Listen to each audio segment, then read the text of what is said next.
Ladies and gentlemen, the Alabama Senate will now come to order. Our prayer today will be delivered by Pastor Daniel Atkins with Taylor Road Baptist Church in Montgomery, Alabama. Pastor Atkins.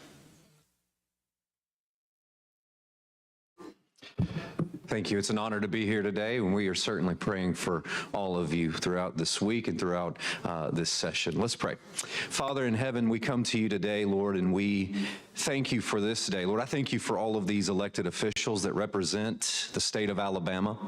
Lord, we pray this morning for them. God, I pray for them a unique wisdom, Lord, a wisdom not from below, but from above. Lord, you are the source of wisdom. And so, God, with every decision that they have facts and knowledge presented to them, but we pray for wisdom.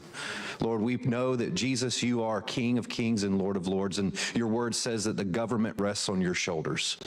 And so for each of these elected officials today, God, I pray that they would know that they sit upon your shoulders. And Lord, they represent the people, but Lord, in this place of authority and position, they answer to you. And so, God, we pray for them. Lord, I pray for integrity. I pray for courage. And Lord, I pray for your Holy Spirit. Lord, I pray, Lord, that everything that they do would be for the good of the people of the state of Alabama and to your glory. We pray these things in Jesus' name. Amen. Amen. Thank you. Today, the pledge will be led by Senate Page Riley Jennings Campbell. Riley is paging for Senator Roberts and is the granddaughter of former Governor Bob Riley. Attention, salute, pledge.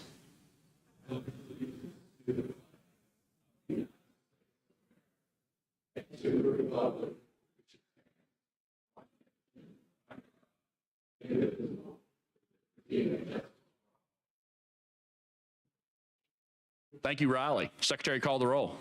Mr. Albritton, Mr. Allen, Mr. Barfoot, Mr. Beasley, Mr. Bell, Mr. Butler, Mr. Carnley, Mr. Chambliss, Mr. Chasteen,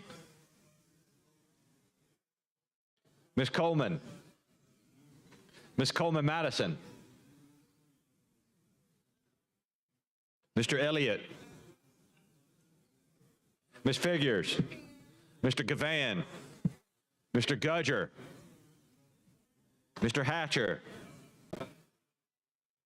Mr. Hovey, Mr. Jones, Mr. Kelly, Mr. Kitchens, Mr. Livingston, Mr. Melson, Mr. Orr,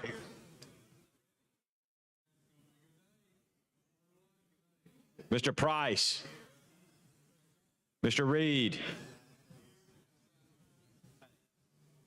Mr. Roberts, Mr. Sessions, Mr. Shelnut, Mr. Singleton, Mr. Smitherman, Mr. Stewart, Mr. Stutz,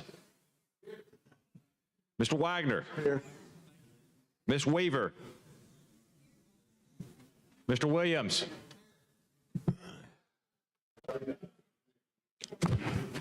All right, 30 ayes, no nays. All right, Mr. President, the Senate's in session. move that we excuse absent senators.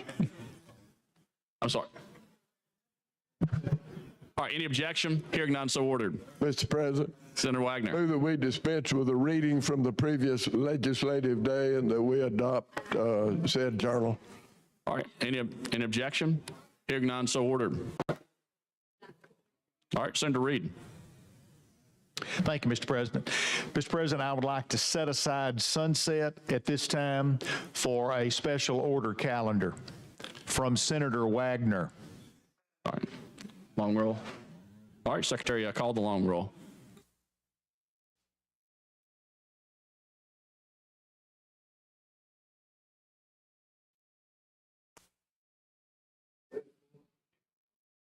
so call the roll. Mr. Albritton, Thank you. Mr. Allen, Mr. Barfoot, Mr. Beasley, Mr. Bell, Mr. Butler, Mr. Carnley, Mr. Chambliss, Mr. Chasteen, Ms. Coleman, Ms. Coleman Madison, Mr. Elliott, Ms. Figures, Mr. Gavan, Mr. Gudger, Mr. Hatcher, Mr. Hovey, Mr. Jones, Mr. Kelly, Mr. Kitchens, Mr. Livingston, Mr. Melson,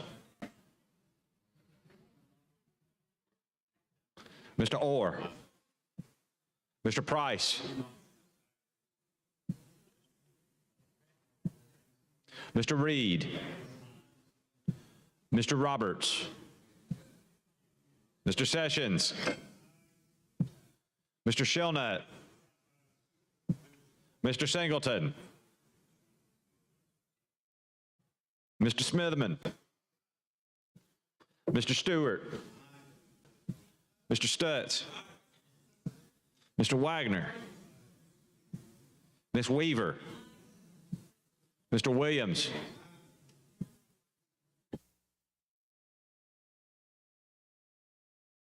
All right, 26 ayes, 1 nay, the motion passes. All right, Senator Wagner. Mr. President, I have a report from the Committee on Rules. All right, Secretary read and receive the report from the Committee on Rules.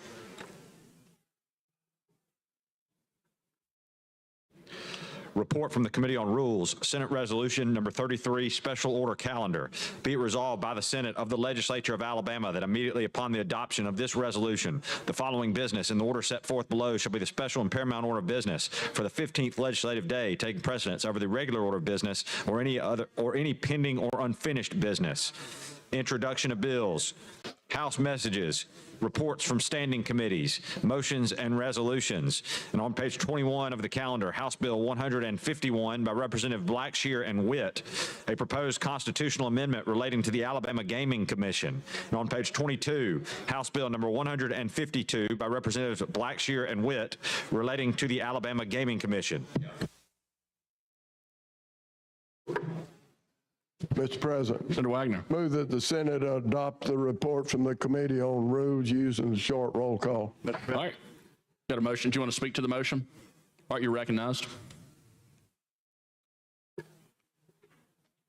Just want to briefly say to each and everybody that as colleagues come up and or express whatever their interests are, and of course I'm sure there'll be some that have some amendments, I would just ask each person to listen carefully and think carefully and think about the merits of what's presented by whichever our colleagues that come up to present that, and just give it some reasonable and honest consideration or as it comes before us. So with that, I'm thank you, Mr. President. All right, Secretary, call the long roll. Mr. Albritton, Mr. Allen, Mr. Barfoot, Mr. Beasley, Mr. Bell, Mr. Butler, Mr. Carnley, Mr. Chambliss, Mr. Chasteen, Ms. Coleman, Ms. Coleman Madison, Mr. Elliott, Ms. Figures, Mr. Gavan, Mr. Gudger, Mr. Hatcher, Mr. Hovey, Mr. Jones, Mr. Kelly, Mr. Kitchens, Mr. Livingston,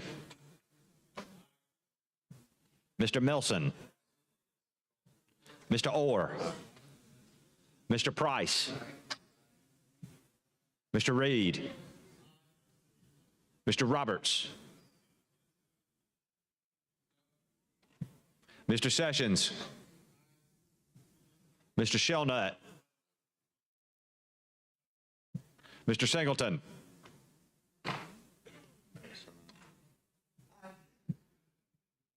Mr. Smitherman. Mr. Stewart. Mr. Stutz. Mr. Wagner. Ms. Weaver. Mr. Williams.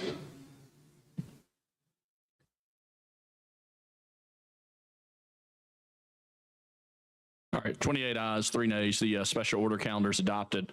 Before I move, I want to recognize some special guests in the gallery. The guest of Senator Stutz and Senator Melson. When I call your name, if you could please stand.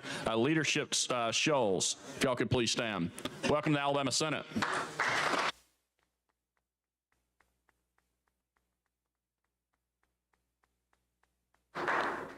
One other guest I'd like to recognize the guest of Senator Roberts, Kimberly Cook. If you could please stand. Welcome to the Alabama Senate.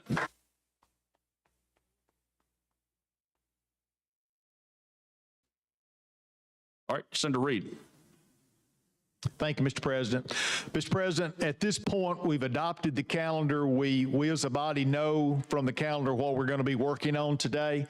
A lot of work, a lot of debate ahead of us. However, we've got an opportunity to recognize some folks that are very important. Senator Beasley has asked for this opportunity. So as a result of the special guests that are here, I'm going to ask that we stand in recess at the call of the chair, allow these fine folks to be our guests today, and then as soon as we're finished with that process, we'll come back to the calendar. All right, you heard the motion. All those in favor say aye. Aye. Any opposed? All right, we stand in recess to call the chair. All right, Senator Beasley. Thank you, Mr. President. I appreciate the recognition. This time I'd like for the folks that the security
Mr. President, can I be recognized, please? Senator Beasley.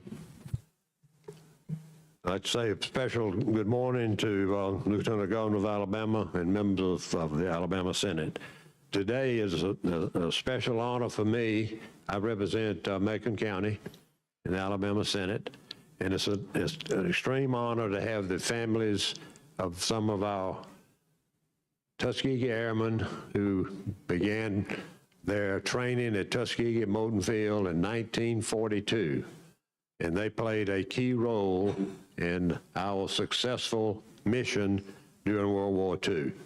And it's an extreme honor to have them here in the chamber today to recognize them. At this time, I have a few remarks I'd like to make, and then we will do a special resolution to honor the families. Today, March 7, is an official Tuskegee Airmen Day in the state of Alabama. It's proclaimed by Governor Kay Ivey in 2020. Many of us were here in this chamber when 3 DOTAs, that's documented official Tuskegee Airmen, came to join us for a joint session as we honored them for their service, their bravery, and their history that changed this nation and the world during World War II and beyond. Today it is my honor to share a new history with you. We have with us family members and friends of those brave Tuskegee Airmen who have come home to Alabama, to Tuskegee, to donate their loved ones' national treasures to Tuskegee University Archives.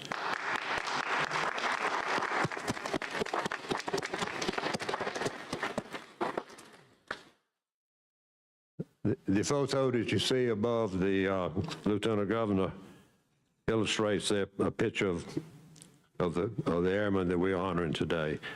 The photo you see, first 5 Tuskegee Airmen who graduated on March the 7th, 1942. How fitting it is today, March the 7th, to welcome one of the daughters of Tuskegee Airmen, George Spencer Spanky Roberts, Miss Linnell Roberts Brent, who simply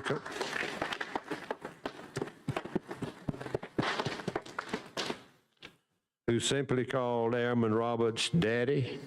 She will introduce other members of the newly organized Tuskegee Airmen family and friends. Miss Linnell, we welcome you to the Alabama State Senate.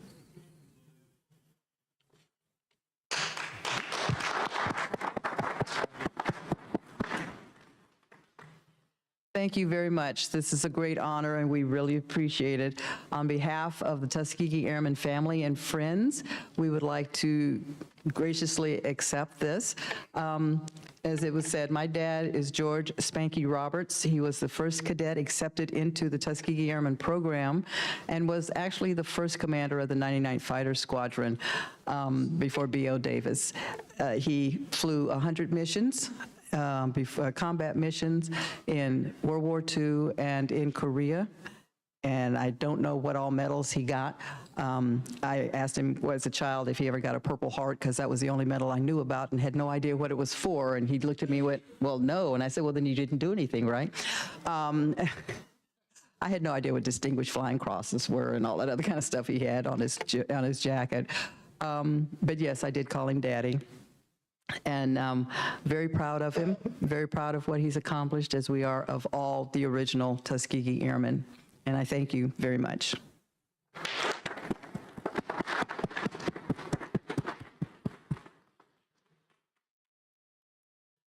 Standing here in front in the red is Miss Amelia Montgomery, who is the spouse of Private Dabney Montgomery, an original Tuskegee Airman.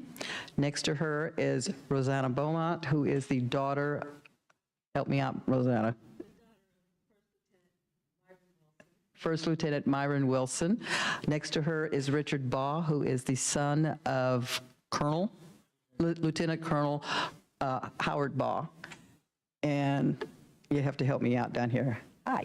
Those are nieces and nephews of Dabney Montgomery on the end down there. I'm sorry, I don't know everybody's names. Do you want to say something, Miss Amelia? Oh, and Miss Amelia's birthday is today. There you go.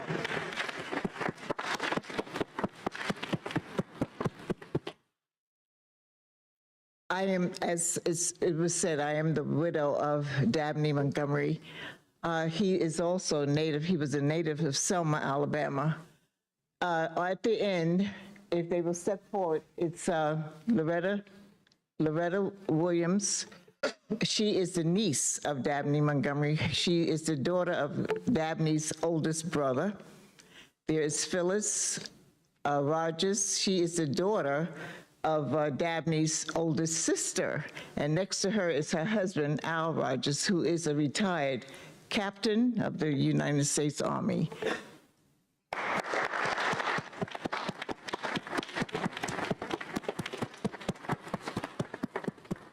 I'm not complaining, nor am I bragging, but I was born on the day of the the Tuskegee Airmen graduating class, first graduating class.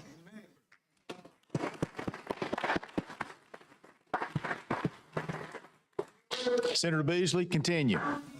Thank you, Mr. Pro Tem. At this time, we have a resolution to honor the families of Tuskegee Airmen. All right, Secretary, if you read the resolution. All right, Secretary, read the resolution, please.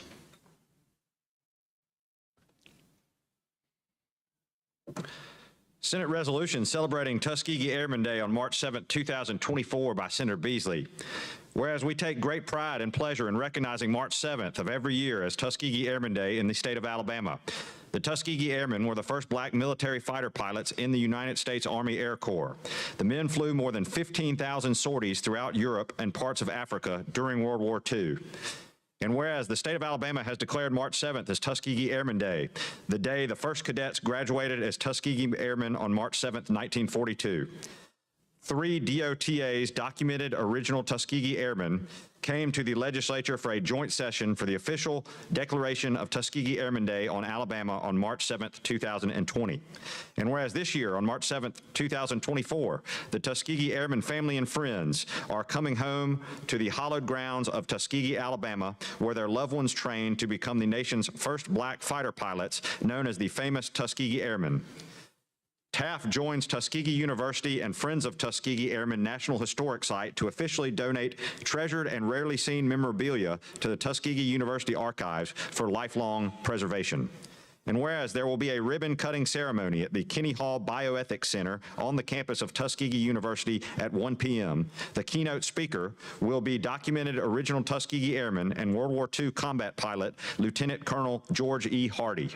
And whereas the national treasures to be donated by TAF include artifacts such as clothing, photos, and medals that are not just part of black history, but of American history and legacy with significant historical importance.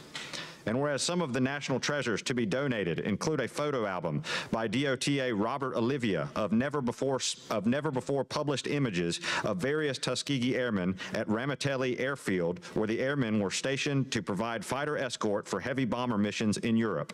At Ramitelli, the 332nd received and flew their famous P-51 Mustangs that they painted the tails red to distinguish the aircraft from those of other squadrons. Thereafter, they famously became known as the Red Tails. And whereas the list of donated artifacts also includes a handwritten autobiography by DOTA Robert Olivia, Myron Wilson's class book, and pilot's logbook. DOTA Wilson's wings, Wilson's Airman Certificate from the United States Department of Commerce, Wilson's Airman's Rating Record, World War II German and American artillery shells from Dabney, Montgomery, a 2-foot-tall bronze Marquette statue of Howard Baugh, World War II flight scarf of Spanky Roberts, and letters written by Spanky Roberts to his wife and parents while he was stationed at the Tuskegee Army Airfield and in Ramitelli, Italy. And whereas the Tuskegee Airmen played a vital role in desegregating the United States Armed Forces, they proved that African Americans were equally qualified and had the intellectual capacity to become successful military pilots. There were more than 16,000 men and women who participated in the Tuskegee experience, training at Tuskegee Army Airfield in the 1940s, and are all considered Tuskegee Airmen. And whereas it is manifestly fitting and appropriate to recognize the selfless service of these outstanding Tuskegee Airmen, whose service to the citizens of the United States distinguishes them as true American heroes. Now, therefore, be it resolved by the Senate of the Legislature of Alabama that we take great pleasure in recognizing March the 7th annually as Tuskegee Airmen Day in the state of Alabama, and we remember the great sacrifice to secure our lives and our freedoms made by the Tuskegee Airmen. By copy of this resolution, we pay highest tribute to these American heroes whose dedication and service to the United States has promoted and protected the freedoms of our country. Signed, Patrick Harris, Secretary of the Senate, and Will Ainsworth, Lieutenant Governor.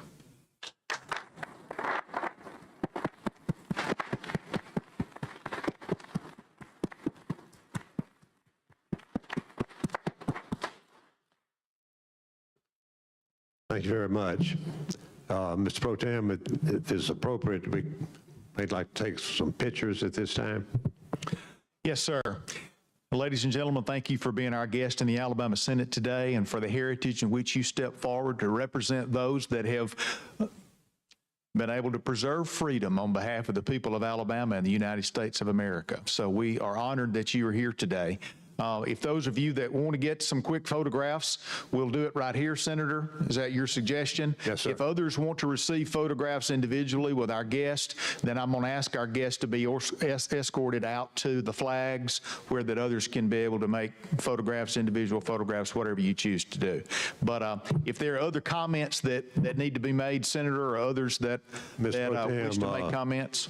Senator Stewart would like to make a few comments. He's a graduate of Tuskegee University. He has a few comments he'd like to make. Yes, sir. All right, Senator Stewart. Thank you for the recognition, Mr. President. I would like to express my gratitude to the Tuskegee Airmen for paving the way for me as a Tuskegee alum. I want to give special commendations to Mrs. Montgomery, Mrs. Amelia Montgomery. Her husband, Dabney Montgomery, was a special bodyguard for Dr. King during the Selma movement. And on Bloody Sunday, which happened 59 years ago today, and our families went to the same church at Clinton Chapel, AME Zion Church.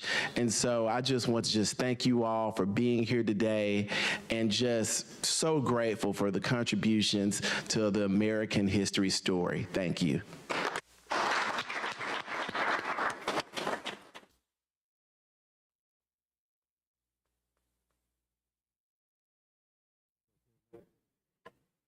Ms. Pro Tem, that concludes our ceremony. Thank you very much. Thank you, Senator. members Thank of the you, Alabama guest, Senate.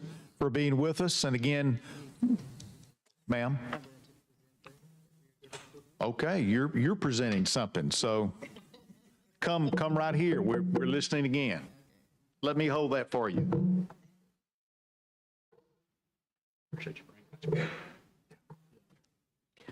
Thank you. On behalf of the Tuskegee Airmen family and friends and the heritage members of the Tuskegee Airmen, we would like to present this photo of the first class of 5. That's Daddy. And present it to you as a token of our appreciation and of the observance of Tuskegee Airmen today, Tuskegee Airmen Day today. Thank you very much.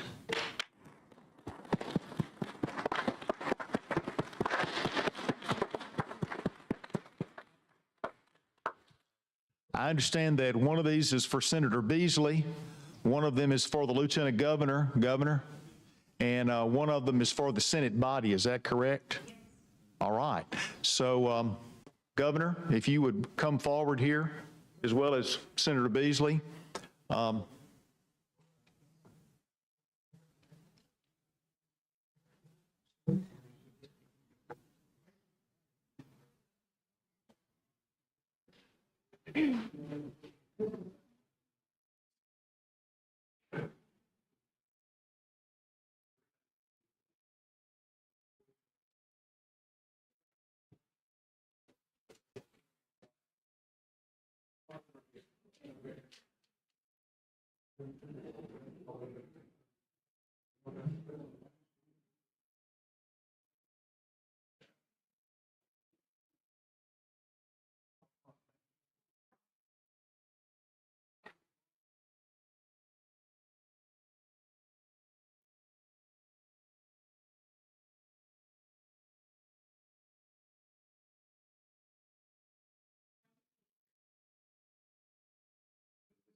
Thank you all. And again, the photos, I got photographs.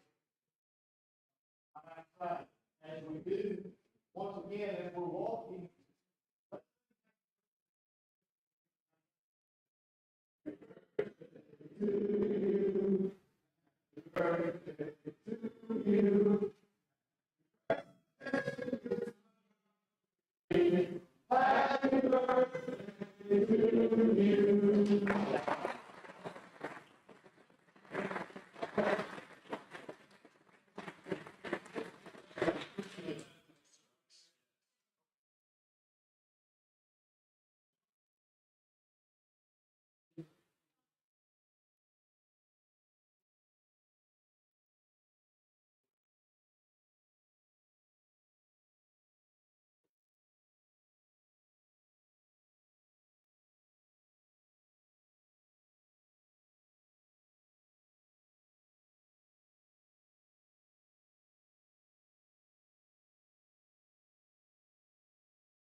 The Senate is back in session.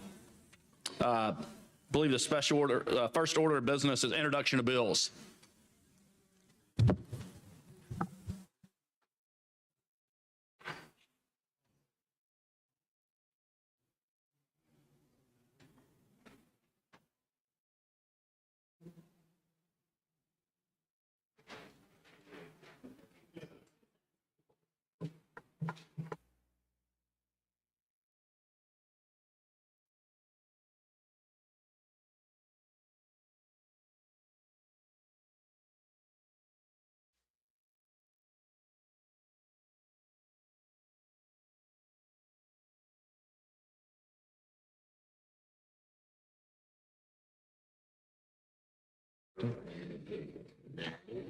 Senate Bill number 217 by Senators Chastain and Butler, relating to public education, is referred to the Committee on Education and Policy.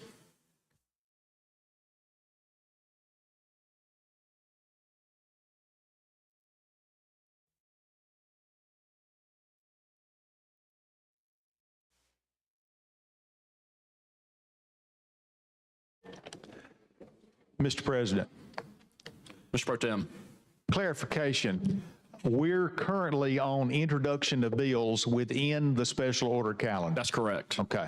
And I wanted our members to hear that because I know some of them had legislation they wish to introduce, and making sure that we're allowing them to do that. We've had a lot of activity this morning, but if you've got bills to introduce, be aware this is the time. Yeah, we're on the special order calendar, first order of business, introduction of bills. Thank you, Governor. All right. Any other bills that anyone needs to introduce? Got one right here. Okay. Senate Bill number 218 by Senator Figures and others, relating to the Alabama State Port Authority, is referred to the Committee on County and Municipal Government.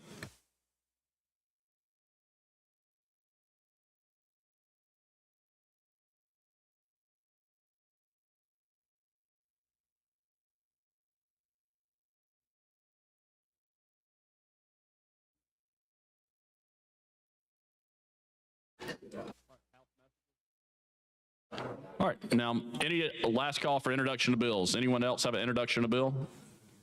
Okay. Now move on to House messages. Secretary, call the first House message. Message from the House. Mr. President, the House of Representatives has originated and passed the following House bill and ordered same sent forthwith to the Senate without engrossment. House Bill number 175 by Representative Allman and others, relating to the city of Tuscaloosa, with notice and proof, is referred to the Committee on Local Legislation. Signed, John Treadwell, Clerk.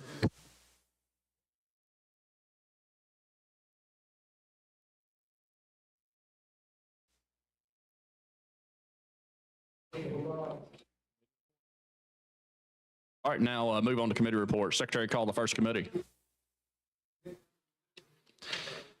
From the Committee on Veterans and Military Affairs, Senate Bill number 135 receives a favorable report by vote of 6 ayes and 0 nays. From Veterans and Military Affairs, Senate Bill number 210 receives a favorable report by vote of 6 ayes and 0 nays. From Veterans and Military Affairs, Senate Bill number 211 receives a favorable report by a vote of 6 ayes and 0 nays. All right, these bills received a second read and be placed on the calendar for next legislative day. And this concludes committee reports. Now move on to motions and resolutions. Any motions and resolutions?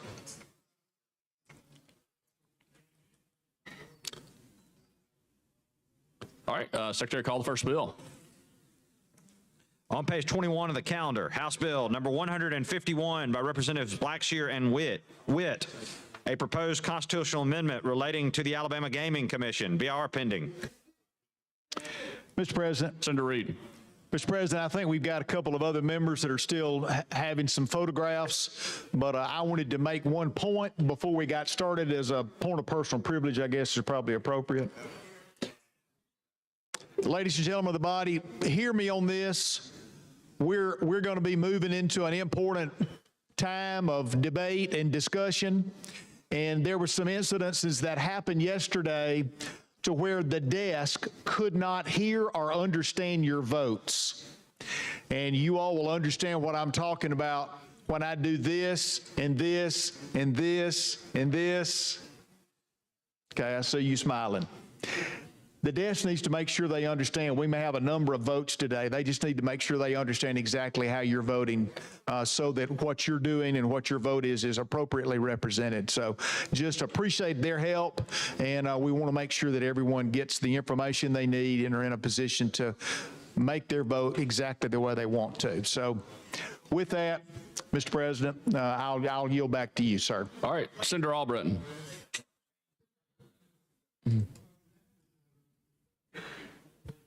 Mr. President, Senator Albritton. thank you for the recognition. We're on HB 151. We have a second bill coming up, which will be, of course, HB 152. HB 151 is the constitutional amendment. That's the one that will require, what is that, a 3/5 vote, isn't it? That to get passed out of here. Both of these bills have substitutes to them that were put on in the committee. And if I might, Mr. President, I'd like to speak to the bill that we're on as it is right now, as it came up from the House. And I'll probably speak about the 152 to kind of give an overall aspect of where we are and how we got here. I would typically, in a lighter moment, start out with long ago in a galaxy far, far away, but this doesn't call for that. I think we need to be a bit more serious than that. So I will start out by simply saying that what we are dealing with here now is something that's not just hatched yesterday. There was a lot of complaints, I know, from various, and there always is, about the temperature of the paper when it comes out to the committee or on the floor. Because, you know, how can I pass something that I just saw? Ladies and gentlemen, we have been dealing with this matter for decades. We have made all kinds of efforts along this line for many years, and we have yet to solve it. My first introduction, if you will, in the legislature to these matters was in the House. Long ago when I was in the House, and we brought forward one of those numerous local constitutional amendments. Y'all know about those. I think we have, what, 17, 18 of those? Those are authorizing particular types of gaming in different places throughout the state. Now, we only have a total of 6 of those sites in the state, but we've got 17, 18 local constitutional amendments on those. And the first one that stuck in my mind was in, I think it was 2003, my first freshman year here in the House, when one was brought up to authorize electronic bingo. And that perpetrated a change in how we were dealing with things in Alabama. Prior to that, what we had were parimutuel. Parimutuel racing is known as for animal racing, okay? Horse racing, dog racing. I don't think we race chickens and cats, but I'm not ruling that out. But horse and dog racing was the theme for a long time, and we did that. Then we got into this electronic bingo, which we had bingo, charity bingo. Y'all remember that term? Charity bingo? So that everybody could play the little bingo game for your clubs or your churches or some way to get a cash little amount to draw people in. You remember that? But then the electronic bingo changed that perception and the actuality.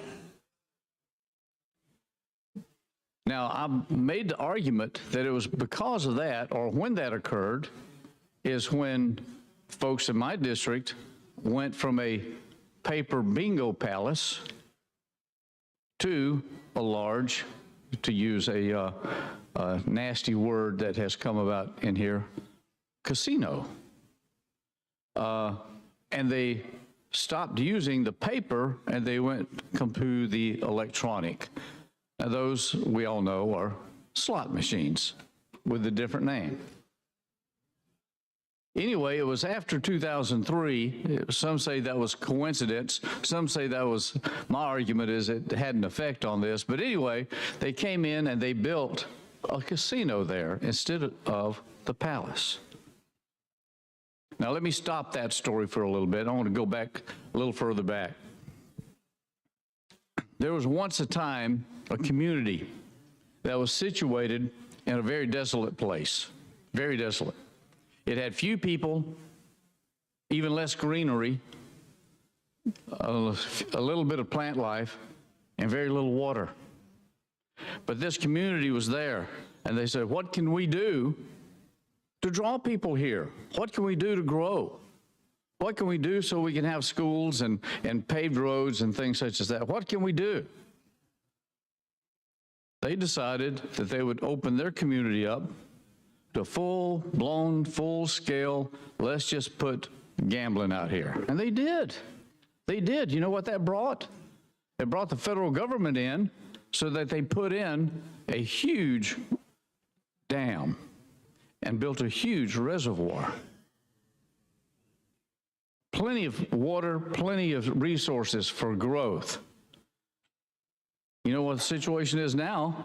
Is that's inadequate to meet the needs of the people that live there.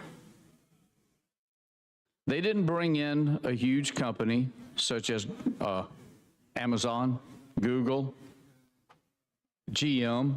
None of those manufacturers were interested in coming to this desert hamlet. But they put this industry in, and the people came. They came, they spent money, and the place grew. It grew into a thriving, developing metropolis. And yes, it brought more gambling in. But you know what else it brought in? It brought roads, good roads. It brought in grocery stores. It brought in, of all things, law offices. It brought in jobs. And when the people came, they provided workers for other industries to follow and to come in. Now, you guys, most of us know that. You know where we're talking about, Las Vegas, Nevada. I've been to Las Vegas. I think there's some others here that have been to Las Vegas. We know what it's made up of. We see it. We see that large metropolitan area that was built on an industry. Now, let's leave that aside and come back to where we were. Back to my district, where the bingo palace was there. That community is highly religious. They are very close-knit, small community. They lived in this area where very few people passed through. And if they did, they kept going. They lived in an area that they had to travel miles to get to a grocery store, to get to a haircut, to get to, and most of those were dirt roads. That area was centered along the Perdita River. Do y'all know where the Perdita River is? First off, Perdita is a Spanish word. Some unknown Spaniard long, long ago, again, that term, came in. And they discovered this unknown river, and they named it Perdita. I think that name means lost. All right? May give an example of where it's located. But anyway, this community lived along that river from the headwaters down. Right, the time's expired on the BR. Thank you. I believe your motion was to use the long roll. Is that correct? Yes, let's use the long one. Thank you. All right, Secretary, call the long roll. Mr. Albritton. Aye. Mr. Allen. Mr. Barfoot.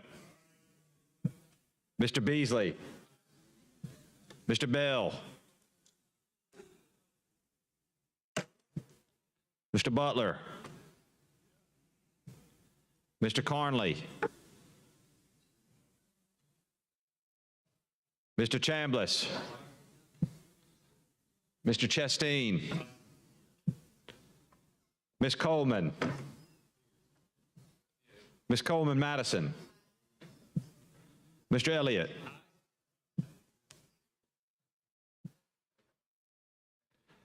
Ms. Figures. Mr. Gavan. Mr. Gudger. Mr. Hatcher. Mr. Hovey. Mr. Jones.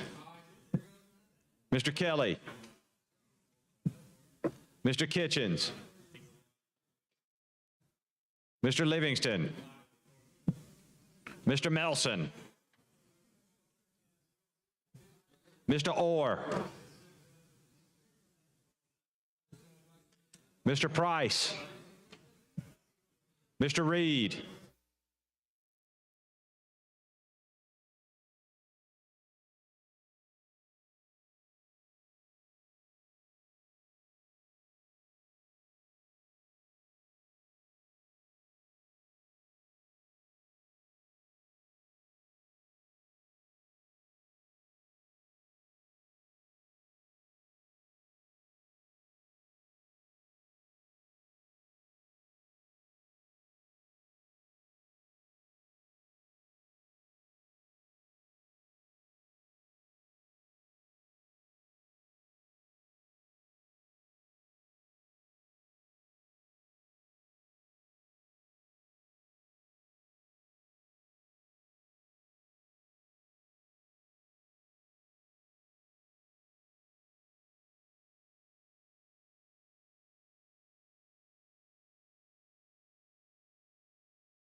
Can we do? Now keep in mind, these people were poor, and I don't mean just poor, they were dirt poor. I know this. I know this because that's where I was raised. Okay? That's where my people live. I've lived there with them all my life. They were a part of my life. Both wings of my family, mother and father, married in with these Indians. I have cousins, aunts, uncles that are all part of the tribe. These people I knew and I know. So when they came together as a poor people, trying to figure out what can we do for our community? How can we develop? And they first put in the controversial, at that point, paper bingo palace. That was a big controversy. They didn't like it. But then they saw some results. And then the leader at that time, Eddie Tullis, we knew him as Leon. He and I were 2.5 houses between each other. Yeah, 2.5. I'll explain that later. We rode the same school bus to school. We went to the same schools. That in itself was a battle. That in itself was a battle. Why did Leon live on this side of the border? And by that I mean just inside Florida, because he could ride the buses and go to the schools. Across the border in Alabama, he couldn't. So he looked at this and said, you know, with this electronic bingo now, we can do some things differently. That's when they borrowed the money, and they built their facility, and now they are a thriving, that community now is a thriving, multi-international powerhouse of corporations. They produce electronics in Huntsville. They own properties throughout the world. Not just gaming facilities, but all types of industries. And that's what came, just like Las Vegas. That's what has come from a concept and from an industry. Now I'll stop at that point. I'll continue probably with this story as we go along. Let me speak to the bill that's before us at this point, HB 152. HB 152 is a constitutional amendment which allows and rearranges Section 65 of our Alabama Constitution to allow particular types of gaming in particular areas with limitations and constraints. But it allows this industry to be fully recognized by the state, regulated by the state, and that's in the other bill that's coming up, controlled and capped and collected. Now, I'll get to this a little further on, but based on the package as came from the House, HB 152 and 151 combined, one cannot go without the other. This would produce for the state of Alabama estimates, and we know this from all the other states and entities that are handling this industry, that would produce from $750 million up to $950 million every year.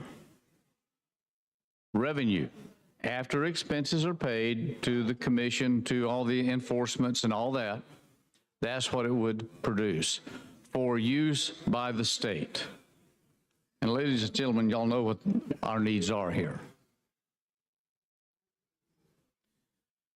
Now, the enabling 152, I'll discuss that, is the larger bill that's coming in. It's the enabling.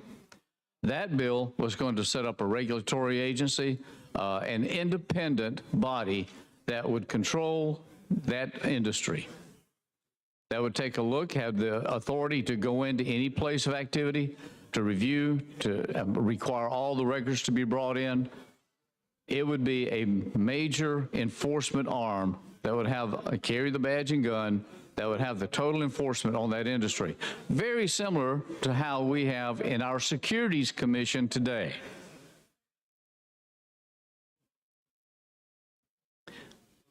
We would stop the growth, limit it completely. We would cap what they could do, and we would regulate it heavily and collect it. And that's what the two bills did. Now, having said that, there's been some changes. Substantive changes. Changes, to be direct and blunt, changes that I was not exactly fond of. Okay? And now, if I might, turn to, and is it appropriate time now to move for the adoption of the substitute to HB 151? Don't be too anxious. All right, motion to adopt the sub. Motion to adopt the sub, ask for the long roll. Okay, all right, Secretary, call the long roll. Mr. Albritton? Aye. Mr. Allen? Mr. Barfoot? Mr. Beasley? Mr. Bell? Mr. Butler? Mr. Carnley? Mr. Chambliss? Mr. Chastain? Ms. Coleman? Ms. Coleman-Madison? Mr. Elliott? Ms. Figures?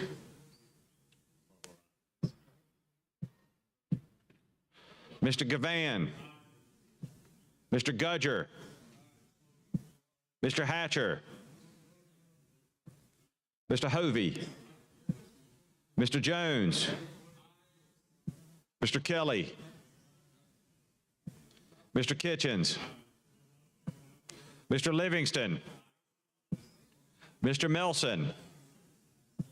Mr. Orr? Mr. Price? Mr. Reed? Mr. Roberts? Mr. Sessions? Mr. Shellnut? Mr. Singleton? Mr. Smitherman? Mr. Stewart? Mr. Stutz? Mr. Wagner? Ms. Weaver? Mr. Williams?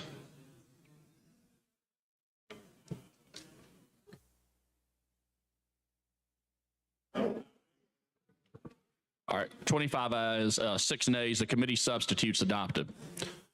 Thank you. Senator Albritton. Thank you, Mr. President.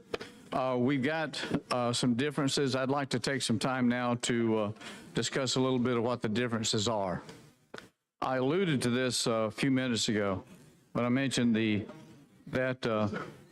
President, word. I apologize.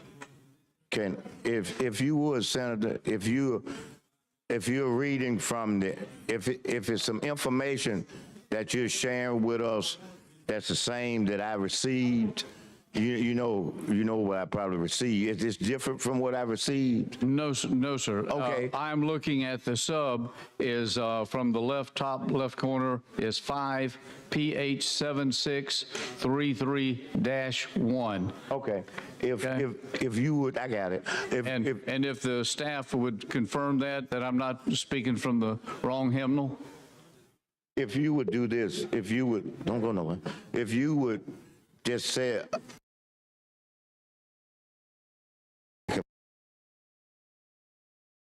talking about. Yes, sir, and I appreciate you bringing that to my attention, but you may be requiring a degree of organization from me that I may not possess. Do the best you can. Hey, I'll take whatever you give me and won't scrutinize it one bit about how you may scrutinize and you may correct, and I will do my best to accommodate. Okay. Thank you, my friend. And when I'm not clear, I'm sure you will inform me. Oh, I ask so we can find out. Yes, you sir. go right on. I'm okay. Thank you. Thank you, sir. Mr. President, same question for me, Senator. Let me repeat that number back to you and make sure I got the same thing you do. Okay. 5 PH 7633-1. That's what I've got. Is that correct one? Okay. Thank you. All right. All right. Good. And I will point out, just for everyone's sake, this paper is room temperature, okay?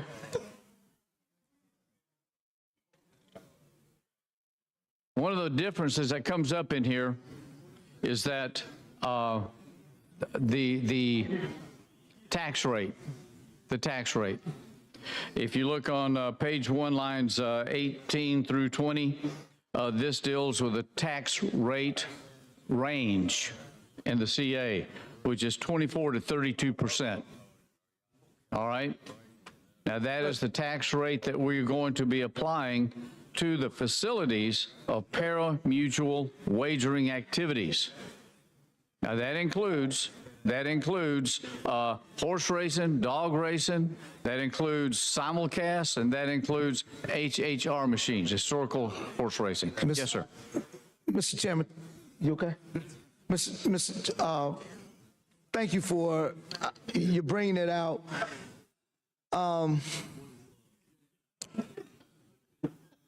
While I see where we're going with this, and I just kind of think that that's a little excessive on a Class 2 game, okay? In terms of where the state of Alabama is, we've already losing money on investment, 24 to 32%. If there's an opportunity, I would, love to offer something that anywhere from a 20 to a 30% range. And I think that's still within where it gives the commission ability to be able to grow in itself, to be able to be collective. And even if you're looking at different areas of where you want to attach, different tax rates on different markets, you can still do that. But it gives, because what you're going to have is a minimum investment. So on the front end, they're going to have to do all this investment, then taxes coming off at that high. Then I think even in that amendment, we had one put on a committee that was going to charge a 5% surcharge fee to anybody who wins $500 or over. We're really going to force all of our vendors not to want to invest a lot, and then our players not to want to play in Alabama. So it's almost like when you take that 20, 30%, and based on what they're playing here, because most states only about 4%. Versus the 7 that was put on by one of the members. And then when you start talking about Class 2, it's usually somewhere around the 15% in most states where Class 2 are. But Class 2 is 98% on Indian lands, okay? So they're really not paying no more than 3 to 4% total. But those that are outside of reservation lands are probably playing, 15% is their floor, and maybe 20, 25% is their ceilings. And that's where you can start to see your profit margin. We're already cutting ourselves out of the ability to be able to bring in the kind of dollars that we need to bring in the state to help the projects that you want to help. If we were to be able to just go on and build this out right, we could solve the issues that you want to solve, and then we don't have to go through all this third. We can make sure that everybody was basically funded properly if we were going to deal with it, in a manner in which we need to. But because we have I'm going to call it a sub-product of what we know that really brings the money in. Number one, we're stopping investments. We're stopping investments to where you can invest in capital to be able to build a building. I was talking to an expert this morning, a real estate person who goes around the country. They have no real deal whether Alabama passes this or not. But if you passes it, they're saying to those vendors, we want to be able to help you build your real estate, okay? And they've built casinos in all 3 spaces, in Class 2, Class 3, and in the HHR space, and they're in about 18, 19 states. So what they're saying to me is that in an investment around a Class 3, even in a market like a Greene County, okay? In a market like a Greene County, an investment around a Class 3 in terms of real estate investment, where you could be able to bring your money in to draw the person to your area, make it a destination. That's about a $300 million investment, okay? Even in an area market like that. But when you're talking about HHR, it may be a $50 million investment. So what you're cutting yourself short, because based on investment with what these machines will be able to draw, is what we need to be capitalizing around. If I might insert one thought. Yes. Senator, if you might, and I may be cutting too close or whatever, but are you suggesting that this industry that we're talking about, that we're trying to get control of, that's here and present in Alabama, that we're trying to control here, are you suggesting that Alabama should treat that industry like it treats other industries? Of course we should. I think we should treat it like we treat Mercedes, Honda, Hyundai, anybody else. What about landfills? Should they be treated similar to I'm sorry? Landfills, dumps? Landfill dumps should be treated properly. I mean, they may have tax credits and things involved too. Exactly. We need to look at them and see what's, because in some areas, that's economic development for some communities. What about the federal government coming in? I'm sorry, I'm interfering. I don't mean to interfere. In terms of Native Americans? My point is that your argument is that this should be treated more like a real industry. Yes. Rather than a plight. Exactly. I understand that. I'll recognize it. But I don't think we're going to get there in Alabama. This is a unique circumstance. And my only thing is that I'm saying, and my only explanation to you, while we may not be able to get there what we're thinking about now here in Alabama, I'm saying you with the product that sounds like we're going to settle on, we have to look at it to maximize it at our best and not overdo it and make nothing out of it. You see what I'm saying? So we could say we want to do this and tax it at a level, and we end up not getting a whole lot out of it because we'll put ourselves above that plateau to where we need to be based on capital investments and what have you, where somebody can see themselves investing in and then be able to have the draw to be able to bring the money because the taxes are so high. Well, versus being able to have a minimum tax to where now it becomes more player friendly, okay, which allows us to be able to draw in more people, to bring in more folks. We can do a bigger capital investment, bring in entertainment, bring in restaurants, bring in those other things to be able to have the draw so that we can pull off more money so we can build that industry to where it needs to be based on the product that we're going to put on the table. We have to realize the product that we're putting on the table and build around it versus just throwing some numbers out and then in 10 years we're out of business because we're overtaxed the product. If I might just touch on the one issue that you had there, and you're talking about not only the investment reduction that this pulls in, but also the revenue production. I already mentioned that from the House bill, which had an estimate of $750 to $950 billion, the concept that we have here in the substitute will immediately reduce the revenue to $350 million per year. Right. A third to a half less. Now, this doesn't address what you're bringing up, Senator, about the investment and the growth that may be in anything. And that's this a part of the raw money that we are, we're not leaving it on the table. We're just not putting the table up. But right. And the money that I'm talking about allows us to, because when you start talking about construction and all of those dollars and putting a number of people to work and income tax and sales tax, even before you can build that lottery up to the point to where you'll get that $300 million, because it's going to take a number of years before you can get to that point. It just doesn't happen overnight. It's not a magical solution. You don't get to wave your wand, and just because you got lottery today, you're going to make $300 million off the taxes this year.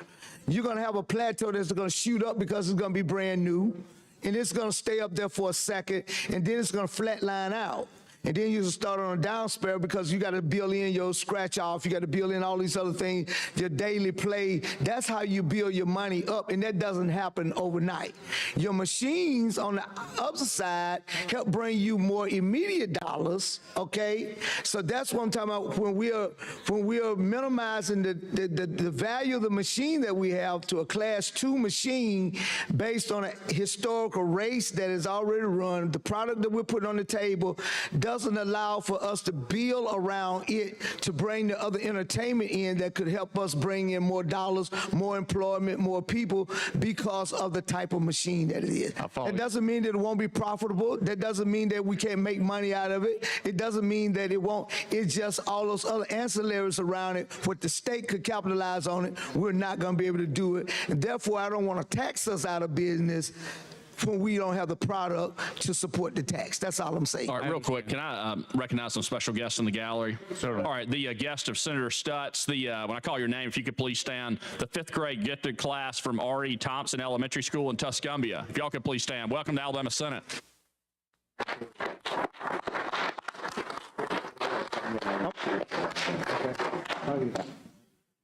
All right, thank you. Thank you. If I might, on you're talking about right now, I've gone off on a rabbit trail on a couple of my own, but you're talking about the 24 to 30% in the CA. That puts a floor and a high, that's flexible to that's going to be in the commission and enabling. I will say that wasn't made up out of the blue, all right? This comes basically from other bills that we've drawn up. We have ranged between 20 to 22% normally in these matters, similar type nature, but I know those who were dealing with class 3s and other higher end stuff. I recognize and that's a difference. I recognize that, and I appreciate you bringing this to the attention. My question to you, if I might, is do you anticipate an amendment on this? Yeah, he has an amendment. I just want to bring that out because I just want you as a sponsor to understand where I'm coming from. I'm not going to bring it, but because we need to look at the product that we have and work around the product and make sure that we maximize the return from the product that we have. Now, if we were talking class 3, that would be fine. Because I think that the House brought a 24% based on a class 3. Which was great. We could do that because guess what? Out of a class 3, I could put up a $300 million with hotels and other things, entertainment, restaurants, and bring it by because I got tables and I got things that would draw folks. I can make it a destination. I can see the tax revenue coming off because now we have the product to compete with the other states around us. Because when you start talking about Mississippi over, to the west of us, Georgia going to sooner or later probably put, something right on the Alabama-Georgia line here in a minute, Florida's right down in the panhandle next to us. So when you start talking about the difference between class 3 and class 2, whether somebody want to go and play these games, it's going to be a big difference. And so why tax ourselves out of the market? We want to be able to draw folks in to play and be able to allow the customer to enjoy the experience when they come and play, so they'll come back and be repeat customers. Okay? I'll follow you. Thank you. Yeah. Mr. President, Senator Smithman. could I just be recognized and dialogue with? Yeah. So, Senator, you still have the mic. You yield? Okay. Yes, sir. All right. Yeah. And of course, I'm not trying to get the mic. I want to make that clear. But Senator, I'm sure if you wanted the mic, you could probably get it. I know, but I'm not. That's not my mission today. I just want you to know that. I don't. Yes, sir. I don't any of them kind of missions.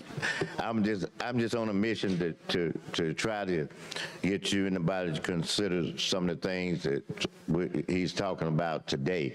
I have several other things I would like to discuss and put out for consideration. Be happy to hear them. Happy to hear them. But I'm not going to do it at the moment because I want to give you a chance to kind of go through like you're trying to go through it.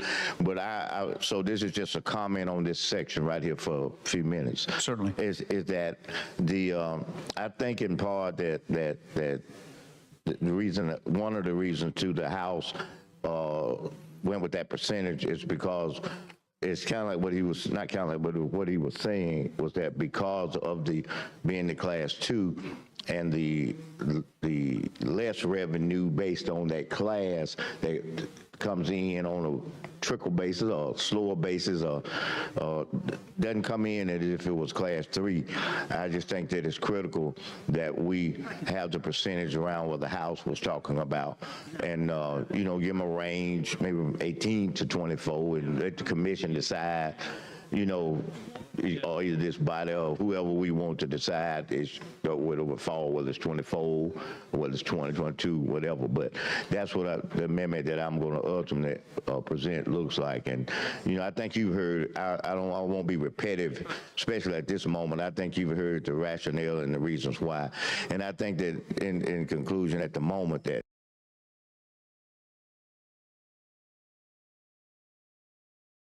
it will help each and every one of these spots to develop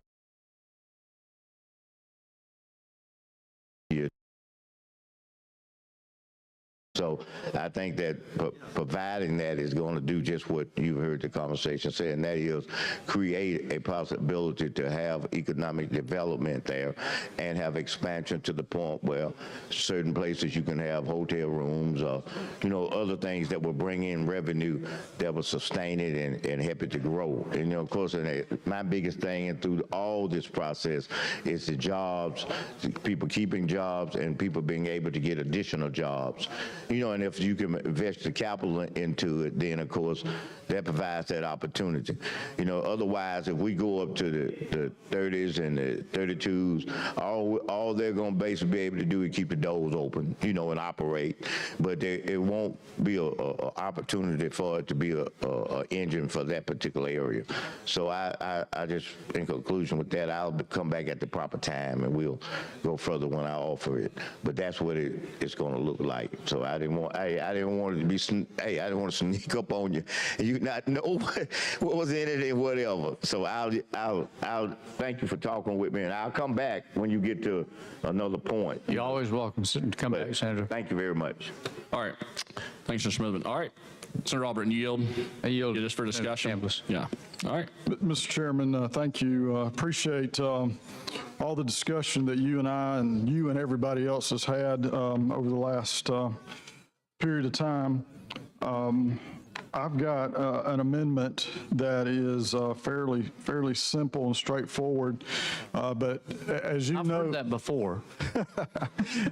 Trust me, I promise. Oh, okay, I've got it. This one, as you know, when we change the Constitution, that is likely something that's going to be fixed for a long time. It's not that it can't be changed, but just our history.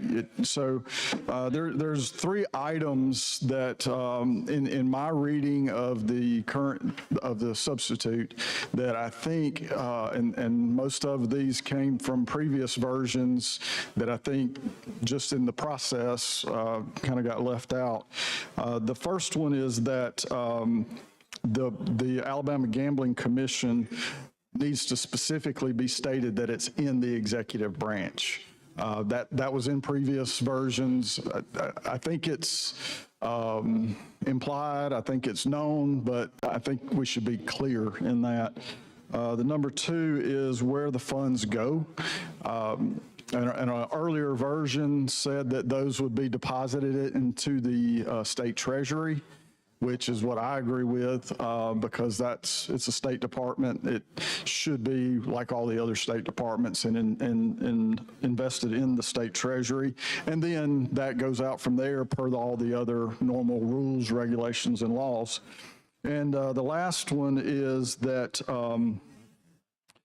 the revenues, as already has been stated here this morning, they tend to tail off over time. So we need to be very careful with what we obligate these funds to, recurring, non-recurring, that kind of thing. So the last one would be to stipulate that they would be for non-recurring expenses. So with that, Mr. Chairman, I will offer the amendment. I'll bring you a copy of it. And then I can make a motion, you can make a motion or discussion, whatever you want to do from there. Yeah, if I All right. you don't mind, let me. Well, I've got to give you the mic first before you can offer an amendment, so. Well, in fact, let me take a look, and I may offer it if that's okay. You've got the mic, so. All right. What you say you were doing? I'll run it out. Oh. And if I might, just to make sure we're apples and apples here, there's three parts. One, the executive, there's created in the executive branch of Alabama branch, the Alabama Gaming Commission. That was your number one. Correct. Number two is deposit into an account established within the state treasury to be known as the Lottery Prize Fund. Correct. The Alabama Gambling Commission may continue. That's the third one. Let's see. Replace 7 with the following. Ills associated with gambling and shall appropriate the remaining funds for capital or other non-recurring expenses as follows. Correct. That's it? That's correct.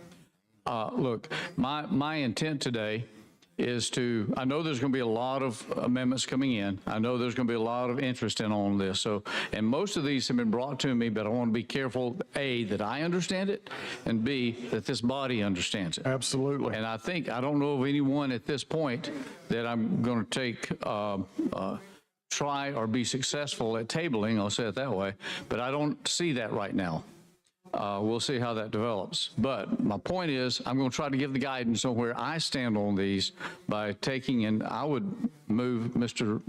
President, move to adopt the amendment as presented. All right, we need it first. We need the amendment. Well, Secretary Reed received the amendment. You want your name on it? I don't care. You can't. Okay. I don't care.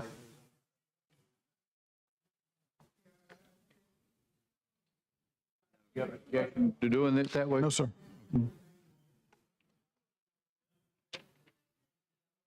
Amendment to the substitute for House Bill 151 as engrossed by Senator Albritton. Replace line 132 on page 5 with the following. C, there is created within the executive branch the Alabama Gambling Commission. 2, replace lines 144 through 145 on page 6 with the following. Deposited into an account established within the state treasury to be known as the Lottery Prize Fund. The Alabama Gambling Commission may. Replace lines 171 through 172 on page 7 with the following. Ills associated with gambling and shall appropriate the remaining funds for capital or other non-recurring expenses as follows.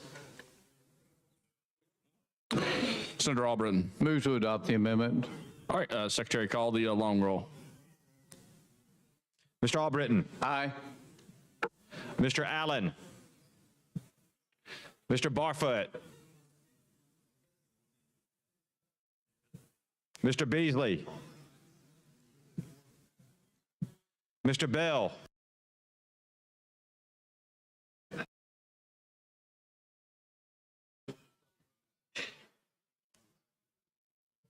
Mr. Chambliss. Aye. Mr. Chastain.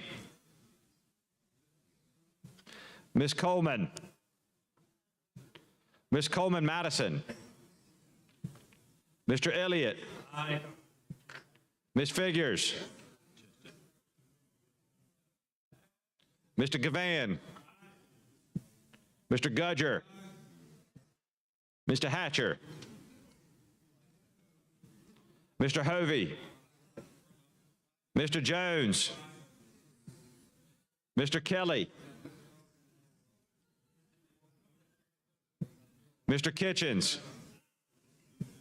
Mr. Livingston. Mr. Melson. Mr. Orr.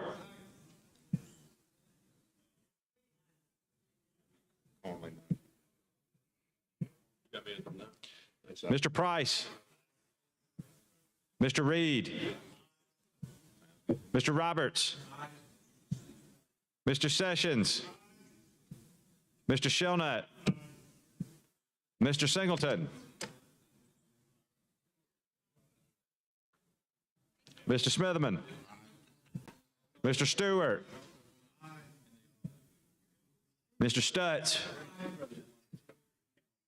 Mr. Wagner. Ms. Weaver. Mr. Williams.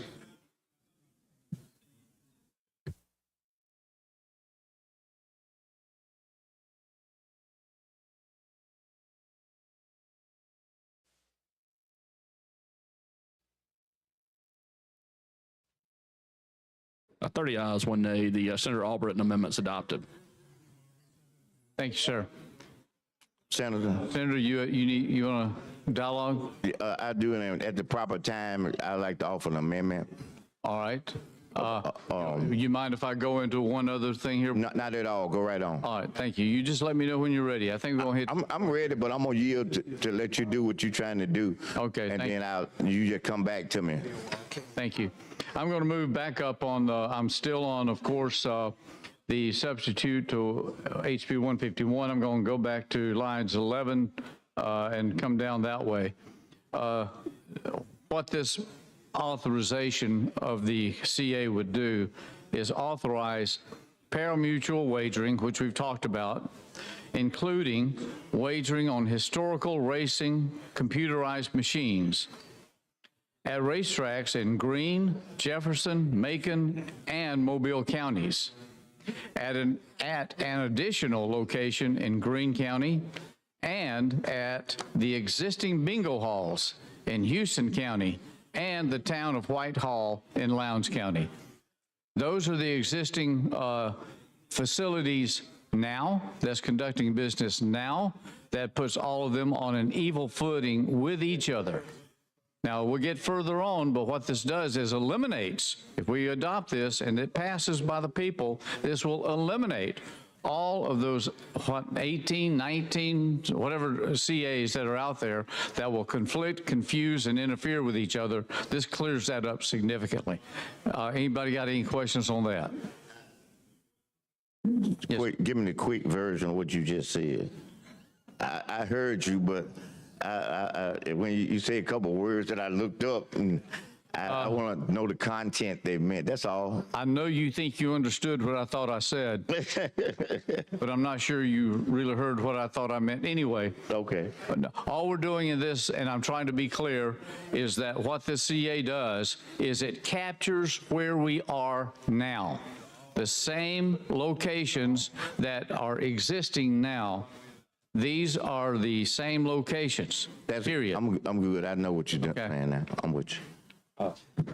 Mr. President, I'd like him to go, in the words of Senator Smitherman, say that again a little bit shorter and more clarification for me, please. We have currently, by local CA or by pre-existing statute, various and sundry gaming activities occurring in Greene County. Now, in Greene County, we have several facilities that are open and performing now. I don't really know how many there are, but they are multiple. One is a recent one that opened. It was a $35 million facility that was opened just last year and is functioning now. We also have a facility in Jefferson County, not downtown, but is functioning. Shame on shame, shame. But somewhere close to Trustville, at the insistence of the Trustville senator, I think. Anyway, we have that facility in Jefferson County functioning, and that's been there for a while. We have Macon County facility near Shorter. The Jefferson County facility, is that the parimutuel? It is. So it's not electronic bingo, it's the parimutuel. I think they've had electronic bingo there previously, okay? I think they've had that, but I think there's been some running and, that's changed hands through demise and such, so there's changes going on there. That doesn't mean they can't have them yet, okay? We're not sure what it means. That's the problem. Macon County, Shorter, near Shorter. There's it's what, 22 miles from here? Something like that. You see the thing? And right by the advertisement, there's, if you got a gaming problem, call. Anyway. Then there's the Mobile County facility. That is a historical dog racing facility. It is non-operational at this point and has been for a number of years. But they still have a functioning racing commission. There's also another location in Greene County that will be authorized by this. Now, that is to accommodate the point that there's so many of them right now, and the economy that's there, there's a fear of wrecking the complete economy of Greene County, and I think that's part of the reason we're doing here. We got to get votes. That's what we're doing. The second is the existing bingo halls. Now, these are under separate CAs that are different from the others. That is Houston County, which at this point allows only paper bingo, and that's what they're doing. What this would do in this bill is it would take that paper and move that to the same pari-mutuel level as the other. So that's in the amendment that you're proposing, or? No, it simply mentions, and I'll read it directly in the CA. What page you on? I'm on page 1, lines 15 and 16. And at the existing bingo halls in Houston County. 15, go to 15. Now that is, proposed amendment would authorize, going back up to lines 11, 12, and 13, this is what's being authorized at those sites. And that is pari-mutuel wagering, and that's the computerized machines also, okay? So basically that's taking and raising Houston County from a paper only to the same thing that's going on in the parts of the state. The other, of course, is town of Whitehall and in Lowndes County, Now, I believe there's some controversy as to whether that's going to be there or not be there. I'm waiting to see how that goes from there. See, I knew I had to go back to that. Oh my goodness, I'm in trouble. Did I answer your questions? Okay. Do I need to say it again, Senator? Okay. Whew. All right. I did well. It only took me 3 tries. So we've talked about the tax rate. I'm going to move down to lines 22. The proposed amendment would require the legislature to establish law enforcement division within the Gaming Commission to police lottery games and other gaming activities and eliminate unlawful gaming activities. Now, that's going to give someone an independent, separate entity that can go into every community that will find the electronic bingos and the others that's there and shut them down without controversy, without incident. We have that. We don't have that now. It's controlled by the local police, by the local sheriff, by the local judges, and I'm not trying to throw anything there. It's just that all those do not. This is not their high priority. This is not what they do. They've got enough stuff on their plate. This gives a separate, independent body that's whole idea is to increase the revenue, if you will, for the state by taking this activity and funneling it to those places where we can regulate it and see it. And if they're not doing that, we shut it down.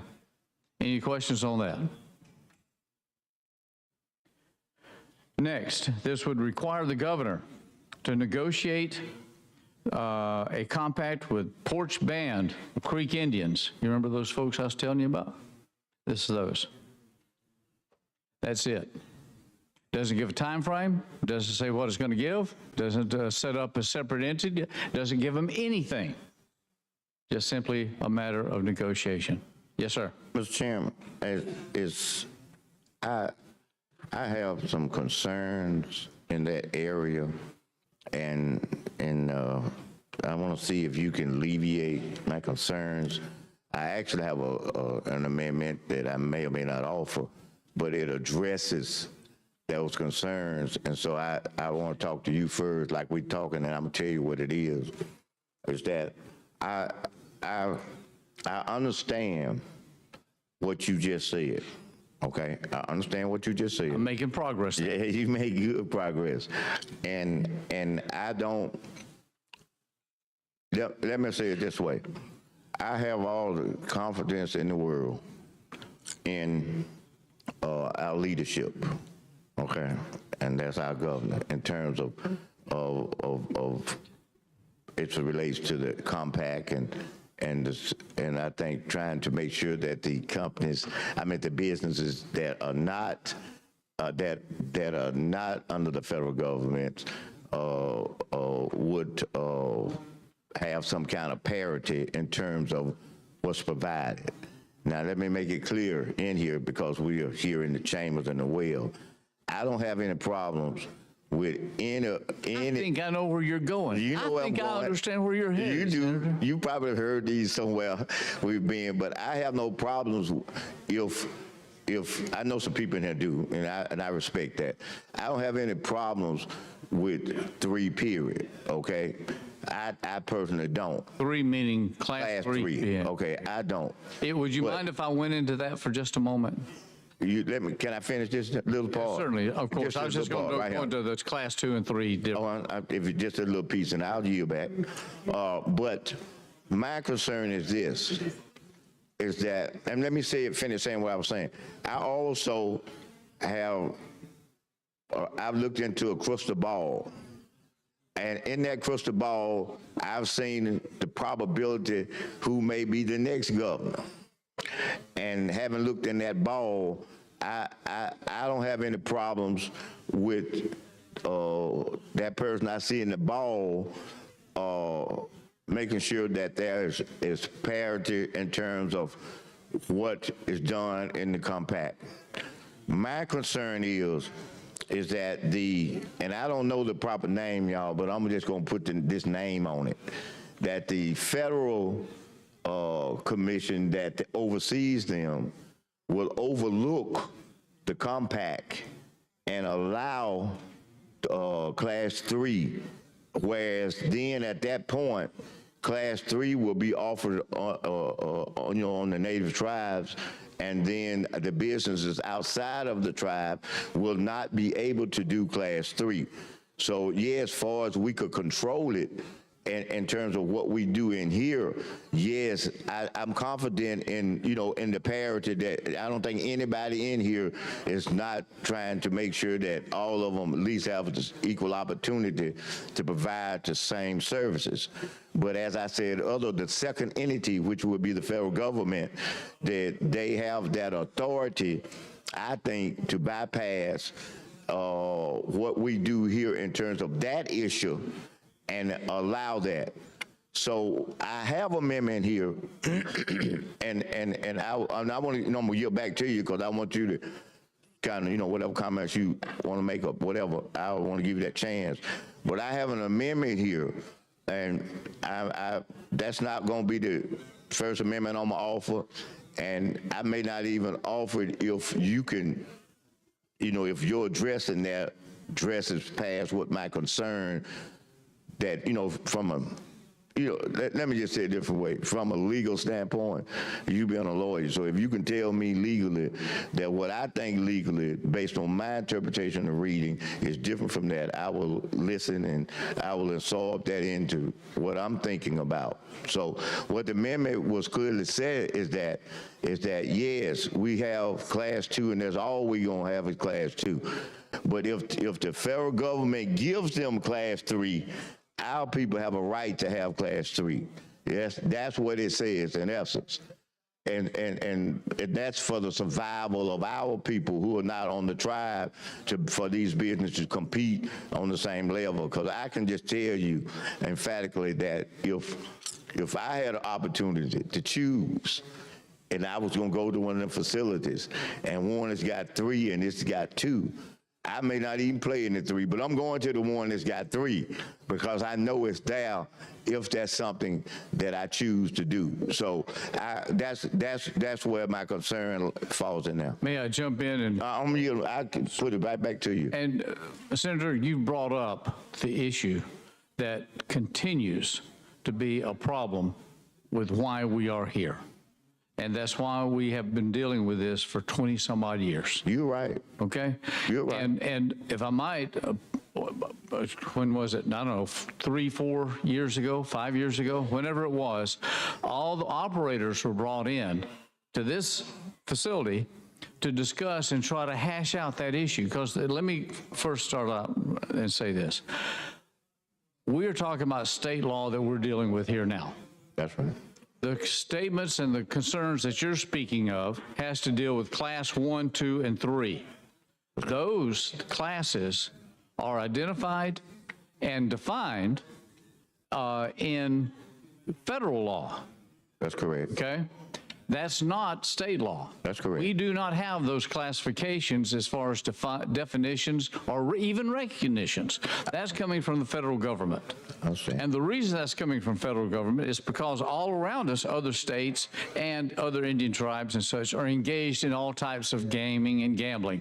New York, Pennsylvania, Georgia, everybody is, except in Zussens. So this is kind of foreign to us as we try to get the balance of what's state and what's federal. Now, Class 1 is the lower level raffles and paper bingos, that type of thing.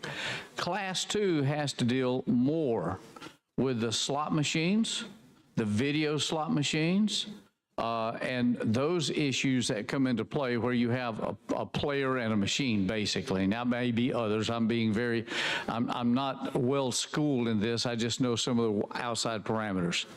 The Class 3 has to deal with the roulette wheels, all those you see on Gunsmoke, okay? The roulette wheels, the poker tables, the blackjack tables, the baccarat, and other various and sundry names that I don't know, okay? Now, that's where supposedly the big money is. That's also, for assuredly, where the expenses are, because it is heavy in personnel, heavy in security. And that's where most of the investment comes in. Hence, you have these great big casinos on the East Coast, West Coast, and interior that have major operations with hundreds of millions of investment to make it a destination site, kind of like Las Vegas, like some other folks have attended recently, okay? So we've got those issues. Now, what your argument is, boiling it down here to this, is the fear, if I might, is that when we have the state of Alabama that's going to negotiate a compact, I dare not say treaty, with a federally recognized Indian sovereign tribe so that they can do some gaming, and they can do Class 1 and Class 2 under federal law on their own property. That's already the law. That's what's going on. But they cannot do Class 3 until, and I may be a little bit off here, until two things occur. Number one is Class 3 is authorized within the state. Now, that's one. Class what? Class 3. Okay. A lottery is Class 3. Okay? Now, on a technical matter, so is horse racing. Horse racing is defined as Class 3. We've had that for years. But the lottery would be the main movement from Alabama from 2 to 3. Having said that, that's what, they can't do that, though, until or unless the state enters into a compact with them so that there's a share of the revenue. And when they do that, that means that the Indian tribes then, that negotiates for some type of Class 3 gaming. Now, if they do that, and they can have that on their own property, and then they share with the state a portion of that property, all in negotiation, then the question then comes, what happens to the folks that we named here? Because they're restricted to Class 2. That's right. And what's going to happen to them, they're going to go out of business. And we're not going to get any of their revenue from them because it's no way to compete when they have those opportunities that you just mentioned, and this business over here doesn't. Now, I understand, and I want everybody in our chamber who hears me, I understand the sentiments of many of my colleagues in here as it relates from 2 to 3. Let me just say that, make that clear. And I'm not trying to, by no means, say that we need to put 3 in this bill, not at all. But I am saying that if that takes place over there, not by our doing, but by the recognition of the, like you said, being a federal recognized, I think you said tribe. Did you say tribe? Federal recognized tribe. Then, and that happens, then our business at that point, not off the beginning right now, should have the opportunity. There's no guarantee, whatever you got, steps they got to go through to do it, I don't know, but should have that opportunity to do it so that they can stay in business, so we can get the revenue, so that they can survive and be viable. And you know what, Senator? That's what the original House bill, HB 151, provided for. Okay. That's what the original HB 51 provided, allowed, and responded to so that that could occur. All right? That was the issue that we had, that this body voted for back in 21. That was the same thing that we had in our bill that we passed in, when was it, 2019, one of those. Yeah. We have, as a body, voted for that particular plan that you're speaking of. Okay. That's what came to us from the House. Okay. This changes that. This changes that so that with that puts, and you're right, if there is a compact that's entered into by Alabama with Poarch Creek Indians, that federally recognized tribe, that will allow them, because what's Alabama got to give them? What is it that we have that they need or want? No, I understand what you're saying, and I'm not against. And you hear what I just said earlier. I'm not against them. I know getting that, but our businesses should not be precluded. Just because, for whatever reason, then in order for them. I'm not saying that they shouldn't. I keep saying that because I don't want anybody to think that there's an either or for me about them. I recognize that. I just want to keep that saying that so that it won't get misinterpreted. But what I am saying is that the businesses that are not recognized, and we have here who have not just, and I'm not trying to preclude and say the one's been in longer or the other one's anything. I'm just saying all of them. If they so choose and have the wherewithal to do it, should not be precluded. I'm saying we need to go back to I haven't combed the House language, but the intent, and that's why I brought this. This is pretty simple. What I have here, brought that so that it actually can take place. So it's not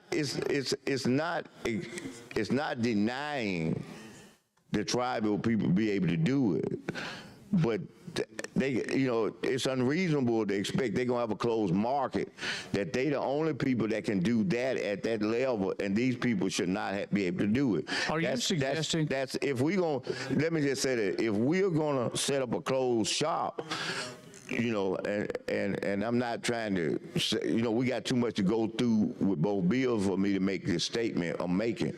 But then I have some concerns that I don't want to say right now, that I'm going to say if that's necessary, but I don't want to cast. That's unusual. I don't want to cast that cloud. I don't want to cast no clouds over nothing, because we're trying to work through this stuff. So I just wanted to say that's an issue that has to be resolved before we get to the finish line. That's what I'm thinking. I should say it that way. I'll follow you now. If I might, is it appropriate for the amendment now? Could you share me a copy of it right now? Yeah. Let me take a look at it, if I may. Yes, I sure will. Yeah. I'd be glad to. Let me see. That's it.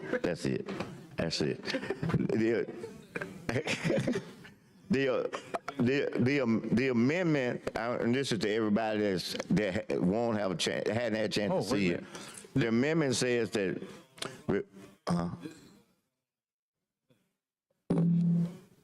I'll give you the other one, and just I gotta really comb through here and pull it out, and I was trying to hand you that right there, but here's the amendment to what we just said, Senator. Yes, sir. If you don't mind, I'm gonna give you this one. Yes. This is the amendment to what I was just talking about right here. No, I haven't seen that one. This is the tax rate change. Yeah.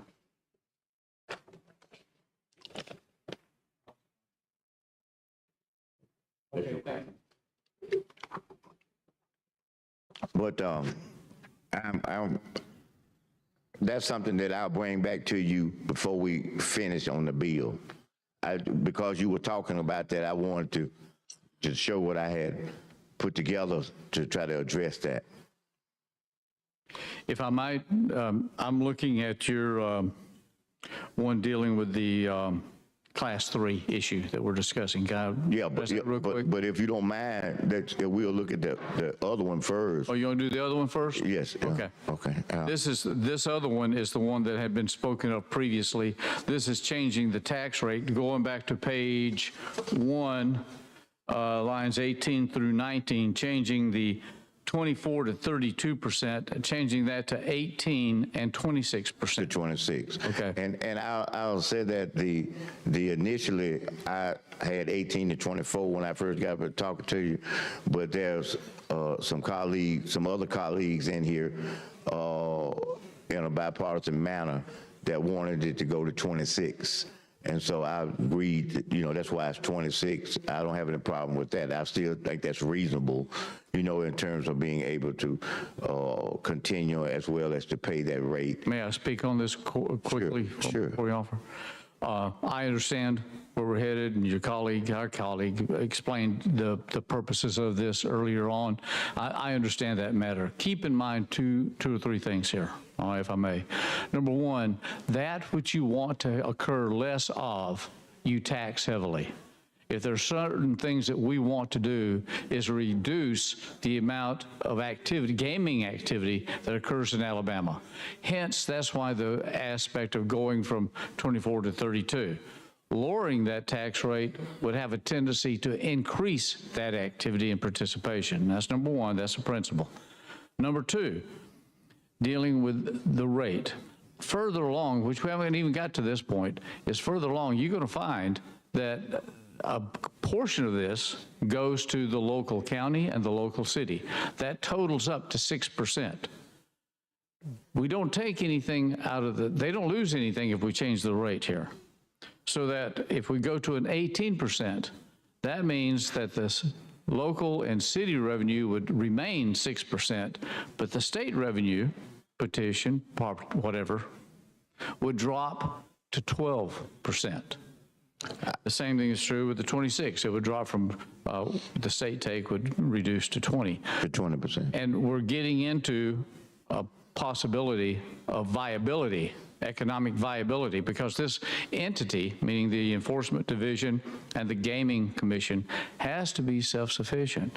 And the first parts of this money is going to come out for that operation and such, and the prizes that have to be paid. So my caution there is reducing this may have a greater negative effect than you intended. However, having said that, I've listened to you. I understood. I think the body here has listened. If you want to present that, I'll allow the presentation to be made.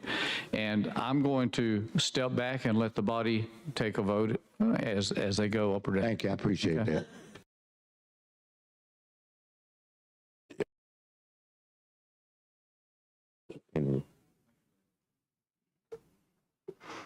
Appreciate you allowing me off. Oh, no, thank you. Ask read and receive the amendment. Amendment to the substitute for House Bill 151 as engrossed by Senator Smitherman. Replace line 197 on page 8 with the following: be at a rate of between 18 and 26% of the net gambling.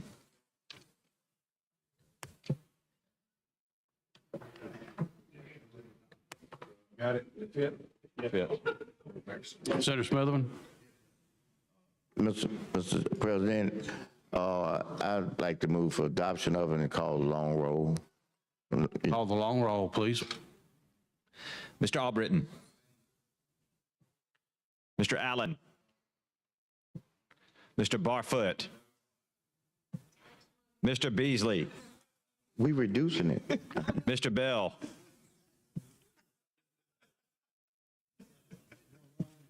Mr. Butler.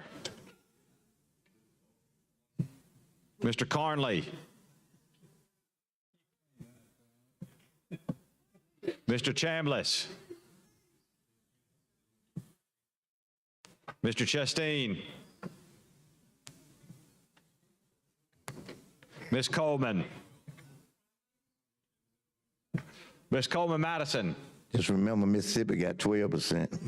Mr. Elliott. Ms. Figures. Mr. Gavan. Mr. Gudger. This means no. This means yes. Mr. Hatcher. Mr. Hovey. Mr. Jones. Mr. Kelly. Mr. Kitchens. Mr. Livingston. Mr. Melson. Mr. Orr. Mr. Price. Mr. Reed. Mr. Roberts. No. Mr. Sessions. Mr. Shillnut. Mr. Singleton. Mr. Smitherman. Mr. Stewart. Mr. Stutz. Mr. Wagner. Ms. Weaver. Mr. Williams.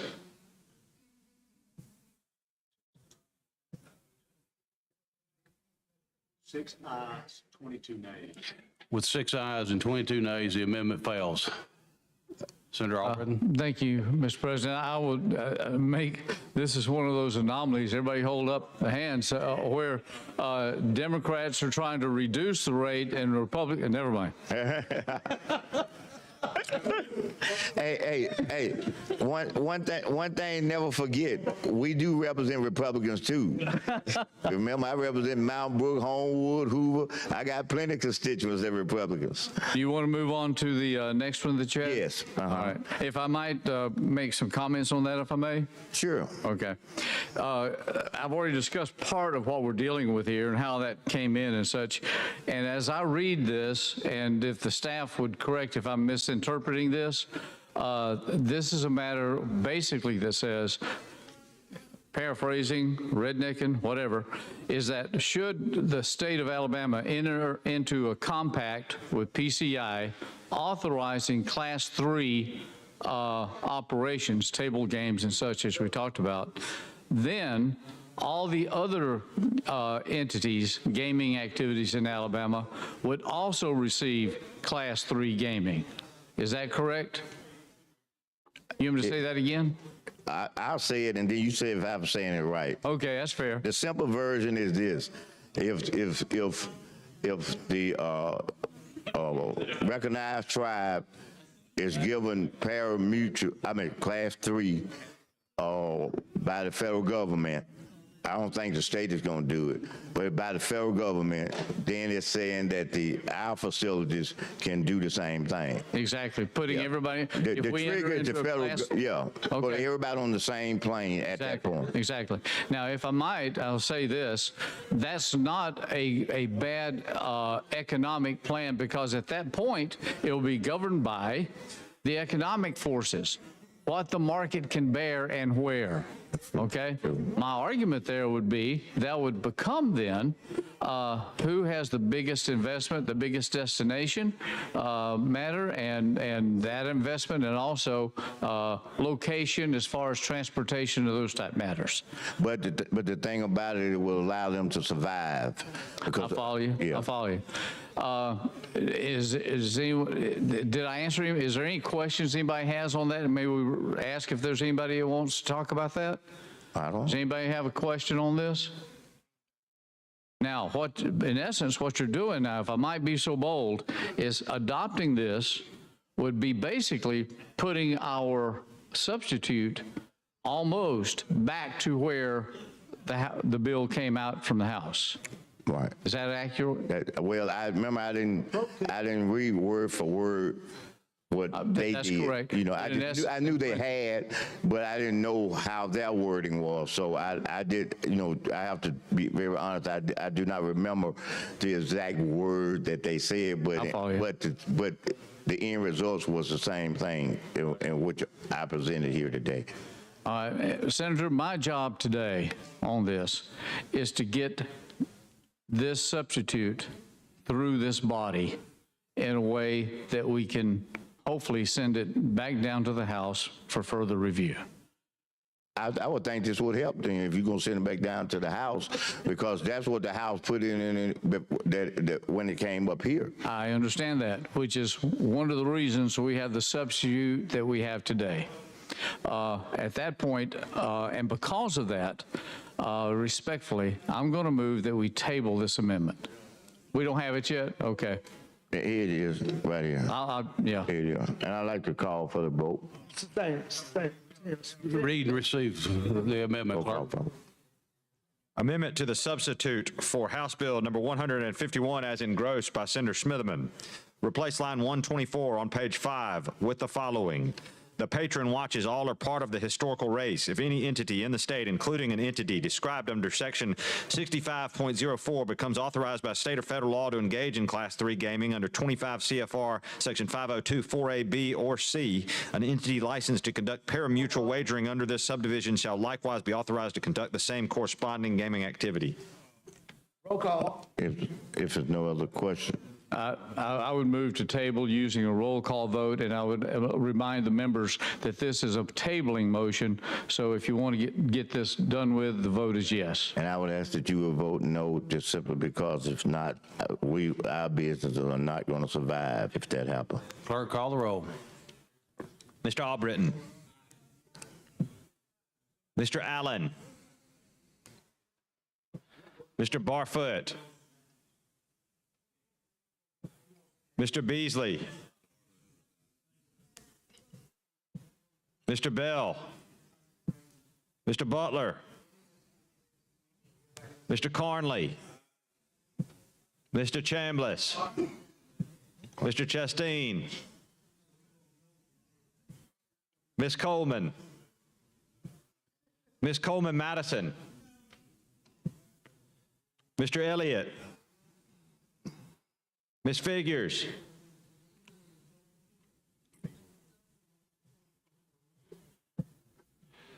Mr. Gavan. Mr. Gudger.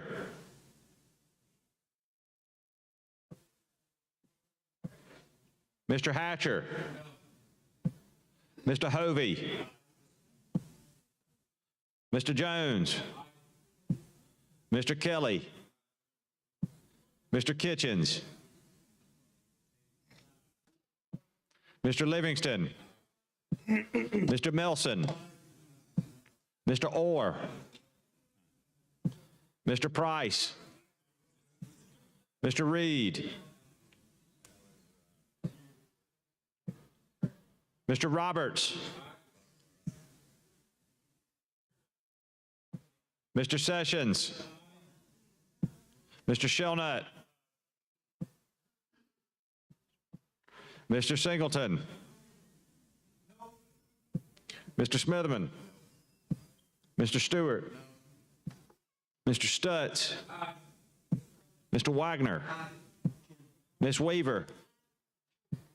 Mr. Williams.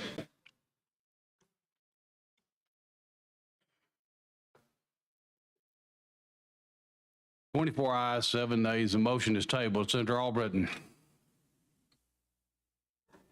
Thank you, Mr. President. Senator Smitherman, thank you for the discussion. Thank you for the presentation and such. I enjoy always speaking with you.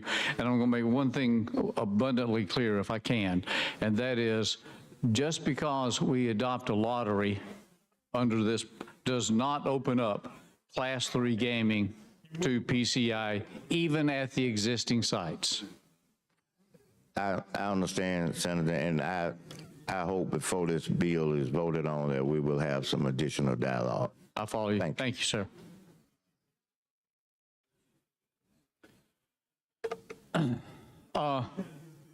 Let's see, Mr. President, let me take a look and see where I am, other than in the barrel. Let's see. If I may move down to lines 30 through 34, we're making progress. This proposed amendment would repeal all bingo amendments and prohibit the enactment of any future amendments to the Constitution of Alabama, providing for gaming activities. Now, what this does, ladies and gentlemen, is it gets rid of those that we passed over a number of 25 years or more, authorizing various and sundry gaming activities done by local CA. And it prevents us from doing that in the future. We can't deal with this issue on a case-by-case basis or a county-by-county basis anymore. All this will be captured by the state. Okay? I see a colleague across, I think, will make to dialogue. Mr. President, thank you very much. Mr. Chairman, I want to say first, and you're going to hear this a lot today, but how much we appreciate your work on this issue, your willingness to work with us on this issue, and to have conversations. Sometimes it wasn't willing, Senator, as you'll recall, but that's all right. Well, you did a good job hiding it, because I always felt you were willing, sir. So, as you are aware, sir, I have an amendment. It is one that has been discussed with you, and it is one that has been discussed with our friends that we live with, that coach our football teams, and that our kids play ball with, and that they are okay with as well. And so I'd like to offer this amendment. Let me see what it is. Yes, sir.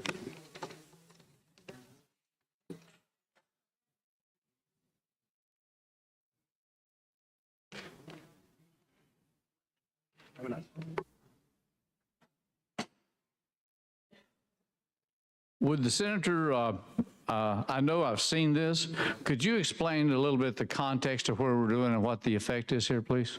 I sure will. So, members, we're on line 252, and the amendment reads to the bottom of page 9, and it deals with the compact. I think I'm going to read the whole section A there just to make sure everybody I think understands. that's appropriate. So beginning on line 245, again, section A, it says the governor shall negotiate and may execute a tribal state compact with a porch band of Creek Indians as contemplated under the Indian Gaming Regulatory Act, 25 U.S.C. 2701, to provide for any and all activities allowable under the act, provided the governor may not grant authority for any activity to be conducted outside the lands held in trust by the United States for the benefit of the porch band of Creek Indians. The amendment adds on to the end of that as of February 6, 2024. So it defines what land is held in trust at the beginning of this legislative session, and that is the sum total of the amendment. Correct. That's the sum total of the amendment. And while I'm on there, may I just briefly go into what that part does? Of course. Okay. As you know, for the PCI to enter into legally with any compact with the state has to give that sovereign nation something. We've already discussed that one thing may be Class 3 gaming, okay? What this does, and this is not in the amendment, this is actually in what we have, is this prevents the governor from giving PCI a separate location, not of trust land property, but of any place within the state. In other words, PCI will be limited to only those lands held in trust right now and can never, ever, unless we do another CA, change a location where it might be located for any activity of this nature. Does that mean? And I say that for, the reason that in previous renditions, in every previous rendition that we've had, that we have voted on positively, gave PCI another separate location outside of PCI lands on private land to be taxed and regulated just like any other entity. But now they do, this CA, as we have on the substitute, will not allow that. This only specifies the date, meaning as of February 6th.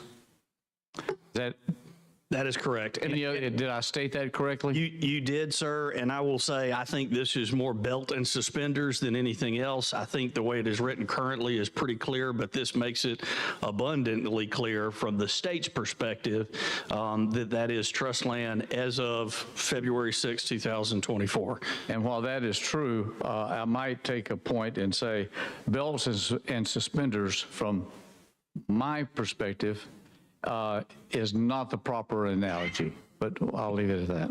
Very good. Has that been offered? Desk will you receive and read the amendment. Yes, sir, it's been offered. Amendment to the substitute for House Bill 151 as engrossed by Senator Elliott. Replace line 252 on page 9 with the following. Porch Band of Creek Indians as of February 6, 2024. Mr. President, I move adoption of the amendment using the long roll. The secretary called long roll. Mr. Albritton. Mr. Allen. Mr. Barfoot. Mr. Beasley. Mr. Bell. Mr. Butler. Mr. Carnley. Mr. Chambliss. Mr. Chasteen. Ms. Coleman. Ms. Coleman-Madison. Mr. Elliott. Aye. Ms. Figures. Mr. Gavan.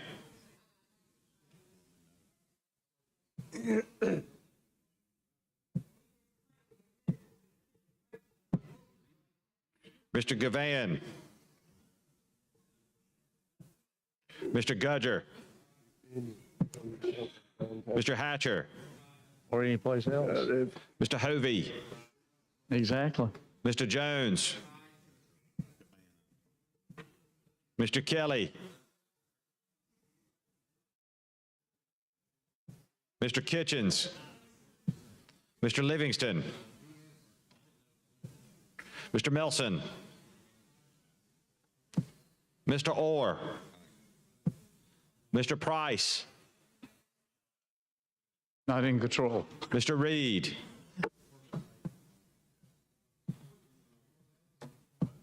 Mr. Roberts. Mr. Sessions. Mr. Shelnut. Mr. Singleton.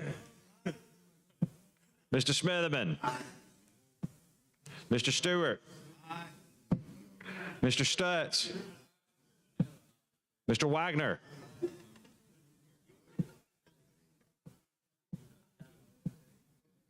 Ms. Weaver.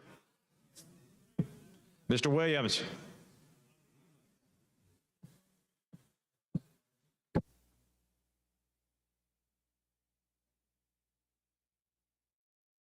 Thirty ayes, 1 nay, 1 abstention. The Senator Elliott amendment is adopted. Thank you, Mr. President. Thank you, Mr. Chairman. We appreciate working Senator with you. Elliott. Thank you.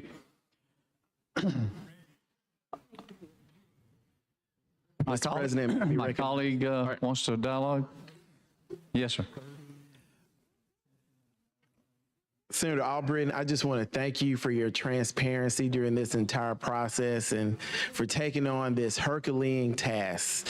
I have 2 friendly amendments. I've heard that before, Senator.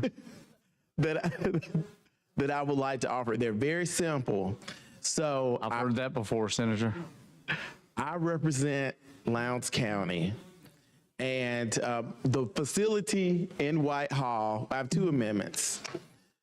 The facility in Whitehall is a very strong driver of economic development and a regional employer. And so for me, I want to make sure and ensure that Lowndes County is included accurately in this legislation. So as of right now, it just changes the date. The First Amendment is pertaining to page 4, line 112. Yes, I do. I want you to have both of that. So we just want to make sure that Lowndes County is included. We're changing February the 6th, 2024, the first date of session, until October the 1st, 2023, the first date of the fiscal year, because Whitehall was not open, and I want to make sure that we're allowing them to participate. Do you have any dialogue at this time? I'm trying to understand this. So I've got 1, 2, 3, 4 changes of dates. Well, we just changed it to for all the facilities to the first day of the fiscal year. Instead of just changing Lowndes County.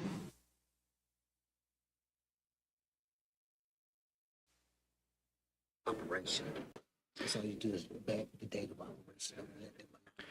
Yeah, so this would back the date up of, and let's go to line 112 and 14. Take a look at that real quick, if you don't mind, okay?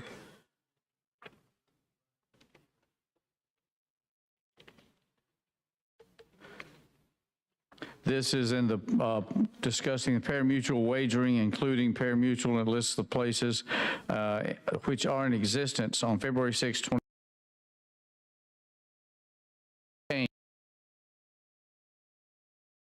To be consistent. Anyway, which is today, right? Close to it. No, we're in March, aren't we? That's what I'm saying. Oh, man. Anyway, let's see. One additional location. Let's see, 112. Okay, on line 112. Okay, so you're going to change that date to October 1st of 2023. And the same thing on line 114 to Greene County. And then on page 114, the same date. Wait a minute. Yeah.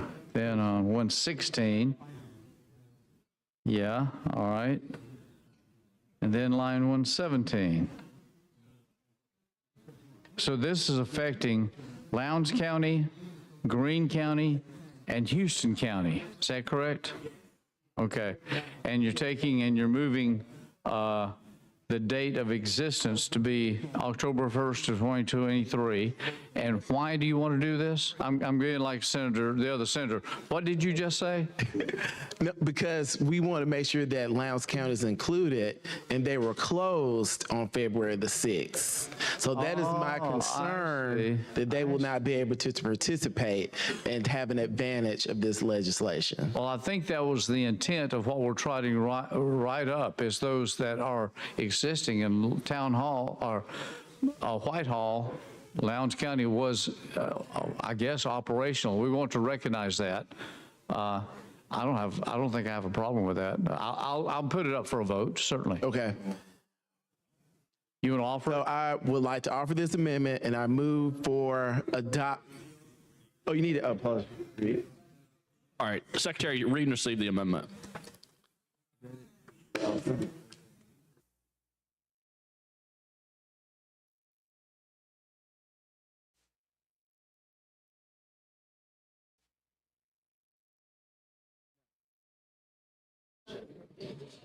Amendment to substitute for House Bill 151 by Senator Stewart as engrossed. On page 4, line 112, delete February 6, 2024, and insert in lieu thereof the following, October 1st, 2023. On page 5, line 114, delete February 6, 2024, and insert in lieu thereof the following, October 1, 2023. On page 5, lines 115 and 116, delete February 6, 2024, and insert in lieu thereof the following October 1, 2023. On page 5, lines 117 and 118, delete February 6, 2024, and insert in lieu thereof the following October 1st, 2023.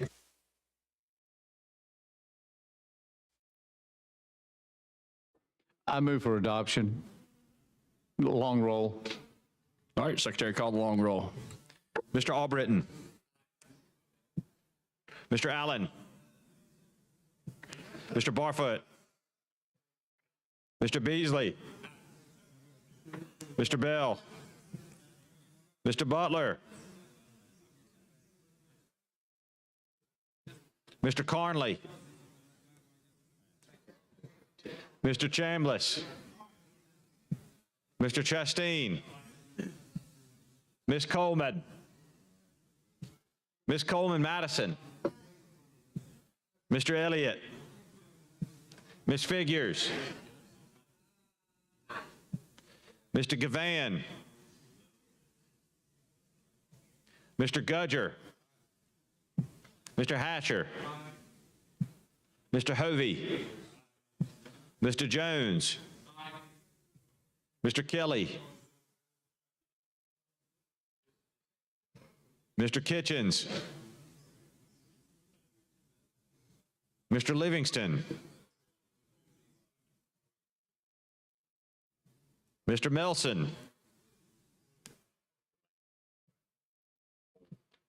Mr. Orr, Mr. Price, Mr. Reed, Mr. Roberts, Mr. Sessions,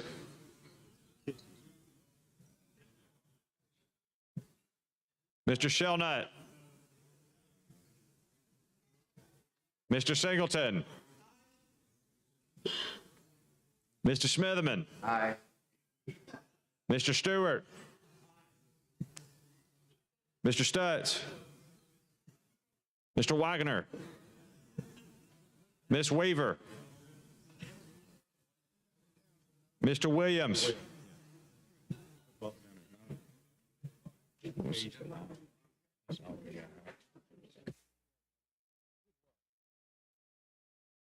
All right, 18 ayes, 10 nays. The Senator Stewart amendment's adopted. All right, Senator Stewart. Thank you, colleagues. I also, Senator Albright, I have a second amendment. All right, Secretary Reed received the amendment. And if I might, is this the one we talked about that basically it keeps Lowndes County? Yeah, it matches the House version of the bill where it says Lowndes County.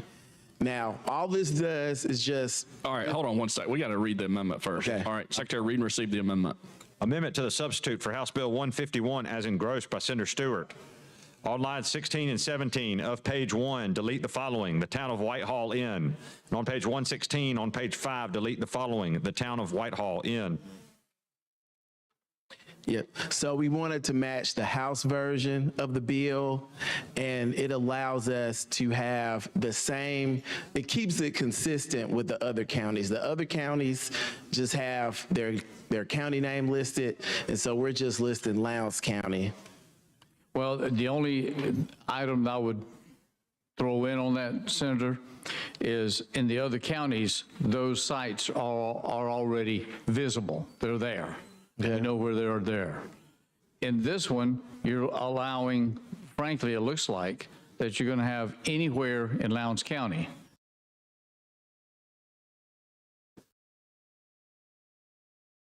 About leaving leaving Whitehall, but it was just want to be consistent with the House version. Is there anticipation that what I don't want to get into is the aspect that if we're going to allow one to be moved within the county, is that going to give another to move outside or within the county? That's All right, Senator Smitherman, did you want to talk on this amendment? Okay, you're recognized. I think that to clarify what you were saying is if it says Lowndes County to be at White, I don't know, I think that's the city's name, to be at, say, Lowndes County, then the caveat on it said to be at Whitehall.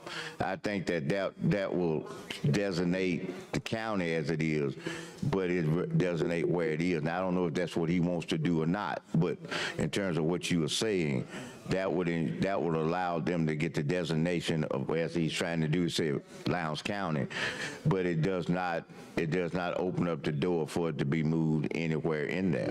So I think that, you know, and I'm saying that to you because you may have even a better right there where I'm saying, in small parentheses, Whitehall, being an attorney, you know what I'm trying to say. So I think that if to deal with what you're saying, that part deals with it, but to deal with what he's saying, it's named.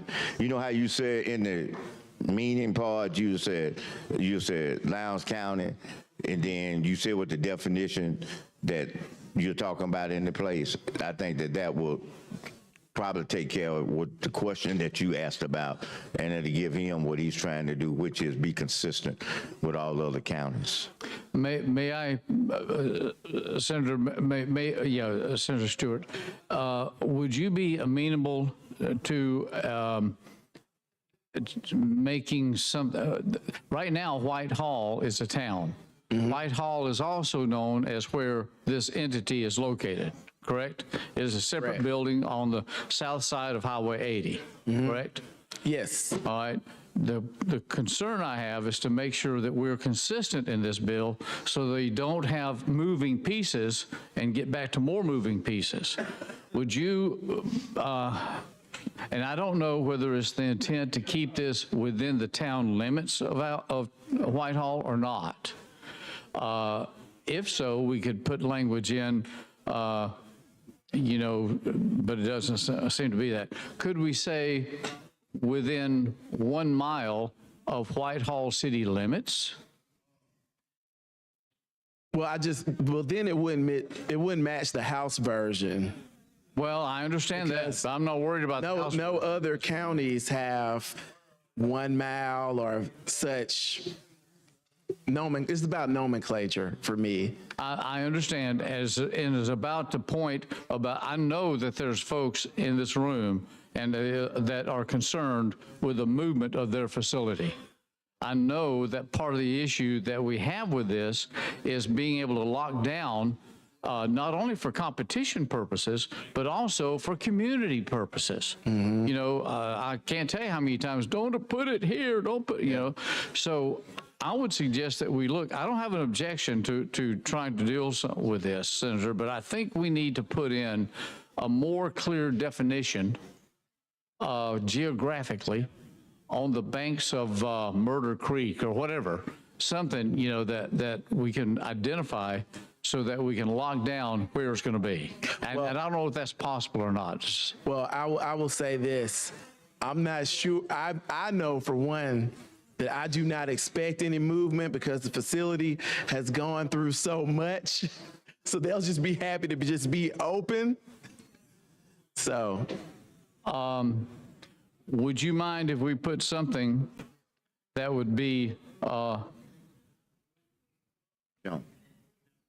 don't know, would you mind if we talked about this for a little bit? Would you mind withdrawing this and let's talk about it, maybe bringing it back in a little bit? Sure. Before we, if you don't mind, I'd like to get that nailed. Is that your motion? Well, I would like more discussion on this topic while we have it, because we might not get the opportunity to speak to this again. I'm not going to close this out, Senator Stewart, until you get your issue resolved. Okay. So if you don't mind, I'd like for you to move to withdraw this amendment at this point so we can move along and you get something like this worked out. We got a ways to go. Okay. Would you mind doing that? Well, I want to yield to my colleagues to see if there's any more discussion. Okay, I'll do that. I move to withdraw my amendment. Any objection? Hearing none, so ordered. The Senator Stewart amendment is withdrawn. Thank you, Senator. All right, Senator Jones. Thank you very much. You're recognized, Senator Jones. Thank you, Mr. President. First of all, I want to thank Senator Albritton for all his work that he's done to get this bill this far. I know it's a Herculean task on his part, and I do have some improvements to the bill, tweaks, because I feel like that we need to make sure that funding is available now as soon as this bill is implemented for critical needs here in our state. And what do I mean by that? I mean, right now there's a delay in the bill for road and bridge funding. There's a delay for education funding for a period of years. And the bill says that later on it'll be 1/3, 1/3, 1/3. I think we have to do that now. The needs are overwhelming in the state for roads and bridges. The needs are overwhelming for schools. And the general fund still gets its fair third. So with that, I want to introduce this amendment. May I see a copy of the amendment? All right, Secretary Reed received the amendment.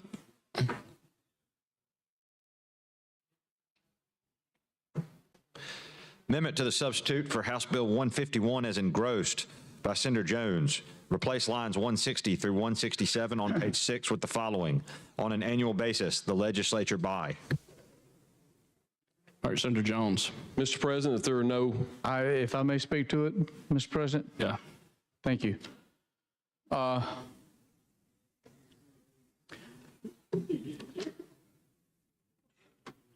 Ladies and gentlemen, we have come to a crossroads, and let's get to where we are. If y'all would, we're going to go to lines 160 and 167.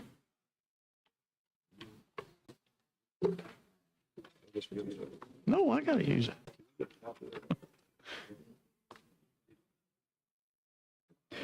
Let's see.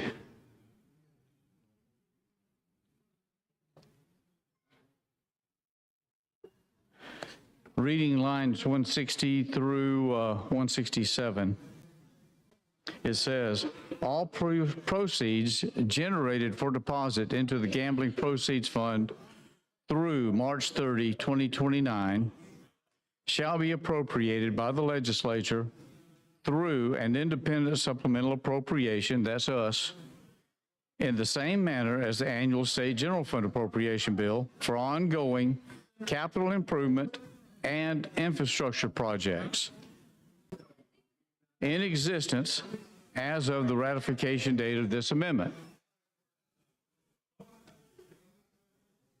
And what this does, I guess the amendment is intended to remove that part out and have it go on the basis so that there is none. Let me tell you why the language is in here, ladies and gentlemen, and tell you where we are on this, if I might. Now, this has been a criteria. There's always argument. There's always argument about where the money goes, who's getting the money. I've already discussed the aspect. We've already discussed the aspect that we've taken with this substitute and reduced the revenue from 750 or 950 down to as much as a third of that take. Ladies and gentlemen, we've already cut 2/3 out. All right? Let me also suggest that we have on our plates right now almost overwhelming obligations on our resources. We know about roads and bridges. We have that and have had that. We also have lawsuits on us for several things, one of which is Department of Corrections. No one likes to talk about it until you hear of a death in there, whether that be of an inmate or a corrections officer.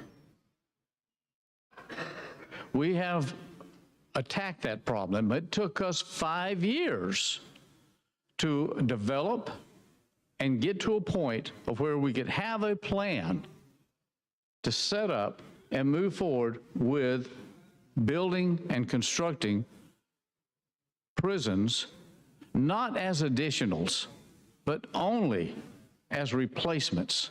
So we would have safe places for people to live and safe places for people to work. We don't have that now. We do not have that. You guys know this. We've been through this many, many times previously. We have developed a plan. It was all set and ready to go. We even went to market for the bonds. And then we had political enemies, without going further, who viewed this differently. And they caused disruptions, not only in the United States, not only in the New York, but also in London. where riots were made because Alabama was trying to borrow money to build prisons. The result of that is when we went to market, now my numbers may be a little bit off here, guys, but the numbers went from $735 million, I think it was, that we went to market for. You know how much we got? 500 million. Now, at the same time we got that, guess what? Inflation hit, and what was that stuff called? COVID. COVID hit. Costs went up. Supply chains died.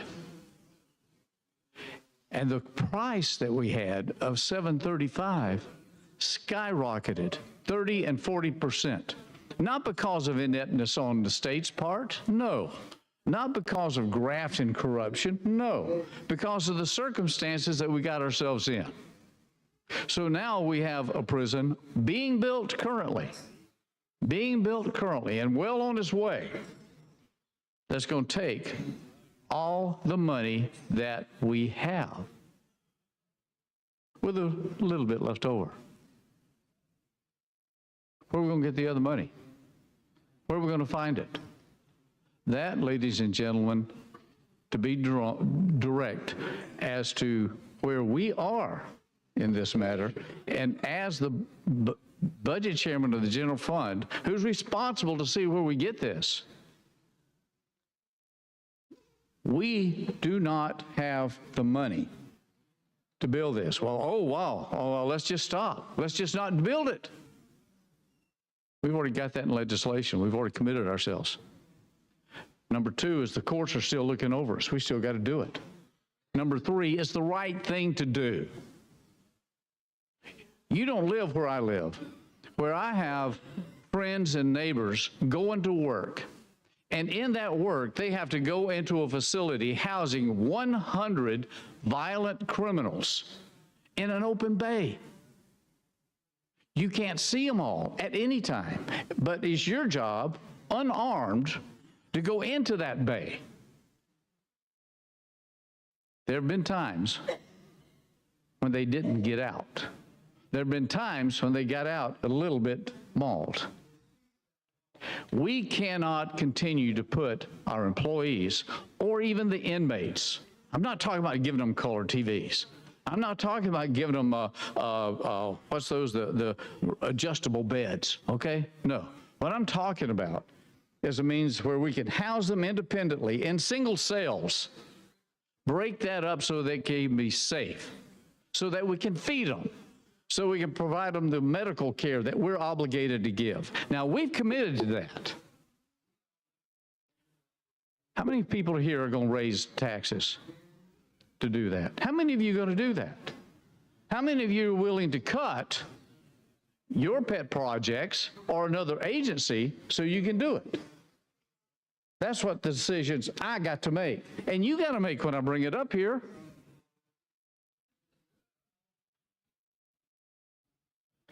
We're in a difficult circumstance.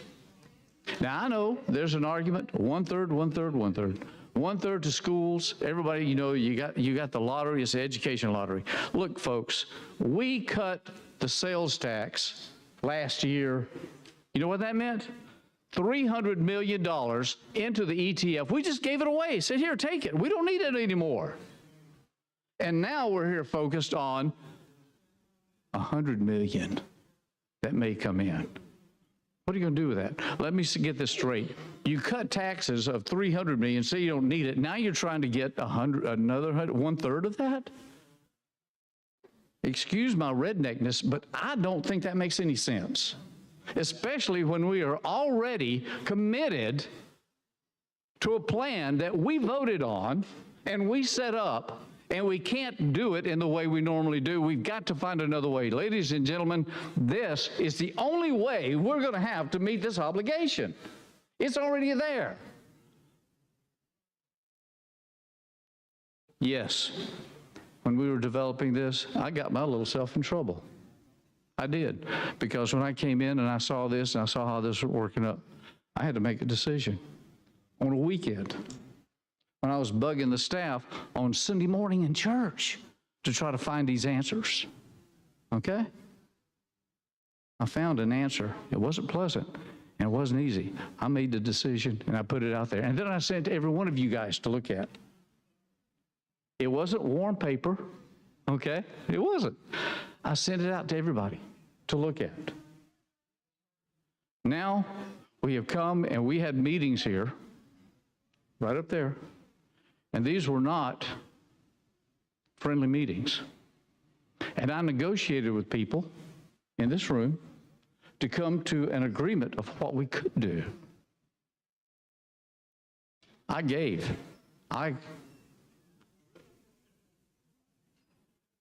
I agreed to change and to compromise. All I'm asking now, Senator, is for that compromise to be recognized. All I'm asking for now is that work that we've done here, not just me, but everybody, to solve this problem, be given the opportunity to get finished. We have an opportunity doing this as we have it, put it in here, to make this work. We can get this money, we can borrow the remainder that we need to and finish this job. Or we can delay it and we can phase it in and we can wait till who knows when. We can do that. But I want to tell you one more thing that's involved. This isn't just about our obligations as a state. This is my district. This is my district that's being ignored. That prison's falling down. We've already had to shut one down there, well, a loss of 200 jobs. And now you want me to take this after we're building the Elmore facility and not put the one in my hometown? The joke is, I wouldn't have any place for my family to live. That was a joke. My point, ladies and gentlemen, is I'm going to give this an up or down vote. And I'm going to ask you guys to vote no on this because of what you've already committed to, because of what you've already agreed to, and because that's because I am asking you to do. All right, thanks, Senator Albritton. I would respond in brief that we answer to the people of Alabama. The people of Alabama have been very clear over the years. They want funding for education in the lottery or gaming package. We answer to the people of Alabama.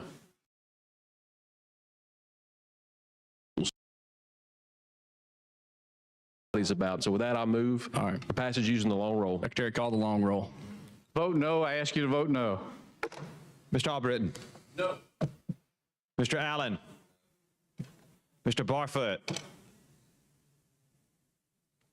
Mr. Beasley. Mr. Bell. Mr. Butler. Mr. Carnley. Mr. Chambliss. Mr. Chasteen. Ms. Coleman. Ms. Coleman-Madison. Mr. Elliott. Ms. Figures. Mr. Gavan. Mr. Gudger. Mr. Hatcher. Mr. Hovey. Mr. Jones. Mr. Kelly. Mr. Kitchens. Mr. Livingston. Mr. Melson. Mr. Orr. Mr. Price.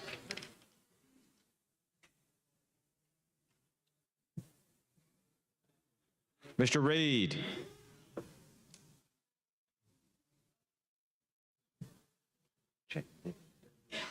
Mr. Roberts.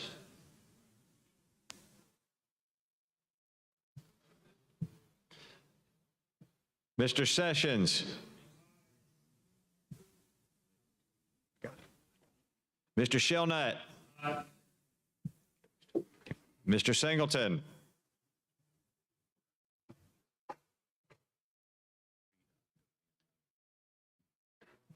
Mr. Smitherman. Mr. Stewart.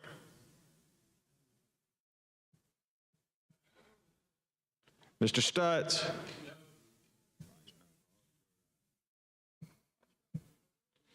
Mr. Wagner. Barfoot, what? Ms. Weaver. Mr. Williams. Stewart.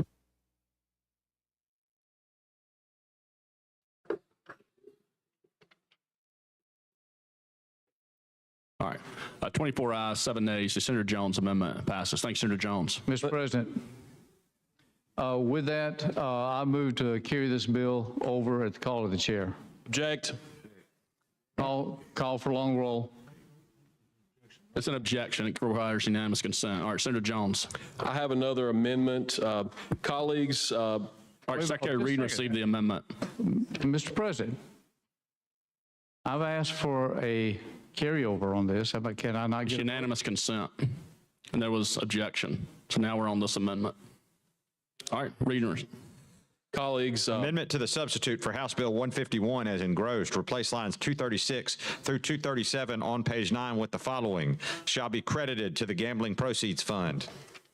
All right, Senator Jones. Thank you, Mr. President. Colleagues, you may recall hear me talk about Sweet Trails, Alabama, and the great work that we are doing to connect the state through economic development. That was very important to me, and there was a provision in the bill to allow some funding for that. Thanks to all of you, the pro tem,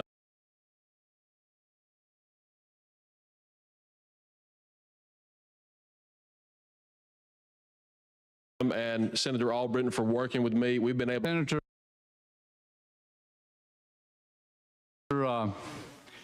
Jones, we've talked about, I think, this amendment on many occasions, And it was my understanding on this that we had made some particular agreements, but on the basis of what's already happened today, I would move to table the amendment. Object. Move for roll call vote. All right, 3 abstentions. Secretary, call the long roll. This fixes what we agreed to as a body, just so you know. I disagree that it fixes anything. I think it's a money grab from my colleague. Yes, Secretary, call the roll. Mr. Albritton. No. Mr. Allen. Mr. Barfoot.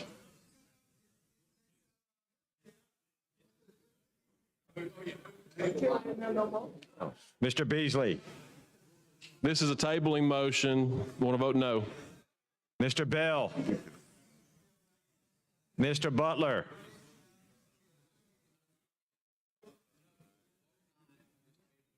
Mr. Cardley. Vote aye on the tabling motion. I screwed it up. Mr. Chambliss.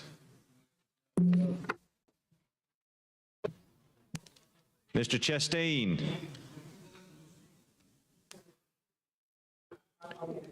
Tabling Ms. motion. Coleman. No. Ms. Coleman Madison. Mr. Elliott. Ms. Figures.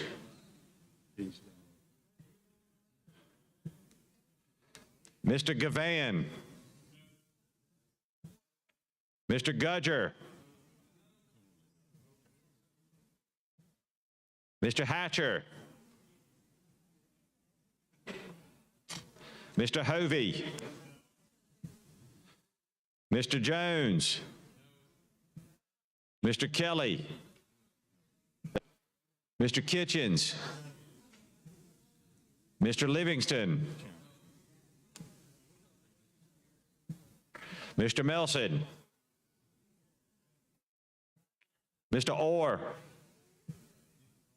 Mr. Price. Mr. Reed. Mr. Roberts. Mr. Sessions. Mr. Shelnut. Mr. Singleton.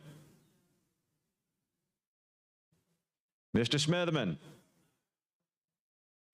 Mr. Stewart. Mr. Stutz. Mr. Wagner. Ms. Weaver. Mr. Williams.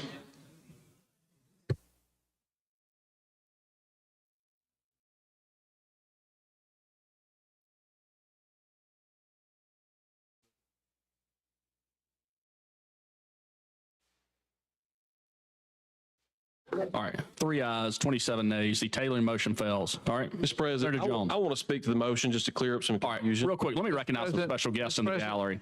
I'd like to recognize some special guests in the gallery. The guest of Senator Weaver, Senator Roberts, Senator Bell, and Senator Wagner. When I call your name, if you could please stand. Leadership, Shelby County, if y'all could please stand. Welcome to the Alabama Senate.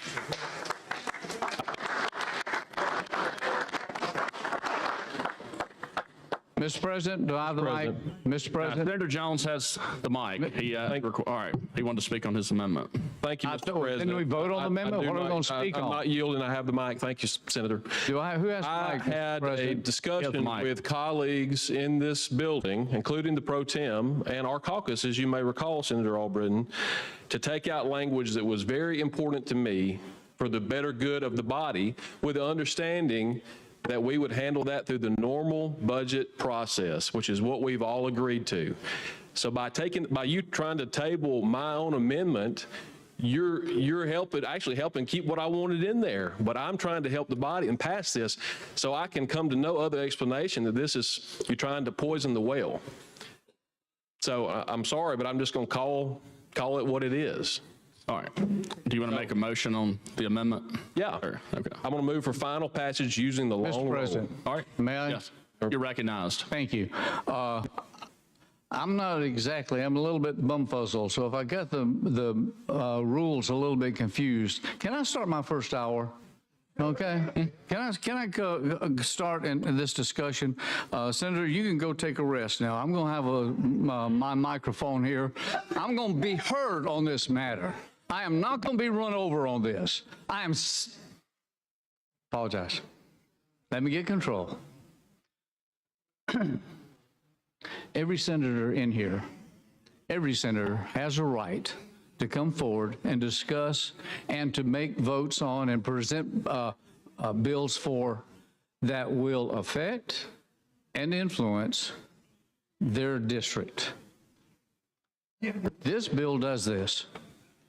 This amendment that this body has added, I think was added inappropriately, without due consideration, and without understanding about what it does to my district. I started out today discussing the bill that we have. This bill that we have, it was my duty to try to move this bill through so that we get a vote on a constitutional amendment so that we can continue the process. My efforts to negotiate, my efforts to compromise, my efforts to work with this body and members has proven not only fruitless, but has proven detrimental to my district. I cannot and will not allow this to move forward until I fix my local problem. I want to be clear about that, ladies and gentlemen. I want to be very clear about this. Now, this bill has drawn up, and I'll tell you, I know I'm getting a little bit long in the tooth, but I tell you, I've been around long enough to know what goes on with gambling in the state. I understand that. I know how this works. I've been in just about every single meeting, state up and down, about how these things work. I was told last year that the House needed time to develop and to work their deals, get their sums fixed, and we did. We worked through that. We graciously worked through that and moved forward. And then they worked, and they did call upon me several times to come in for information and try to work out how we could do it. And I brought to that table all the information and works that had come in from all of the meetings that we'd had years before. I brought to that table the observations I had all the years previously. I brought to that table all the things that needed to be done to capture this industry so that the state, the sovereign state of Alabama, could control this industry, had the authority to regulate it, to tax it, to deal with the harms that it does. Every industry does harms, whether it be of a landfill, whether it be a chemical plant, a paper plant, or a power plant. All of them bring ills to society. So does this industry. But just because there's some ill effects doesn't mean you can't deal with it, and does not mean that you can't address them. Doesn't mean that you can't apply resources to fix those. This industry is the same. Too many of us believe and think that all we're doing is just expanding and putting gambling out there for all of those people that are ne'er-do-wells, and we're hurting all the poor folks. Some of that might be true. Might be true. But just because we refuse to acknowledge it, just because we do not recognize it, doesn't mean that we can just allow it to continue. No, I think it's our duty. I think it is our duty to come in and to deal with the matters as is our obligations. This is a matter that comes in that simply does not fit the pattern, does not allow the state to control these matters at all, at all. I mentioned earlier where there's a brand new facility. I don't know, some say it's about 40,000 square feet, 50,000, I don't know how large it is. I haven't been to that one yet. But it's a new one. It's only been there a year, 18 months. It went up without the state knowing about it. It went up without the state giving it a license.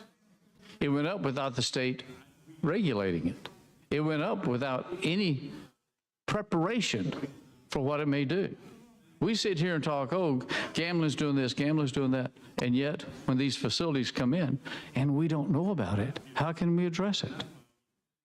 Part of regulation, just a small part of regulation, is knowing what and where the activity occurs. And then we can take it from there to regulate it as we need to. Now, we don't have to. I guess we as a body can say, no, we just don't want to deal with it. No, let's just let it go on. And everything we're doing in this sub, everything we're doing in this sub that we're addressing here today, that I can't seem to get carried over, everything on this sub has nothing to do, absolutely nothing to do. What you can sit right at your seat right now, pull out your phone, and you can play the slots. There's an app for that. You probably have it on your phone. You can do it right now. Some of you may be. How many of you sat in here during basketball season and played the odds? How many of you sat in here during the Super Bowl? Or how about the Iron Bowl? And bet the odds on that? That's done here. Where's the state there? Where's the state controlling that? Controlling whether a minor is involved or not? Where's the state involved when you have someone that's having a problem and doing this on and on? Where's the state involved with that? We're nowhere. We're nowhere. We're hiding under our beds. That's where we are. We're trying to stay out of the way. We're trying to keep our skirts clean because we can't expand gaming. Gentlemen, the longer we do nothing, gaming will expand. That industry is in a growth pattern. Technology is provided on a trajectory that is taking it far beyond your imaginations right now. And we're sitting here arguing about whether we're going to have paper ballots or not. Or, correction, paper tickets or not. You know, it is extremely frustrating, additionally, when we as a body have had this matter before us. We've had the answers before, and we voted them in favor of it. We put them out. We had the answer. We put it out. Didn't get passed in the House. I know that. But now that the House came through, and the House provided a document, need I say a bill, that covered 90% of what we passed out of here. Twice. 90% of it. And what we did is we took it and we changed it dramatically. Now I'm standing here and I'm being swamped by amendments left and right. Some I knew about, some I didn't. Some I'm for, some I'm not. And I'm sitting here correcting all these. But you know what?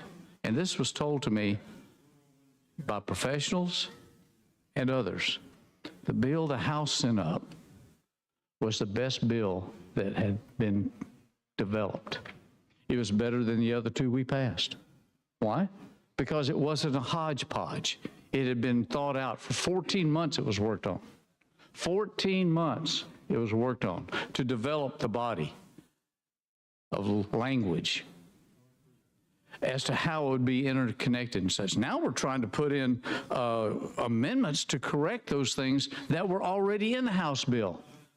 Senator Stewart's trying to bring in one that simply mimics what the House bill. But now, because we've changed it up so much, it doesn't fit anymore. We continue doing these things in a way that absolutely makes no sense. We keep doing these things so that we can hide ourselves because we don't want to be caught, because a special interest here, a special interest there, operators, vendors, others are all trying to tell you, no, that's a bad, bad thing. It's our duty to figure that out and to do it. All I'm trying to do, ladies and gentlemen, is find a path where we can control this industry in a way that we can do it sensibly, fairly, logically, economically. I think we've done that. Now what we have is a sub that I'm willing to take, I'm for, I'm here to try to move it forward. And there was great pains about moving this thing through, disagreements and everything else, and compromises were made. But there's a red line that hits, and that red line is, what are you going to do to my district? What are you going to do to my home? What are you going to do to those friends that I have that are living there, that's faced with this? Because we can't keep those places open down there, and we don't have the money to build a new one. What are we going to do? You guys got to answer that. And I think you have already today. That's why I'm on my first hour. And we'll be here. We'll be here until I resolve this, until you resolve it, or until we go home. But you know, I hope Debbie doesn't hear this. I'm not in a hurry to get home. I'm in a hurry to get this resolved. I'm here and determined. I've been up here before doing the same thing. I've been laughed at. I've been goaded. I've been caricatured, everything else. Somehow I have been made the gambling guru of Alabama. I don't gamble. I don't. And now, don't get me wrong. When I lived in Nevada, I tried that nickel slot. It was in the grocery store, okay? And I tried it. On a business trip to Vegas, you go there and you're, in your hotel, and what do? They give you a little cup of nickels. I used every one of those nickels up. I learned something from that. You know what I learned? Those nickels go fast. They do. They just get swallowed right up. I also learned that gambling is a poor investment on the casino floor. But I learned that. It was a hard experience, but I learned that. So why is it that somehow my demeanor, my face, has become the face and the voice of Alabama in gaming? Why is that?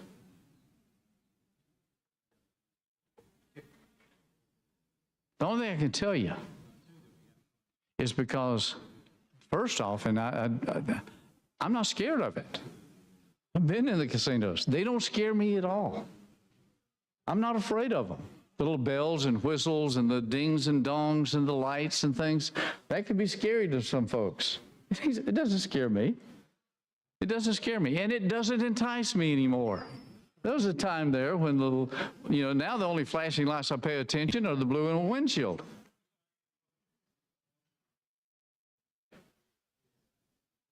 It doesn't scare me. I don't mind tackling it. There have been times when working in the woods and such, I come up on a snake.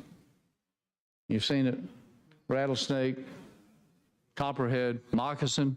There was once, as I was in my younger days, I would run, okay, and had this dirt road out there. Of course, dirt roads are not uncommon where I am, but there was this dirt road that I had, and I'd go out and run, and clearly came close to stepping on a coiled, raised cottonmouth. I did ballet moves you wouldn't believe I could do. Now that's may have been a while back, but I know how to avoid danger. I know how to recognize and cope with the natural elements. And ladies and gentlemen, whether you want to admit it or not, unfortunately, gambling is a natural human activity that occurs every day. Every farmer takes a risk when he plants the peanut or the cottonseed. Every farmer takes a risk. That's a natural course of life. All of us take a risk when we go outside and get in the car. Some folks say that life is a gamble itself. You'll never get out of it alive.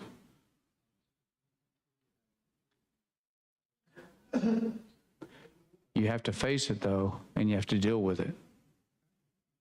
And the way we are at this point, all we're doing is hiding from it. One reason I'm the face of gambling and gaming, if I might be blunt, is because there's several folks that don't want to deal with it.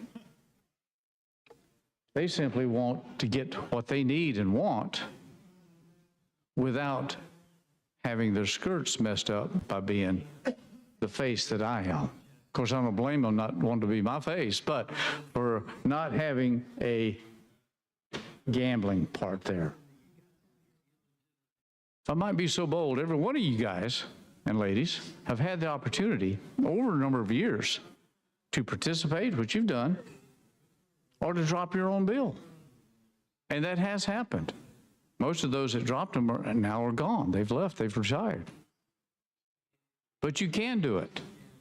And I encourage you, if you want to, drop another bill. Because this one doesn't look like it's going anywhere. Through the efforts of 1,000 small cuts, and we get to a point to where the district becomes harmed. Not just ignored, but harmed. That's the line in the sand. That's where we stop. That's where we disengage. That's where we deal with it.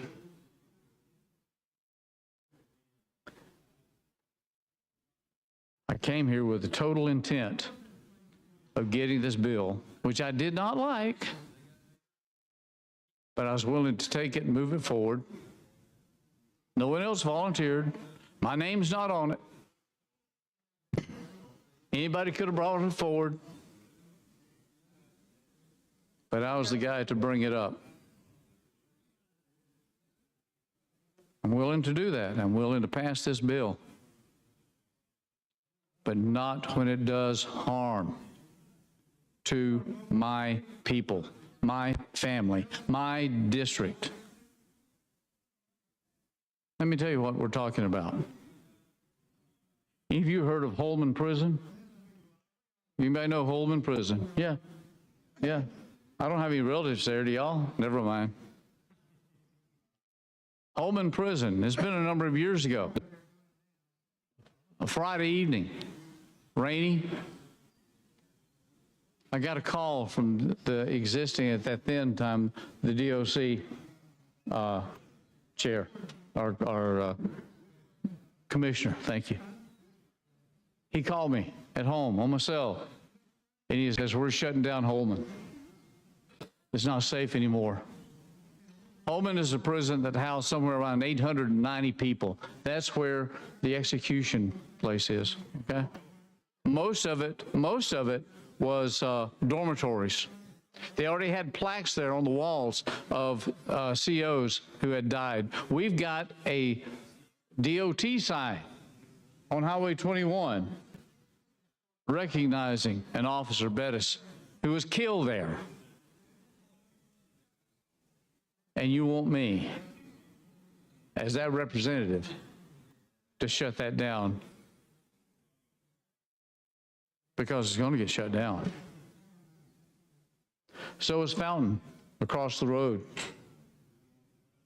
We do not have the means to house our prisoners. Do y'all know how many prisoners now are coming into our prisons? Let me rephrase that. A lot are coming in. Now, it's the same, that's happening because not of any change or COVID or anything, it's because of what we have done. We as a legislature.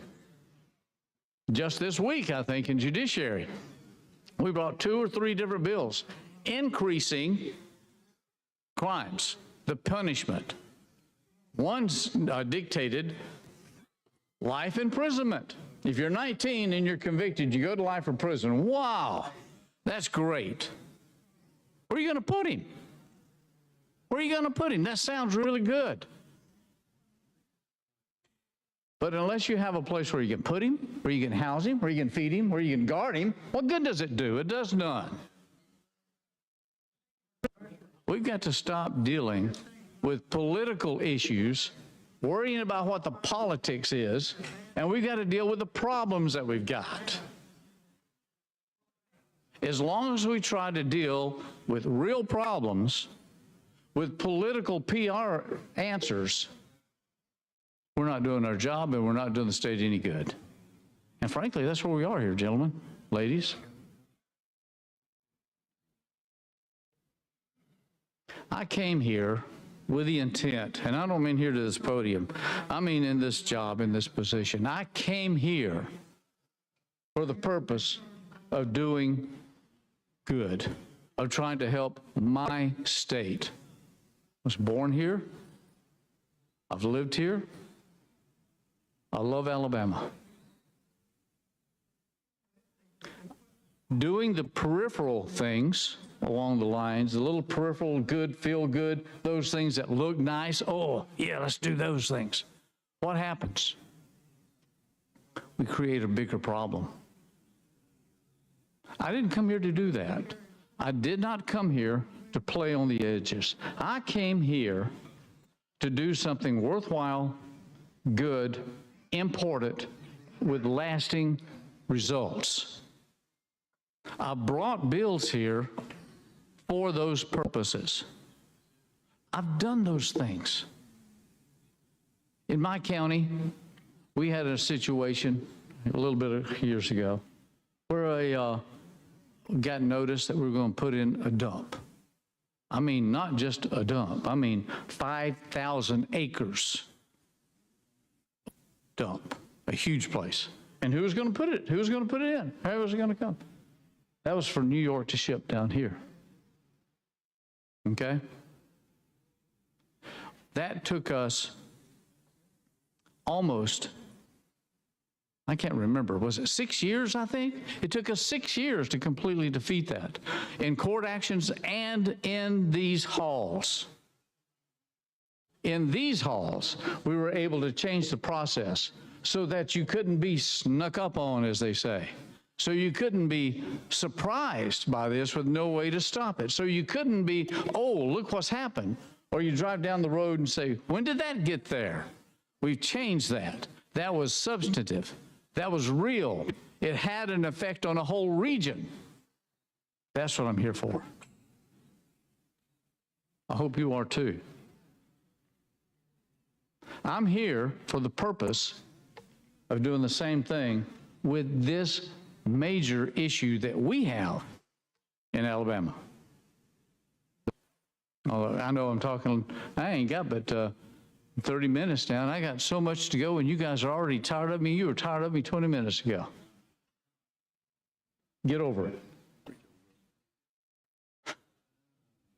I'm here to talk to you and tell you, you have an obligation to fix this problem.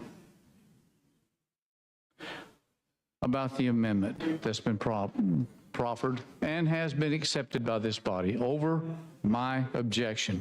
And I've been outrun and overrun by procedural ways that, in my opinion, is totally unfair. But it's happened. That's the process. That's the rules. My option here, then, is to stop it in its tracks.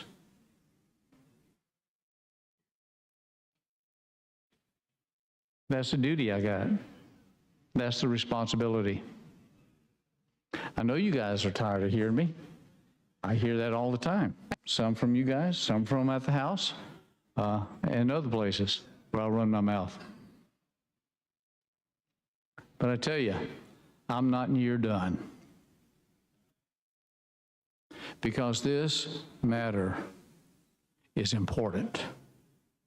Not just to me, but it's important to every corrections officer that has a job. We need to hire, and we're under court order to hire, 2,000 more corrections officers. Let me have a show of hands. How many of you are willing to go to work in a prison with a high likelihood of not coming home? Anybody? Anybody? How are we going to hire them? What are you going to do to fix that? What are you going to do to make this job safer? Anything?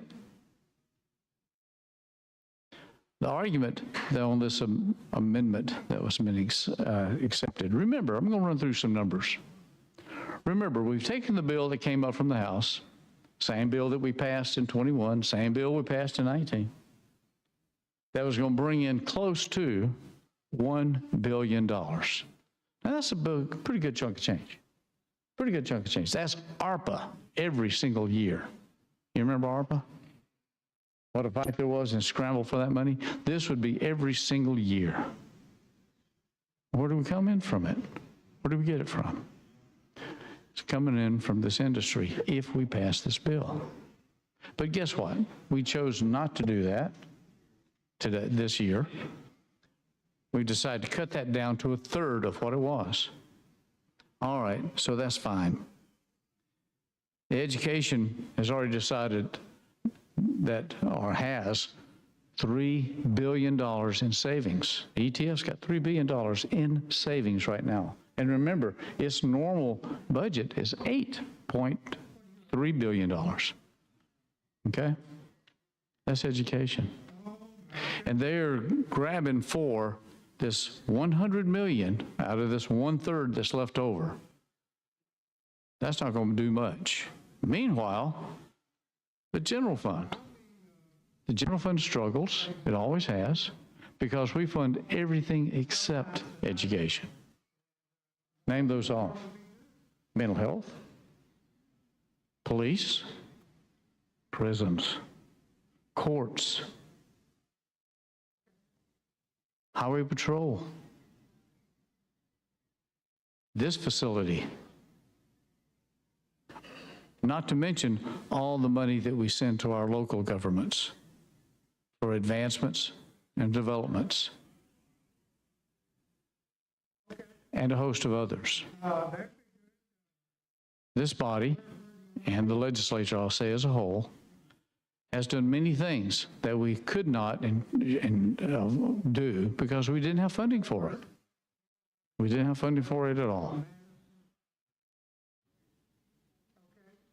So how do we deal with that?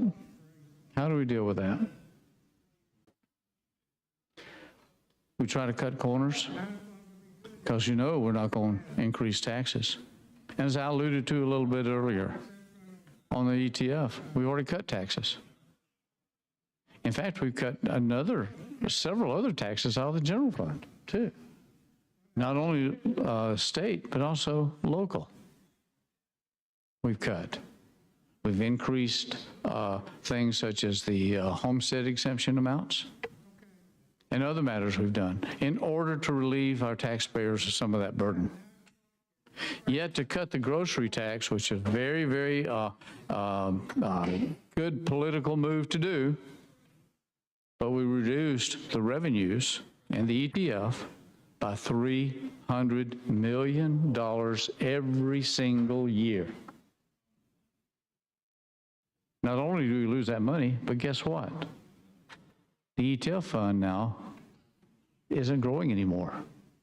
It's got a negative growth.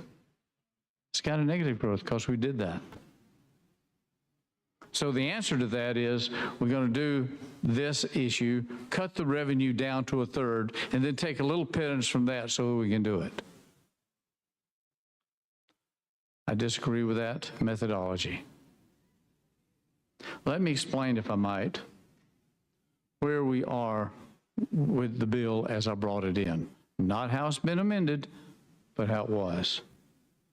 As I mentioned earlier, we have the prisons. We're only able to borrow so much. We're tapped out. We may be able to borrow somewhere around another $200 million. Now, we're trying to do some things to save up some money and move forward on some matters. But you know what? You know where we are on that? Way short. This is an opportunity that we can take the first 4 years of income from this, just the first 4 years, put it toward that we've already committed to, get it within range so that we can have the cash and money to complete this project we've already committed to, then move it into this. One-third matter. That's what we can do. That's what we should do. But you guys have decided to do otherwise.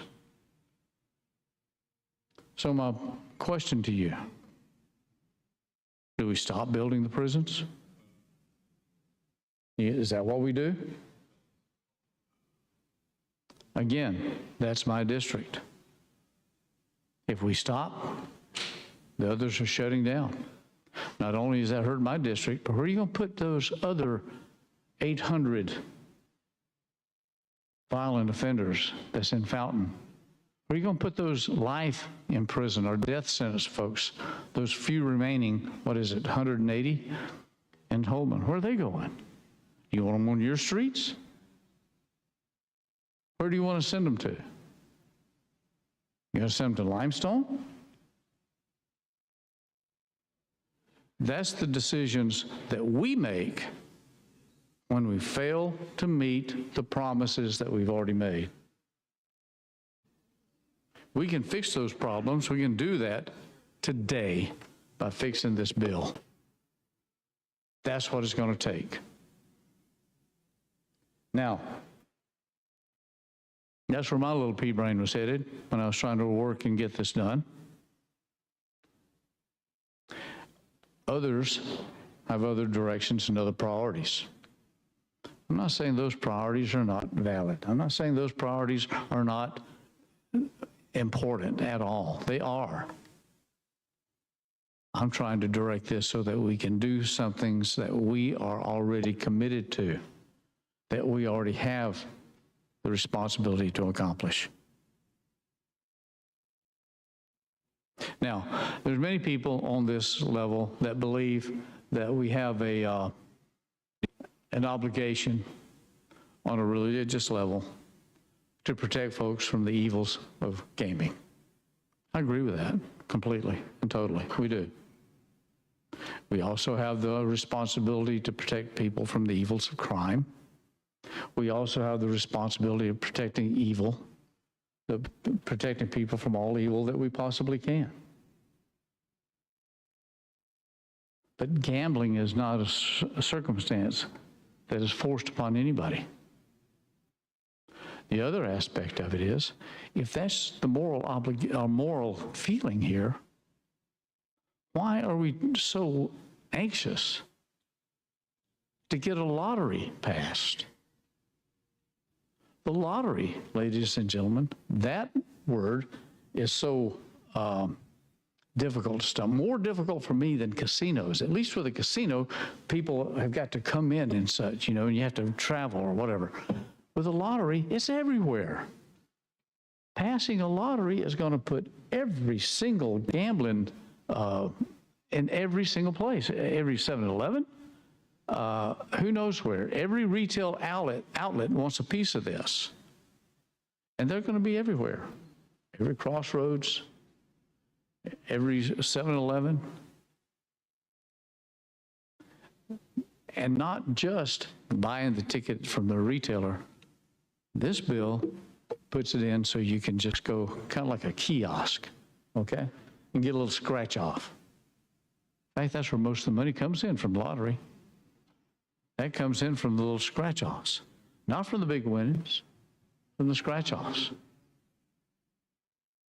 That's what's going on, and that's what you want to do, is to give people the opportunity, expose them to more of this over and over and over again.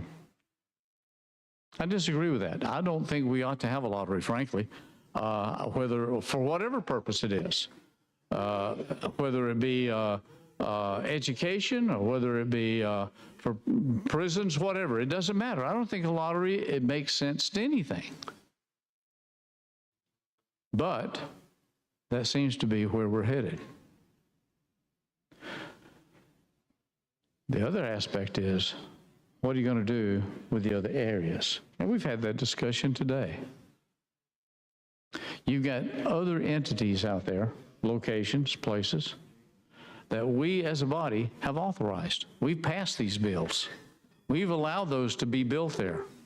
We've allowed the communities to be built around those. We've allowed jobs to be there. And now we want to take that from you. Now we're going to shut it down so that you can't earn a living. How many of you have been to Greene County, Lowndes County, and seen that what's there? Do you understand, I hope, that in many of these areas, this is the same places where the soil and the sewer systems don't work. That's the same place where people do not have adequate sewer or water. But that's okay. We're going to ignore that.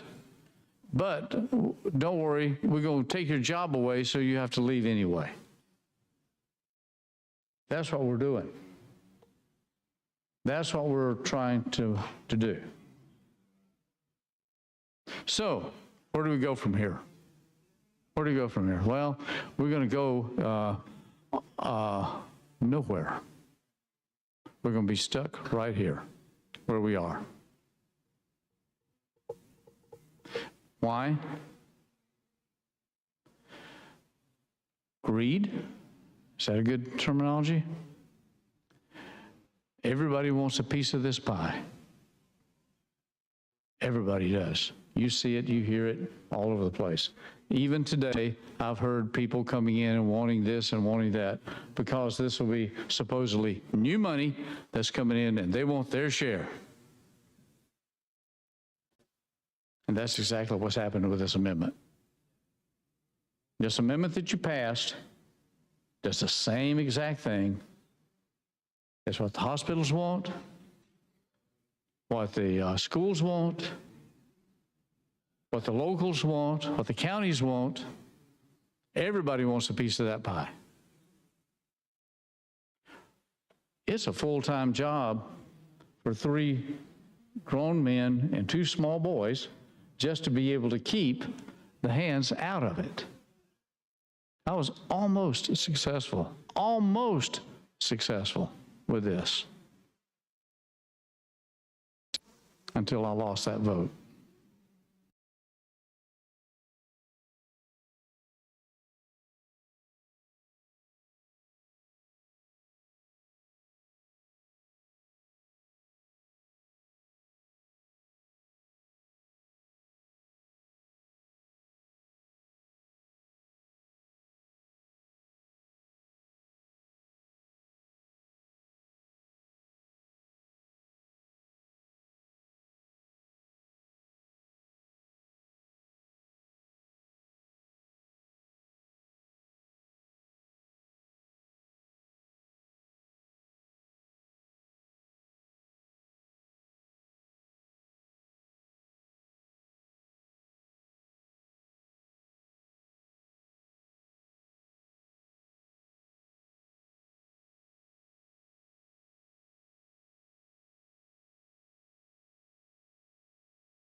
It ain't got to always come from that side, so that means we pass it.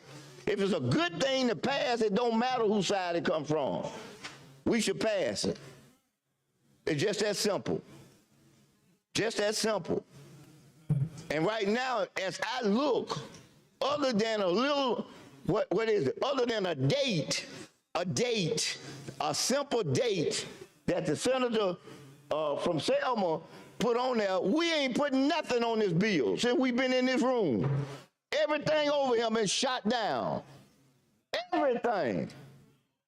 Everything. So yeah, that's what I'm talking about. Ain't nobody, listen, ain't nobody happy just to be in here. We in here trying to do work. Work that our citizens seeing. That's right. Ask us to do. Ask us to do. So as I said earlier, then I had another amendment that simply said that we will stay in parity to whatever happened. That was shot down. And personally, I did not expect that one to pass, even though it was the right thing, because, you know, I ain't mad at the sponsor at all. He trying to look out for the folks that he represents. That's what he's supposed to do. And I'm over here trying to look out for the folks I represent, like y'all do. All of us supposed to do. But I am not being given a chance to do that. You said you up here talking. Yeah, that's all I am up here talking, because I ain't getting no support to do what y'all know is right. You know it's right. You know, and when the senator was talking about it, the advertising, on the way here, but when he was over there talking, I'm talking about not the senator here, but one over there. Listen, we can't tippy-toe and play games. Oh, we gonna have it, but let's don't say much about it. Man, we gonna either have it and try to make it work or don't have it. Ain't no sense in dancing around, faking out. It ain't no sense in doing that. And right now, it don't look like we really said as a group we wanna have it. Because we want to tippy-toe around it, we do and don't and all that. There ain't no sense in doing that. Just don't have it. It ain't no sense in staying there at the night for something that I don't think that you really want. Because you ever notice when them little children be saying this here, we in here may like it. We may like it, we want something. We may like it. You know, we want it, but we don't want it. We want it, but we don't want to say we want it. We want it, but we want it like this and not like this. Let me just tell you something. If you go out there and take a penny and flip it and call heads or tails, that's just as much gambling as it is to go to class 3. It ain't no 7 definitions of gambling. Gambling is just gambling.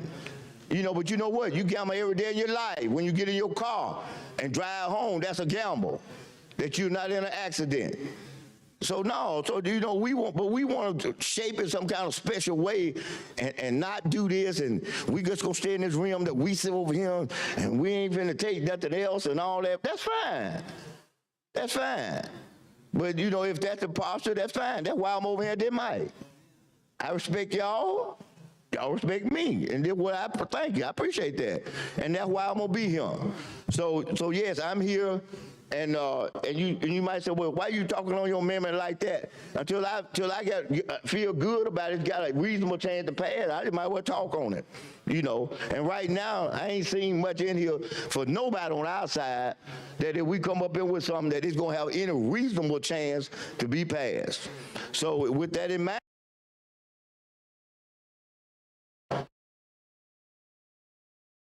And what I'm gonna do, I'm gonna make, you know, I know many of y'all might not have a chance to do this. You know, you might not have a chance to really read this bill. So yeah, y'all know me, I can sit up here and talk about this, that, and the other, and have a good time talking about it. You know, but I'm gonna,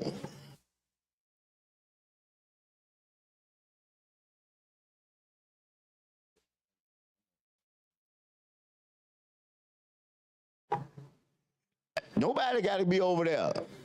Hey, cause see, I'm gonna say this. Well, I want to say this.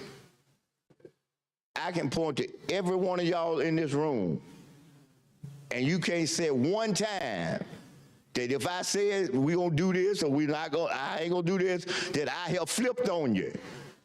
I ain't come back on you, no matter what. But that ain't been the case to me. I ain't talking about everybody, but that ain't been the case in here. Because I got stuff, even on the local level, that I passed 3 times and we said, that's it. And it flopped next year, bam, it's back up in my face again. Okay, our word's supposed to mean something. It's supposed to mean something. So that's why I told him, and Senator, you here, you know, you my friend, but you ain't got to stand there. I ain't gonna try to pull nothing. I ain't gonna try to tell me let's pass something. I mean, and no person will ever tell you I've ever done that. Right. I've never. I've been in here when it ain't been nobody but me at the mic and the person up there. Yeah, I could call quorum, I could call this adjourn, and if you know, anything like that. I have never done that in the whole year since I've been here. That's a fact. And even from the mic, they'll tell you that. The ones who've been here with me, they'll tell you, whoever came, I recognized them when I was up there. I ain't care if it was RDs or what. You next, you next. You know, yeah, you got, I know how it is. I had some folks in my part, what you mean doing that? You know, you got the power of the chair. I said, that ain't fair. That's not proper. You know, so you ain't got to worry about that for me. Never in your life. I just want you to know that. Never in your life. But at the same time, just like I give it, I expect it. I can't require you to do nothing but to ask you to do what's right, but I can doggone expect it, and I expect it.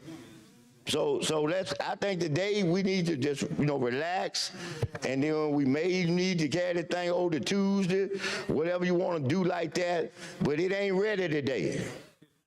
It ain't ready. It ain't ready. That's all I'm gonna say. It ain't ready.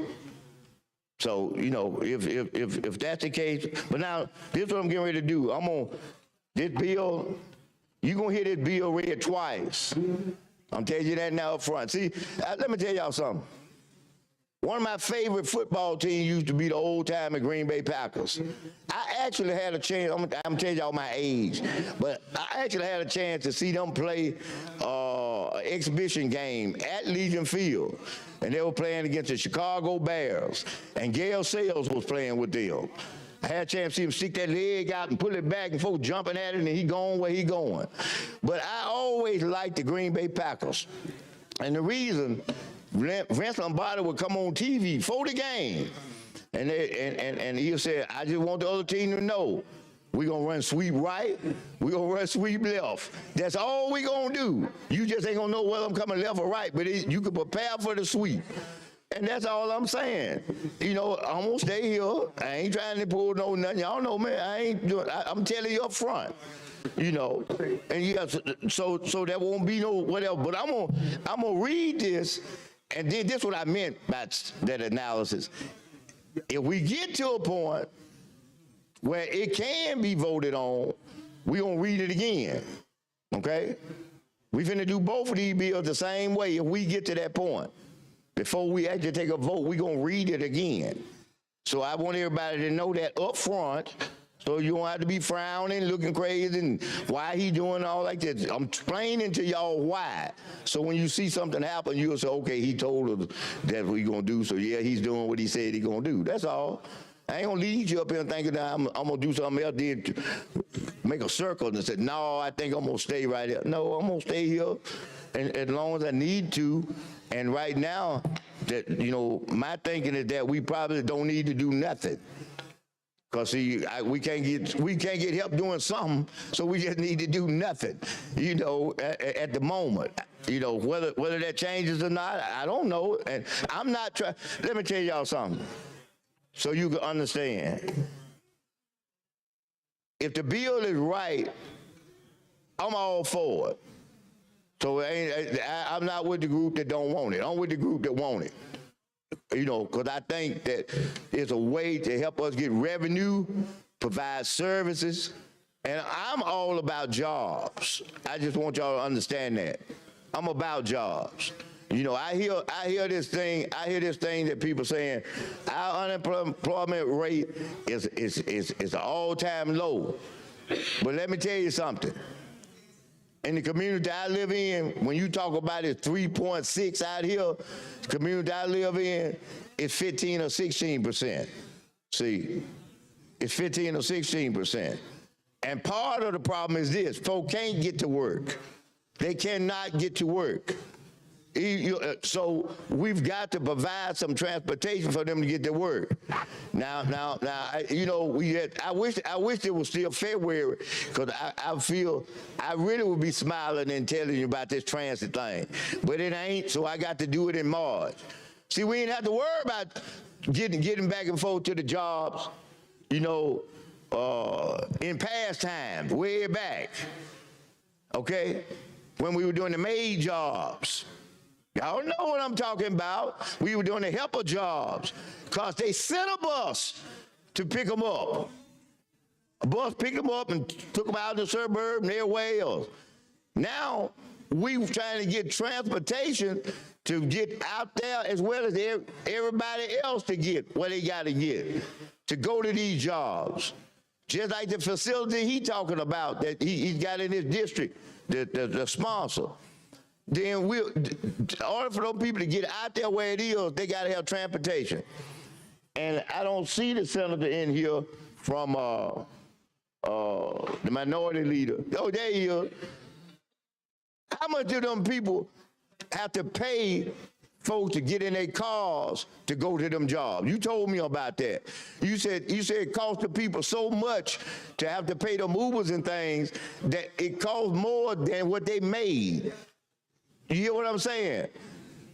Transit charge, what, $2, $3 one way, or you can get a month pass for $35. I mean, you can ride as much as you want. It may be $50 now, as much as you want in that month. One Uber ride, one way, is $28, $32. The folk don't make but $50, $60, especially minimum wage folk. So every dime they make is spent just trying to get to work. That's what we are trying to do, provide an opportunity for those communities, all y'all communities, to go and put their hand and fill out the application or the process so they can get money. Some of these communities will be starting some kind of transportation. Some will be enhancing their transportation. Some will be expanding it whatsoever. That's what this does. So I have to relate back to it to keep a little nexus of germaneness. I have to do that. I respect that, you know, whatsoever in our process here. So let me see. I'm gonna start reading, and what I'm gonna do when I read this, when I get to an area that either I've tried to address or have a concern, I'm going to elaborate on it a little bit. Okay, this is the 151 that I'm reading, the little bitty one. And then if I think y'all kind of tired of hearing what I've been being a little repetitive, then I'm gonna give you some more action. I'm gonna read 152 to you. See how big and thick this is? So I'm gonna read it. Now this is a little y'all, you know, you have a pre-game warm-up. Did the pre-game warm-up for y'all, because y'all gonna read it. I know the machine gonna read it. Y'all gonna read it. Also, so I'm gonna give you a little precursor warm-up. So you gonna say, all right, I see what I got before me. So the reason I'm telling you now, rest them voices. Rest them. In fact, I don't know, you might have a little raspy voice. I got a little cough drop. I'm gonna help y'all out. I want you to know that. And I really got this for me.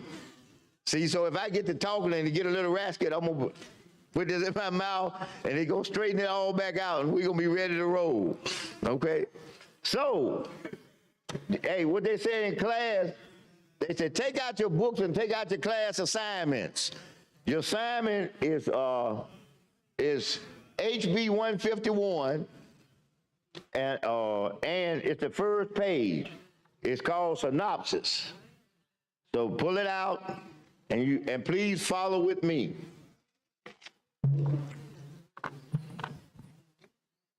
It says, under Section 65 of the Constitution of Alabama of 2022, lotteries and gift enterprises are prohibited. This bill will propose an amendment to the Constitution of Alabama of 2022 to establish an official state lottery to be administered by a newly created Alabama Gaming Commission. All right, let me stop right there. I'm gonna say it again. No, let me read the next one. Then I want to say it in this paragraph and come back and say it again.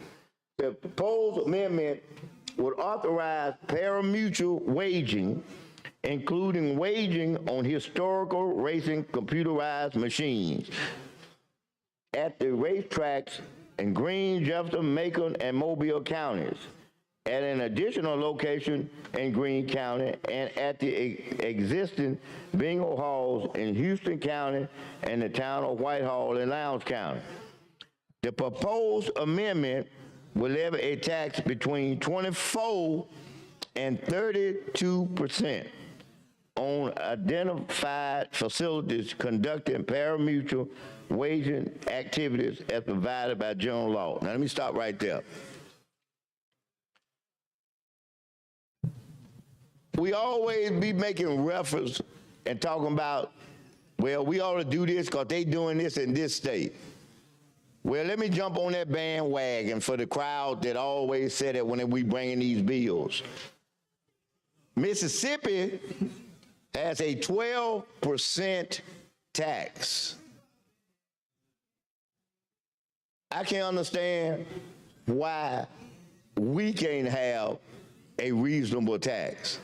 Now, the rationale that was given to me by the sponsor when I said that was that if you have lower amount, you're going to have a higher participation. If you have a higher percentage, you're going to have a lower participation. That's what he said right there. And you can look in the journal if you don't agree with me. If you trying to make it high so we have a lower, let's just don't have it. That's all I'm saying. You ain't got to struggle and fight over the percentage. If you don't want it, just don't have it. That's all. That's what I meant. Don't be tippy-toeing and act like you kind of, we want it over here, but we just want it right here in this low so we won't have a lot of people to come. Well, how we going to get money? Revenue for the state. If we don't have people who are coming and they're not making any funds off of it, how we going to make it a destination point if there's not some investment? You all know like I know. Let me ask you this. If you had $100 and all you had to do was put your $100 in the bank and you're going to get 10% interest, or you take that same $100 and spend all of it, and then you going to build something and you going to hope that somebody come. Ain't nobody that sound big in the mind gonna pay a 10% for some hope. That's what you trying to tell these folks do. Don't make no profit. Well, don't make funds that you can expand anything. Just make enough to keep the door open. And you know what's gonna happen? The first thing is gonna be deferred maintenance. Y'all know what happens when you don't have extra money. Then the place gonna start looking crabby. Then they gonna cut down on fixed costs, because they trying to make a profit. And these folks ain't going into business for no social purposes. These are not nonprofits. These are businesses. These folks trying to, just like the tire store when you go get tires, that's a business. They trying to make a profit. These are business. We are in a capitalistic society. That's what people go in business for. To make money. You all know that better than me. You know that. All these things we passed, what did he say right there? We gave away $300 million, giving breaks for folks so they could make money. I ain't mad at that. But don't go do that, and then you over here talking about it's a problem because they're going to make a reasonable profit, and we got to cut that down by jacking this thing up like that. That don't make no sense. That don't make no sense. So no, that ain't right. There's nothing right about that. All right, now let me read the next paragraph. It says, proposed amendment would require the legislature to establish a law enforcement division within the Alabama Gaming Commission to police lottery games and other gambling activities and eliminate unlawful gambling activities. Well, first of all, let me say this. I'm not against establishing that, if that's what y'all want to do. But this is akin to the choice thing versus the public kids. We always want to take the money and go create something so they said we don't create a brand new something and won't take care of what we need to. Every one of these law enforcement departments in this state need officers. They need officers. And just for the record, until we help them and provide them with money so they can jack these salaries up, so these salaries can be competitive with the open market out there, they're going to always have a problem with getting officers. We want to pay people nickels and dimes and tell you to go out there and put your life on the line. And that ain't right. That ain't right. You should be passing this one I got. One of y'all need, I could do it, but one of y'all need to come up here and have one that said, I want to increase the money from here that goes to law enforcement for the purpose of them for recruitment, retaining, and hiring additional employees. Not for equipment, for cars and all that, but because you can buy all the new cars you want to, but you don't have anybody to put in them, and it's no good. They're just sitting over there. So yes, that's what we need to do. There's nothing complicated about that. Because the main thing, some of the main things we are responsible for is the safety of the citizens. We are responsible for the protection of them. We're responsible for, in our communities, for fire protection. We're responsible for EMA, emergency management. We're responsible for folks being able to get to and from the hospital. Yes, we are. We are. That's our mandate, to take care of the citizens the best we can. And that's what we're trying to do here, is to take care of the citizens. Not we're trying to preserve a bill and have it so closed that we can't do our job to take care of citizens. On this particular bill, right now where we are, the House has outperformed us. They have outperformed us because, first of all, they put in there the 24%. They recognize down there what I'm talking about. They understand that. See, they get it. We ain't getting it up here. For some reason, we're not getting it. Not at all. So when I brought that wasn't something new. That was something that the House did and they wanted to do, and I concur and agree with them on that. I mean, just that simple. Now, next paragraph. The proposed amendment would require the governor to negotiate a compact with the Porch Creek Indians. Now, let me say this. I don't care which tribe it is. I don't have any objection for them to do whatever they want to do.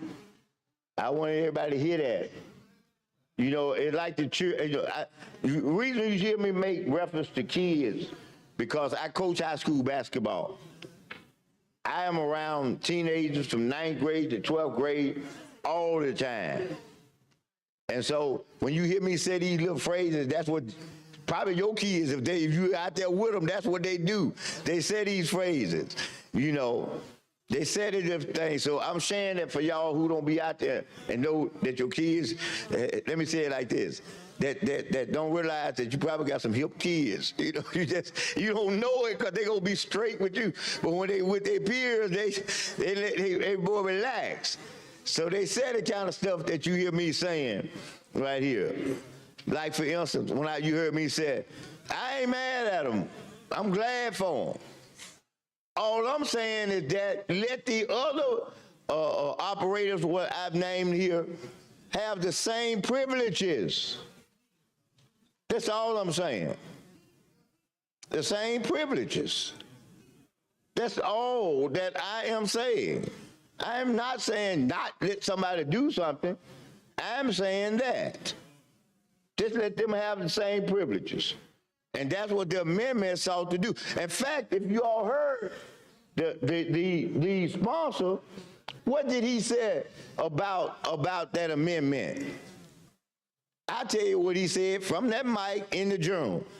He said, that's just like the language the House put in. That's why I said we ain't getting it up here.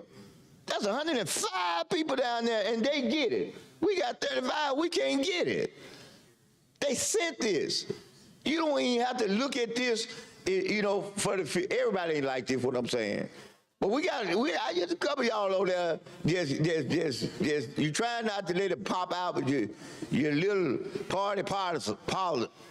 partial. Well, let me relieve that little tension off of you. The House is majority, just like y'all up here. They sent that up here, y'all, so you can embrace it. It came from your own party. That's what I'm trying to tell y'all. So embrace it. We willing to embrace it. Y'all embrace it. Those are y'all reps down there. Yeah. So embrace it. That's all I'm asking you to do. You ain't even got to say you did it because Millman asked you to do it. You said, I did it because the House did it. If you want politically to say you didn't do it because I'm over here. Okay. Credit. Because the people going to get credit. The people going to get the credit. I don't need to do that for no credit. I'm here to say that right now. You know, I don't have to have no credit. I don't have to have no, you know how folks be wanting interviews. I don't have none of that. I can walk out of here and go home about my business as long as I know that the people have been taken care of. And that's what the House tried to do, and that's what I've been over here trying to do, is to take care of that. So I'm not bringing anything new to the equation that wasn't already in the equation when it came up here. It's just that simple. Just that simple. And no, I don't want to be a part of trying to ram it down the House throat by stripping the stuff out that help people and say you got to take this or else. No, I'm not. That's not what I'm interested in providing and doing down there. See, what has happened, and I'm gonna call it like it is. I told you I'm like them kids. I have to call it like it is. What happened was, you put the we. I ain't gonna say no y'all. We put the bluff on the House. That's what happened. We said, y'all take it first. Because so many times we have sent it out from up here, and it's gone down there. And we've sent what we sent out from up here in part mirror what I'm trying to do. The sponsor said in 2019, and I think he said 2021, I'm not sure. That's what we did. But see, we told the House, well, look, we pass it. So y'all do it this time. But see, they called our bluff. And they did it. And they did a decent job. It wasn't perfect, but they did a decent job. See, they did a decent job in most of the aspects. Not everything, but they did a decent job in these areas that I'm discussing right now. So, since we're at that point, you know, all I know to do is just talk. Just talk. That's all I know to do. I mean, I've tried talking rationalization and thought that I was getting somewhere with the little percentage, you know, but I guess everybody been gone, they kind of huddled up and said, yeah, the ones that, and there was some of y'all that wanted to do it. See, I want everybody to understand, there's some of y'all that wanted to do what I consider was right to do. Yeah, y'all wanted to do it, I believe it. We've had conversations here, there, and from those conversations, I believe in my right heart of hearts, you wanted to do it. But you know, sometimes, y'all, it take courage. And the same courage that you showed when you told the senator who came up here with the Senate trail that it's got to come out, or we gonna do whatever number said that if it ain't out, then I can't be a part of that. You got to sort of show the same. If you think that was right, then you got to show the same courage. If I bring something, if it's right. See, it's three things that happen in here. There's oral situations, there's D situations, but you know I was told on the first day I came here the same thing. There was oral situations, there are D situations. But let me tell you one thing. This is what I was told. Let me tell you one thing. And I said, what's that? They said, you know the difference between right and wrong. It don't matter if it's oral. If oral right, they right. If D right, they right. It's right and wrong. It ain't because it's R or D. And this ain't about no R or D here. This is about right and wrong. And ain't nothing right about faking out our industries here, thinking we getting something, and going out there telling the public we getting something and it's gonna be great for us. And then turn around a year later or 2 years later, then tumbleweeds rolling down the street, padlocks on there, and all that, because all these businesses shut down. Folks standing in the unemployment line, and standing in the these folk, you know, I'm taking y'all back to the old days. They want to say the food stamp line, but no, I'm talking about the commodity line. Commodity with the cheese. The commodity line. See, that's what I'm talking about. See, I can take you way back. You know, when it was that real, you know, they got these fancy names for the cheese now. They talking about the sharp cheddar, the real extra sharp. Man, hey, that big old hunk of orange or yellow cheese, it was super cheddar cheese. Not just extra sharp, it was sharp as a knife. But you know, it was so good. It was so good.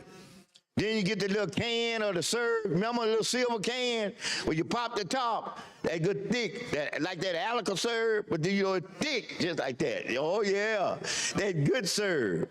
That's what I'm talking about. And man, you get that flour, you can either get the regular or the, what they call self-rising, you can get one of the two, you could get that. And they had one or two other little things like that you get. And then I think you could get like a couple of those dozen eggs, and you know, hey, so when you left, you had some good, and man, that stuff tastes good. See, it had none of that artificial flavor in what we eating now. It was tasting good. I mean, finger licking good. And you want to top it? You want to top it off. See, I'm telling y'all the country part of me. You top it off, you get you some of them good old biscuits, golden brown biscuits, tomato, the gravy, and then listen, you know, you might be a little short on meat. Let me tell you what I used to do. In a little bedroom I stayed in, you know how you had, back in them days, you could sleep with your window wide open. You didn't have to lock your door. Okay, and so the little clamps on the screen, I would unhook them. And you said, why? Because I had these two big old trees in the backyard. And a little, you know, and right by me, I had, you know, my weapons, okay? I had my guns, you know. I had 410, 20 gauge, okay? And I'd have it right there, and then I'd be laying in the bed just like this, because here the window right here now. So you can hear the bed I'm laying. And then when I look up in that tree, because, you know, I don't have no meat. Remember, we got commodities, they had no meat. I look up in that tree, I get each over there and grab that thing and do like this and boom, a squirrel. I'm ready to eat me some squirrel. Peeling back, all them little backs with the little meat on it. Oh man! And then if that don't work, y'all remember the robins, them birds? Hey, I get my little pellet gun and pop them little robins and make them little chests, they're like them little Cornish hen chests. Oh man, that stuff tastes good. The little gravy like what you were talking about. See, that was back in the day when you had real good food. That's right. That one of them old black cast iron skillets. You know, and then have that big can on the stove where you most of the time you had that little bacon grease in there. That's the little grease you use. And then if you didn't have more grease, you get that, you go to the commodity line and you get that lard. Y'all remember that lard? You get it. Put it around in there, then you ready to roll. You ready to roll. And you know, I can remember, what's a delicacy now is that used to be some of the most best thing to have in the world.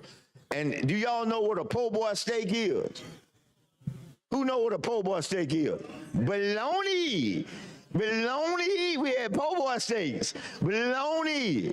Yes, sir.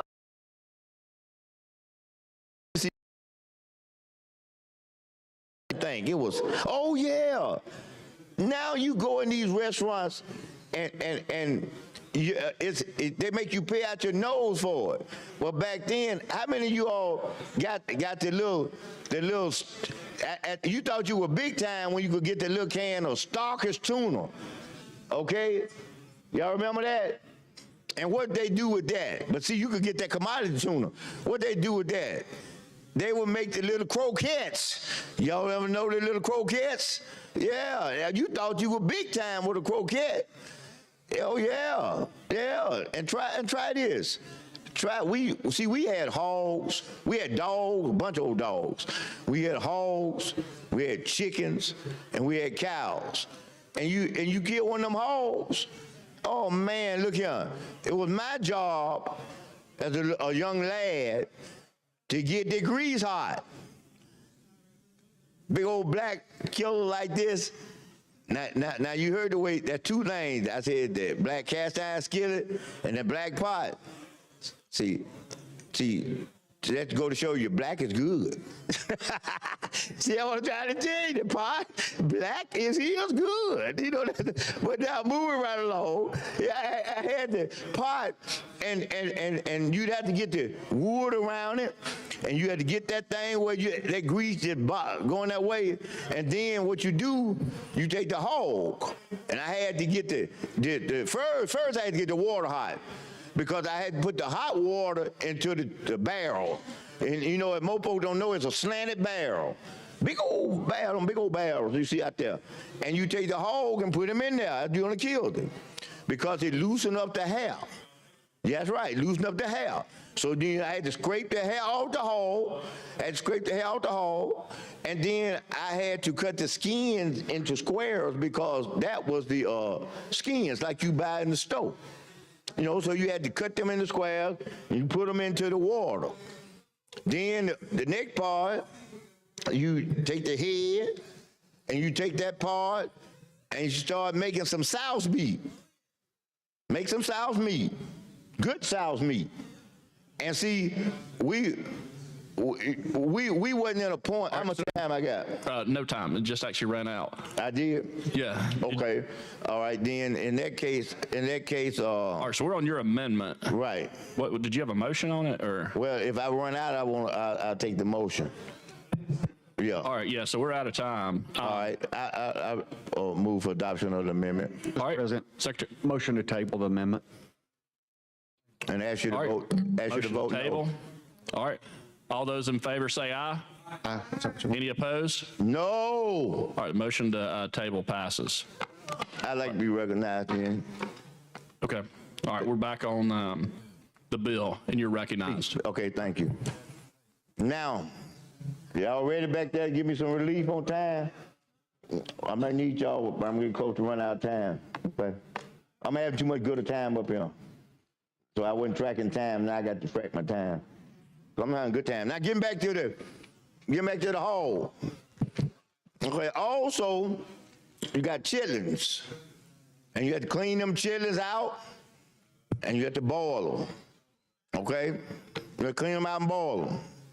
And then when you, now wait a minute, this is my first hour, isn't it, on the bill? On the bill, not the amendment, that was the amendment then. I haven't talked on this bill.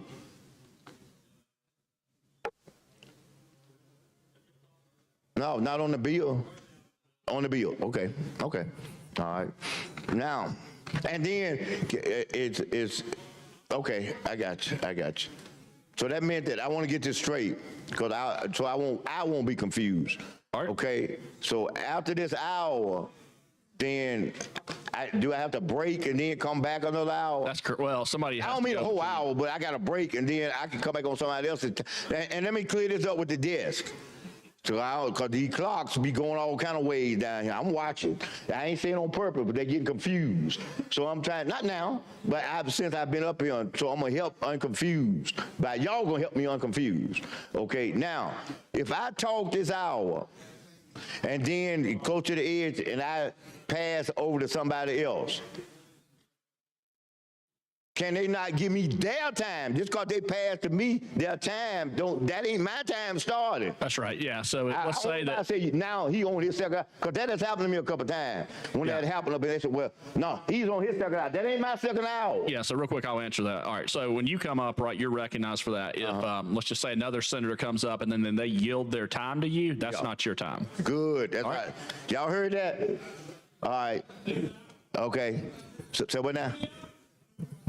Oh, hey, now, let me say something.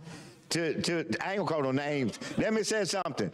Now, I hope you've been here long enough to know I don't sell wolf tickets. I've been with you enough in the serving that you know that if I sell, I'm gonna do it or not. And I'm not gonna try to talk the talk. I'm getting ready to walk the walk.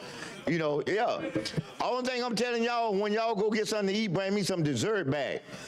That's all I want, some dessert. Y'all, if y'all want to go eat, you can go eat, for real. I won't make a move. You saw that. I forgot to even make a move on my motion. So, you know, I ain't, you got to worry about me. No, hey, and I tell you what you normally do in this situation. Hey, make him earn his pay. You keep the whip in here. See, the whip will stay while y'all go on. Yeah, that's why you see me in here being a little whip. He big whip, I'm little whip. You know? And so that's why I stay in here. Then you notice when all that was going on, and all these folks were just about going, and I was standing right up here. Because ain't that what we do? And what the whip do? I like Three Musketeers. Tom Butler got, the senator from Madison got them Three Musketeers. That's what I want.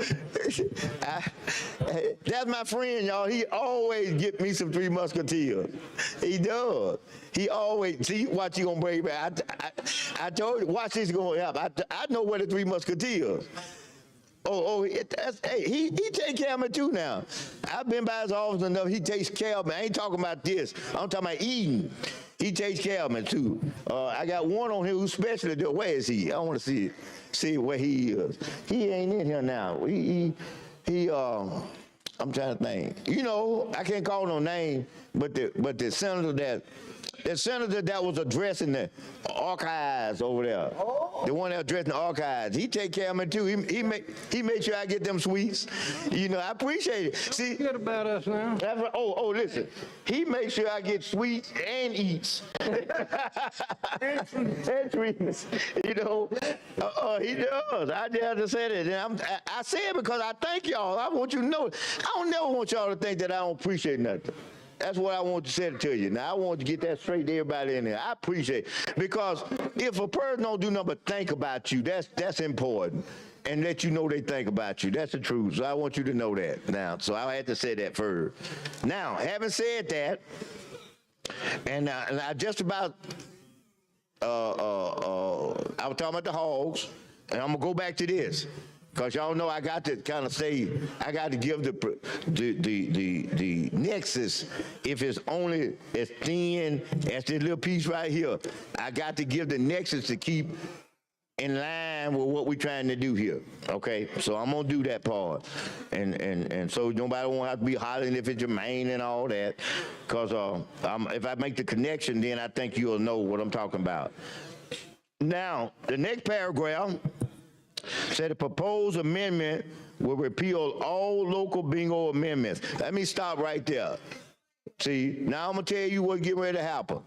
See, because you all don't know this. I got some more amendments over here. I'm going to give you an opportunity to do things right.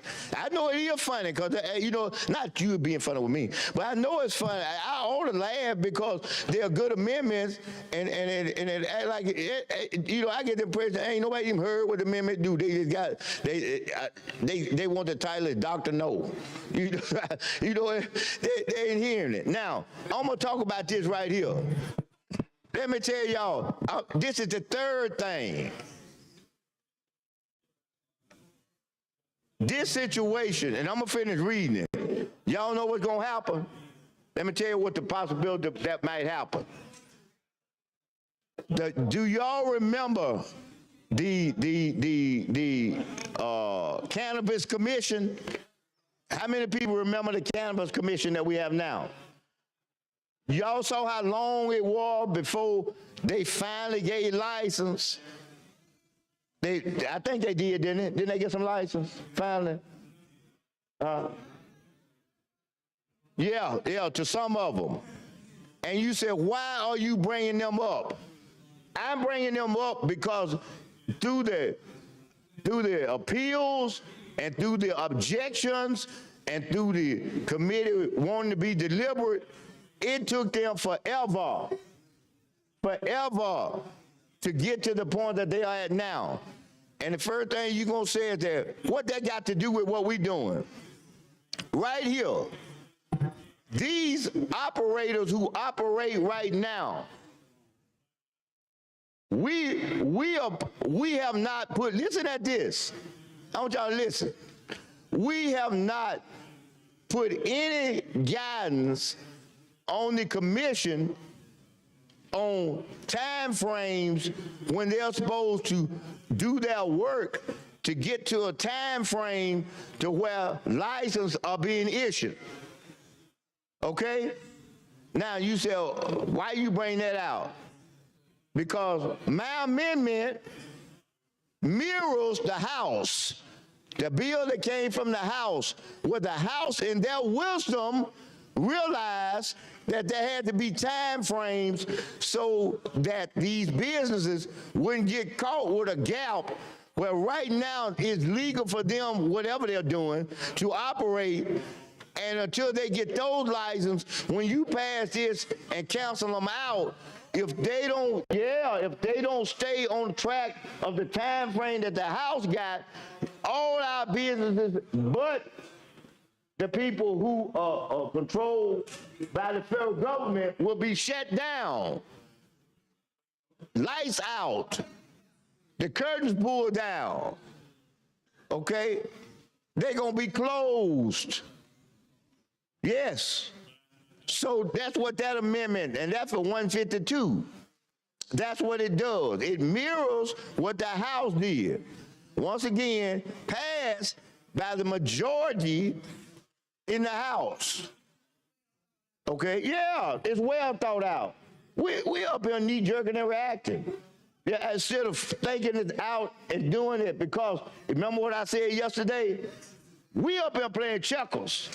They playing chess. They making a move here for what the move got to be made down there. We just moving right here. We ain't even looking down here. The move. And once we could walk out of here, it's too late to correct that. That meant that they're going to be shut down. And once they finally get a license, we going to tell the audacity that y'all got to start up. And oh, by the way, when you start up, you behind the game one. Then now, by the time they start up, 3 will be granted. We ain't going to put nothing in there for them to get 3. It ain't going to even be necessary for them to even open up. That's right, unintended consequences. Remember the airplane? Remember the airplane? That's it. You were hiding on me, man. I told you the one brought me the dessert. You took care of me. The airplane. See? Y'all in the main plane. In the first class. Y'all in first class. I'm back there. You know how them planes have one seat, and back there you have number 38, and then it's in the corner right for the little bathroom. Ain't no one or nothing like that. I'm in 38.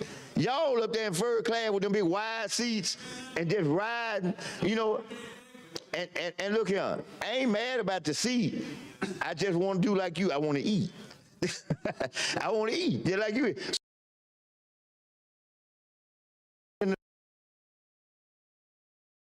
Comparative. That's the same food. I ain't talking about that I got to be sitting in the big seat. I just want to be able to sit in a seat and eat. That's just that simple.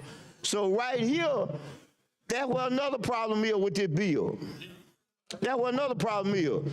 Because we don't even have a time frame in here. We just so gung-ho on that path to bill, we ain't even thinking about what I just said right there. If y'all talk to us, we could kind of share some stuff for y'all to think about that y'all ain't thinking about. That's why that goes back to the other thing I said all the time, and I'm saying that. The value of diversity that you get more than one side of opinions. Then you could analyze it and make a decision based on input from both sides. You may decide the same way you did at first, but you're going to have the adequate information to weigh it against what, because if everybody's saying the same thing and nobody's saying something that needs to be said different, you ain't going to even think about it. It ain't a part of your conversation. That's why I'm here talking now. I know some folks are, why are you talking now? Remember what I say all the time? The only opportunity that when y'all get like that, the only opportunity that I have is at where, y'all? The committee of the whole. And that's what this is on the floor. This is the committee of the whole. So this is my first, I have to let them know up there, I had no opportunity to have this conversation with them whatsoever. Until right this, I'm talking the group, you know, right now.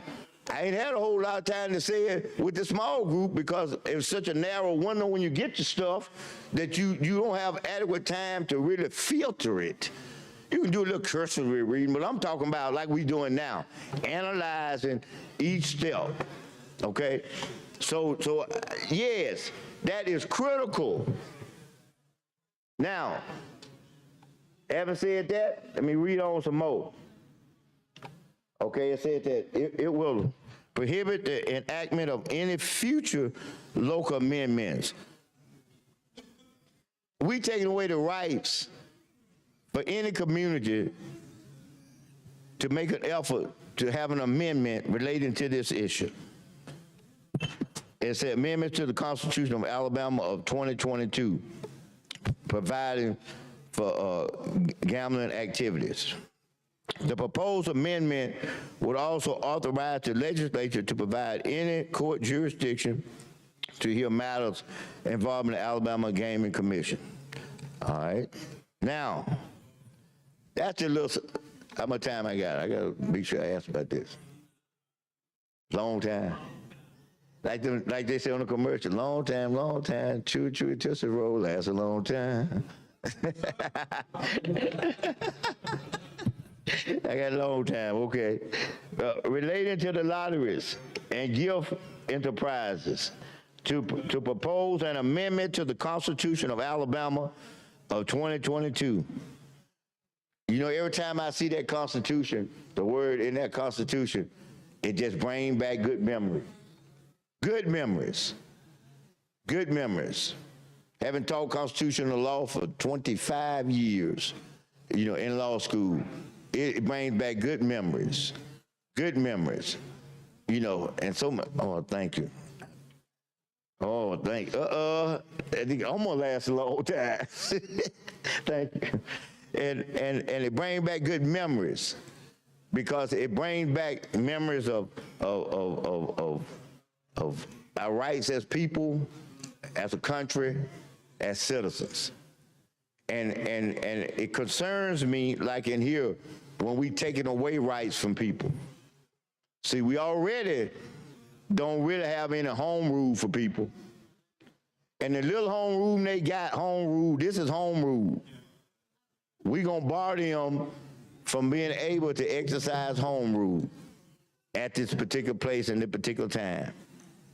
Now, as I say, relating to lotteries and gift enterprises, to propose an amendment to the Constitution of Alabama 2022 to repeal and react Section 65 of the Constitution of Alabama of 2022 to establish an official state lottery and to authorize pari-mutuel wagering activities in certain specific jurisdictions and to establish the Alabama Gambling Commission to operate the lottery and license and regulate such activities, to add section 65-01. Anytime you see 65.01, you know that's something new. A .2, 02, and 3. To the Constitution of Alabama. That's why we have that Constitution. Remember, we're trying to amend the Constitution of 2022 to provide for the distribution of lottery and gambling revenue through independent supplemental appropriation. Now, you know, some things, especially basic services, and I want to say this to the members in general, but to the chairman in particular, only because they're chairmen, not because of something they want or don't want. I personally think that we need to start putting in more work into the budgets, in that we don't have these big old fat, got these too. Yeah, you good for you? We good?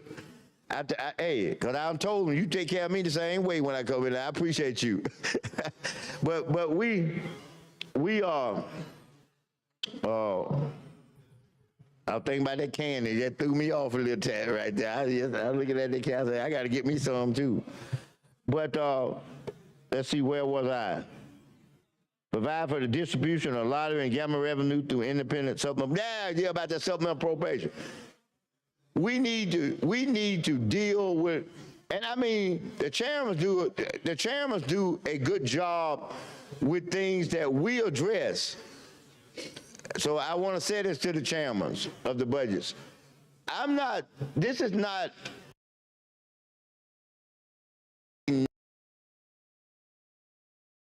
treated and addressed in the budget. This, though, does apply to departments.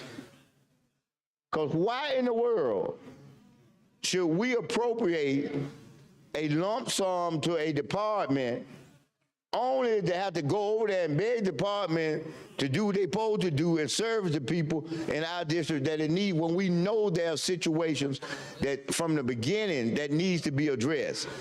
We need to put that under their heading as a line.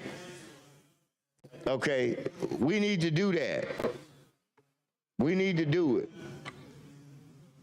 And even if it's a general line that said we got 6 districts that need what this is, we said these 6 districts are to be provided from this A, B, C, or D. But what we saying in here, put the money out there, then go big and see if you can get the appropriation. That's what we're saying, you know, and that's not good in itself to me. That's not good. Okay, that's not good. Just float out there and let's go do something. Cause see, you know what's going to end up happening? One or two things. Either we're not going to address the right things we need to. We're going to hoard the money and talk about we got to put in some savings account or something and do nothing with it. And then you got to fight to get something done, what needs to be done, you know. Either one of those things are not good things to be done in that regard.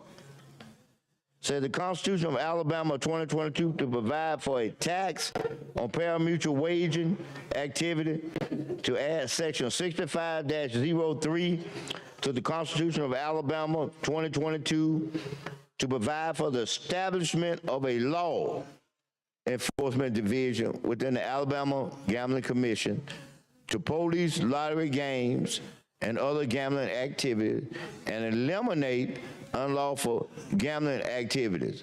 Now, once again, I ain't gonna call no names. No names. But I know unequivocally that there are people sitting in here, listen to me, y'all, that on them phones that they looking at right now, they got the little betting app on it. It's on there.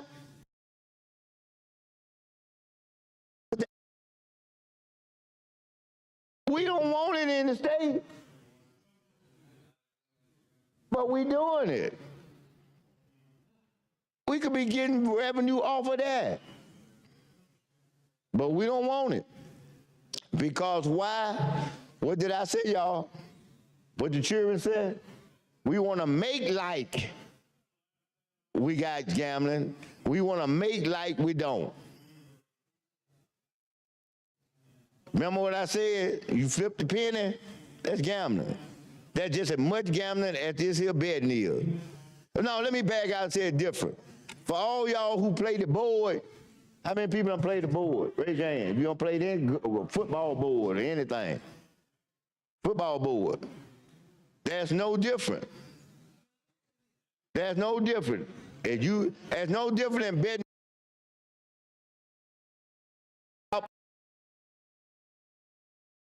Things. It's not a bit of difference. A snake is a snake. A snake ain't a chicken or a rabbit. A snake is a snake. By any measure, if it's a snake, it's a snake. If it's gambling, it's gambling. It ain't something, this is a little gambling and that's a lot. Gambling is gambling. If you look up in Webster Dictionary, there's no word in there that's called little gambling. There's no word that's called big gambling. It's just one word, gambling. And that's what it is. Now, we're saying right here, to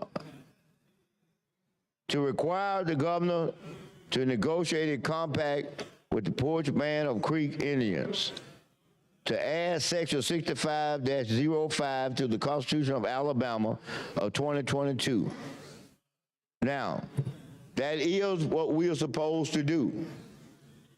And I know you think I'm beating a dead, what they call it? What they call it?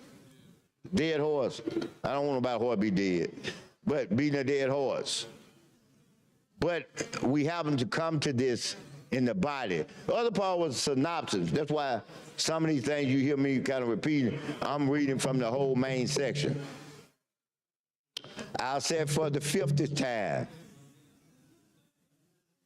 Once that is done, the green light will be for them to move to whatever other phase, not right then, but that's a process. And I'm gonna say it again. I have no problem with them moving to whatever they move to, whatever they wanna do. I want everybody to understand that again. But it's like the wagon train. We want to ride on the train too. We don't want to get left behind, running behind the wagon train trying to catch up so we can jump on. We want to, when the train take off, we want to be sitting right up there. And the driver may be the Porch Creek Indians, and they go, when they say roll, we want to be on the seat saying hide. Remember roll, hide? They gonna say roll, and we want to say hide. We want to be right there with them. Roll, hide. Just same way. Roll, hide. So that's what we want to be. We want to say. So when they say class, we say 3. Class 3 for you and me. Class 3 for you and me. You and me being our districts, not us personally. It's for our districts and for those facilities. Class 3 for you and me. Well, I shouldn't say you and me, because everybody think we talking about us.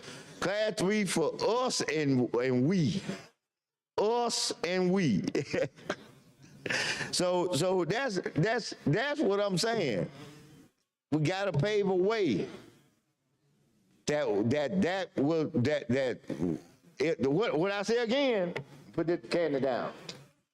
The airplane going down the runway, it's the compact airplane. We ain't looking on the side, where incidentally, after that, you can find these other businesses out of business, incidentally. But that's what I want you to understand. No intent. No, nobody's saying that. But the fact is, what I just said is reality. Okay? Now, the next it says, to prohibit certain local amendments to the Constitution of Alabama of 2022, which relate to lottery, gift enterprises, casino-style games, sports wagering, raffles, or bingos. See what I'm trying to tell you? So if it's a duck, it's a duck. Coming all kinds of different ways, but still a duck. Here are the different ways. Lottery, duck.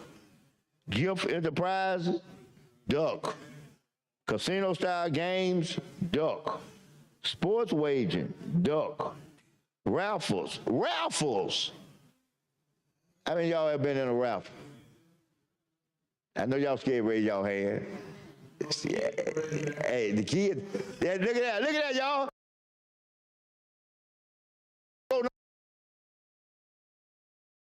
That will answer me. I love y'all. I want you to know that. Yeah, so you see there? Innocent, just as honest and innocent as can be. They set an example. The children set an example for us. Be honest to yourself. That's what they doing. Did y'all win anything? Anybody in the raffle? Uh-oh, I see about 5 hands up there. That's what I'm talking about. Yeah, that's right. They paying attention. Thank y'all. So, why in the world we want to prohibit the local people from having a raffle? Think about a raffle. Little raffle. I got the little T-ball team at the park. We gonna raffle off a TV. Time the parents walk around and say, you wanna buy a raffle? Then before they can get ticket out their mouth, then what they gonna hear? You wanna buy? Remember we got this patrol that we put in the police, the gaming police. So they gonna get word that they got a raffle gonna happen out there. They gonna be out there with the little 5-year-old kids with a little raffle so they can get some uniforms. And time they say raffle, they gonna come in there and say, come with me. You're trying to sell raffle tickets. That's what's gonna happen. Now y'all said you're being facetious. No, I'm not. Everywhere you got somebody who's so gung-ho that it rationalization and reasonableness lead. And the reason I'm telling you that, I'm gonna give you a clear example. See, once upon a time in another life, y'all gonna say, how many jobs you done had in your life? Once upon a time in another life, I was a clerk in criminal district court. That was before I got to be a lawyer. And the judge I worked for, he required that all his clerks be certified deputies. He had hired his bailiffs as deputies. He had deputies. He required that his clerk. So, what do you think that meant for me? I had to start the process. I went down to Holt. As the senator over there in Tuscaloosa, he know what Holt is. You know the driver, I'm in the shooting range down there in Holt. You know what I'm talking about, don't you? He know what I'm saying. See, I had to get some verification. Some of these folks think I just be telling kind of, fiction stories. I'm telling the truth. See, so I had to go down there to qualify shooting. All right? Now, I'm telling you my age, but back then you had to qualify with the 32s, okay? And they had the long barrel 32s, all right? I had a short barrel. And you know when they had the speed load, how fast you gonna load it? I want you to watch my hand. This is how fast I can load it. Like they said, okay, start. Watch my hand now, because you had a loader in this hand. You had a pistol in this hand. This is what I do. The time they said, go, I said, it's loaded. I done put 6 bullets in there just like that. Okay? Now, at the top of it, you know when you have a gun, it's got that little mount up there. All right? It was an old guy that hung around. He was probably, retired officer, just his life, get up each day. He gonna come to the range and kind of do his thing. He was there, and he pulled me over to the side. And then what he said, he said, son, let me show you something. Okay. All right. Now remember how far back it was, don't you? And I'm gonna show you how, there always are good people, no matter what, of any persuasion. Because see, he didn't look like me, but he took a liking to me, put me on his wings. And so he said, let me show you what you do. So the little scope on the top, he said, right at that slant of the scope, he said, put some white out. The little jar of white out. He went and got the little jar and put it on there. He said, now, everywhere that you lay that spot, the bullet's gonna go right there. Senator Smithman, do you mind if I recognize some guests in the gallery? Not at all. All right, thank you. The guest of Senator Roberts, when I call your name, if you could please stand. The Pelham Oaks Elementary School, if y'all could please stand. Welcome to Alabama Senate. I got 2 amendments when you get through. You can go, but you can go eat. All right, thank you, Senator Smithman. You get through. You gonna get through. What are you doing? I'm talking.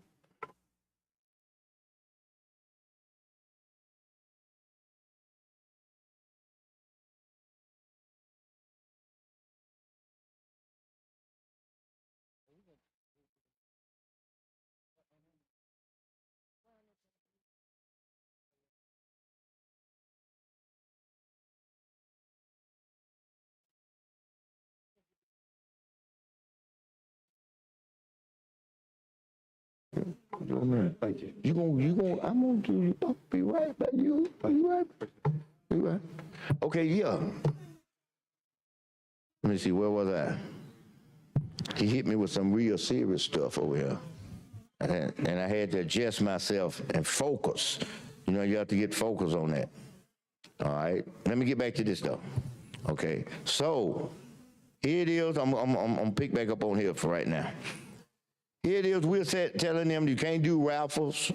And I understand what you're saying about the bingo, because we're trying to bring the bingo into the fold of this process. But raffles? We don't want the folk to have the little raffles for the little ball teams. I'm gonna read it again. He said that. And say, all I gotta do is read it, you gonna know. See, I ain't gonna explain it. Hey, I know. See, you one of them super lawyers that I don't have to explain nothing to, I'm just gonna read it. I'm on somewhere around line 62, 3, 4, and 5 on page 3. Okay, it says that the Constitution of Alabama 2022 to prohibit certain local amendments. You see it? That's line 63. You see that? Okay. To prohibit certain local amendments to the Constitution. We are prohibited, which relate to lotteries, which relates to gift enterprises, which relates to casino-style games, which relates to sports betting, wagering, raffles, or bingo. But you see what I'm saying? You got what I'm saying? See, and I'm glad you asked that question. You know why? Because once again, it's solidified to the rest of your colleagues that I be telling the truth. You don't have to question me. I keep telling y'all that. If I say it up here, that's what it is. I'm not gonna sit here and not say something that's not in here. So you think about it from the angle now. You see what he's saying, and then analyze it. You ain't got to verify that I'm telling you right. I'm gonna tell you right. So don't worry about that. I'm gonna tell you right. It said to add section 65.06 to the Constitution. Remember what I tell you about them points. Every one of them points is something new. It's .06 to the Constitution of Alabama of 2022 to provide for the authority of the legislature to grant jurisdiction to a court to hear matters concerning the Alabama Gambling Commission. So I wonder who they gonna get authority to. I wonder would they give it the authority to the local circuit that the facility is located in, or if they would do it, if they would try to make it all be here because we originated the bill here. I don't know what the courts would do in that regard. It's and to repeal following local provisions to the Constitution of Alabama 2022 related to bingo. See, now that go back to what I told y'all earlier. If we don't have a time frame on here, the little folks who do Monday night bingo and the commission don't do their business, we're gonna have to shut them down. Let me tell y'all something. I went to one of these bingo. I don't normally go, but I think I'm gonna go next week. I'm going to one of them. Cause you know, hey, them the nice little old prizes that they win. See, and I can play bingo. You know how they have that slant bingo, side to side and up and down. I can play it all around. See, I didn't tell y'all this, but when I was in the 6th grade, I was the checker king in school. Nobody could beat me. Nobody. One day I hope I can get like that with chess. I ain't nothing like that with that. I hope one day. I don't have enough time to do it now. Y'all working me to death up here. See, I'm gonna say something about this, and I know we're down here to work, but 8 hours, isn't 8 hours 8 hours? Wouldn't y'all agree with that? 8 hours is 8 hours. Like on a Wednesday, I don't understand why we ain't in at 7:30 on committee meetings. We used to do that. We were through by 1:30. I mean, everybody met. We ain't talking about folks didn't do the job, but now we don't get started at 9 and some have gaps in it, and we hanging around here at 3:30, 4 o'clock when we could have been finished those committee meetings. See, that's all I'm saying. Then you have time. So what we gonna do next? Hey, what we gonna do Wednesday after next? How we gonna play if we sit up in a committee meeting at 3:30? You know the one. Say what? All right, Senator Smithman, you care if I recognize a special guest we have in the gallery? Oh, you scared me right there. I thought you said, all right, some time up. I thought that was you been tell me. No, not yet. Go right on. All right, special guest in the gallery, Tom Kelly, that's attorney in Auburn, a graduate of Auburn and the Jones Law School for Montgomery, married with 2 children, and the son of Senator Beasley. So welcome to Alabama Senate.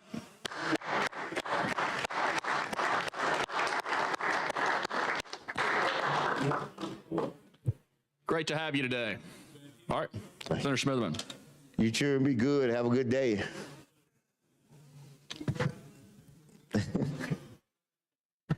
All right, now. We get to the specific stuff kicking in now. To repeal the bingo thing. So we're taking the little Monday night bingo away. And we ain't ready to replace it with nothing, because ain't no time frame. So the little bingo gone, that means that the senior citizens got to stay at home. And that ain't good. Now, they got something in here, they're saying related to Calhoun County, section 87.00, that relates to Calhoun County. So if they take Calhoun counties, related to Covington County, if they take Covington County, bingo. Section 28.7 related to Eddie Wall. I like that, Eddie Wall. You know what? They used to have, what's that festival they have up in Gaston every year? It's a festival. Who up here represent Gaston? Where's he? Need to come back here. That's a festival that goes on up there. And I had a chance to go up there once or twice. Now, I've been up there before with my daughter, when she was in high school. because I was the coach, golf coach for the high school, and we would play in the Coleman High's tournament up there at Twin Rivers. Isn't that the name of the? Who up from up that way? Twin Rivers is the place, isn't it? Where they got the little golf course in Coleman. Twin Rivers. Ain't the golf course called Twin Rivers? In Gaston. Jones. It's a golf course called Twin Rivers up there in Gaston. Twin Bridges. There you go. That's the bridge. I'm thinking about the river, because we got to go across the river. Yeah, Twin Bridge. See that?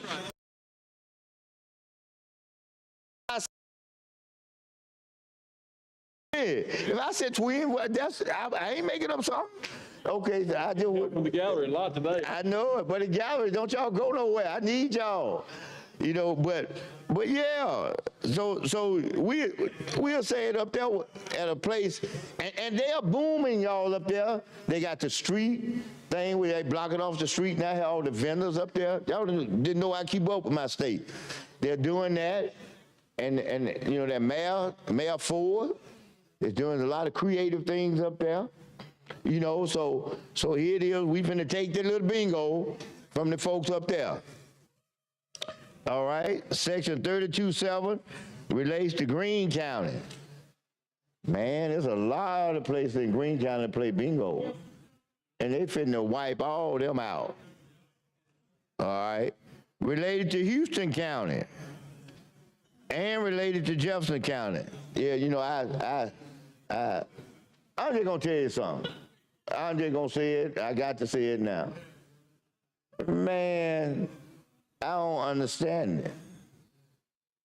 Every time I turn around, you know, folks be just trying to take stuff from us up there. We got 67 counties and everywhere else in this state. And the only place the reallocation people can look for it, we got to take Jefferson County. I mean, we got 68, 67 counties. They don't act like it.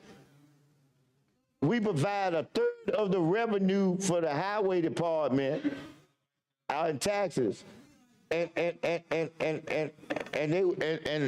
want to treat us like we foreigners. And without the revenue, the state couldn't make it. A third of the revenue, and they want to treat us like we're foreigners. Some come from some kind of foreign land. But Jefferson County, related to Limestone County, section 4382-00 and 438-2-01, related to the town of Whitehall and Lowndes County. Section. So they got Lowndes County. I want to make sure I got this right. No, they got them one time in there. Section 447-00 relates to Macon County. Section 47-7-00 related to Madison County. They trying to shut the little folks in Huntsville down. Don't want them to have bingo. Related to, no, section 49-7-00 relating to Mobile County. Man, I'm telling you, if you all have not been down there, y'all, I don't mean that in your life, but you won't go down there on a regular basis, you missing something. Man, the temperature is so nice down there in Mobile. Mobile got that nice temperature, y'all. I'm talking about 70, 75 all the time. Just feels so nice and good down there. And I mean, it's just really nice. I'm just gonna say that. It's nice. So we got some treasures in the state. Beach, all that good stuff.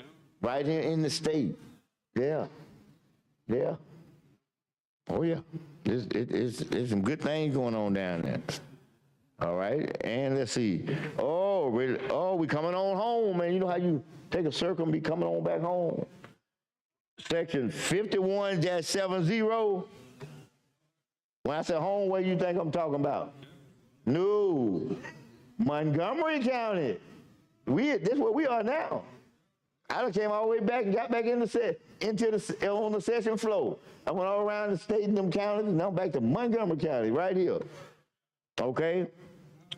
Hey, but now they want to take me back out the house, take me back out somewhere, because they got section 57.7.00 Morgan County.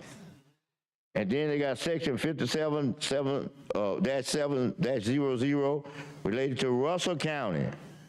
Section 59.7-00 relating to St. Clair County. Section 64-7-00 relating to the Pro Thames County, Walker County, and section 648-2-01 related to the city of Jasper. I'm going to speak a little bit about Jasper. See, this what I be telling y'all. See, this how you be germane and keep the nexus. Now you see how I said that, and I've read about Walker County, and then they said Gaston. So now I'm gonna talk about Gaston, and I'll be right talking about what's in here, Gaston. You know, sometimes you get little blessings, and they just float down from the sky. Well, I got some news the other day, and the news was this, is that, see, in our area, you know, our teams in our area, by the way, you know, folks know I coach basketball. So the teams in our area, one of the teams in our area is Jasper. And Jasper won the 5A state girls this year. They were the roadblock that stopped Ramsey girls from getting out of the regions, you know, based on the seat out of the area tournament. I mean, they got out, but they had to go somewhere, having to ease her out for the last 2 years. Okay? What you just said first, get rid of them. The blessing came out the sky. Jasper, no, we 5A. Next year, Jasper is 6A. They gone.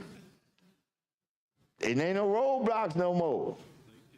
Now, let me tell you on the other side of the coin, when I coach the boys, we lost by 4 in the regional finals. We would have got back home to Birmingham.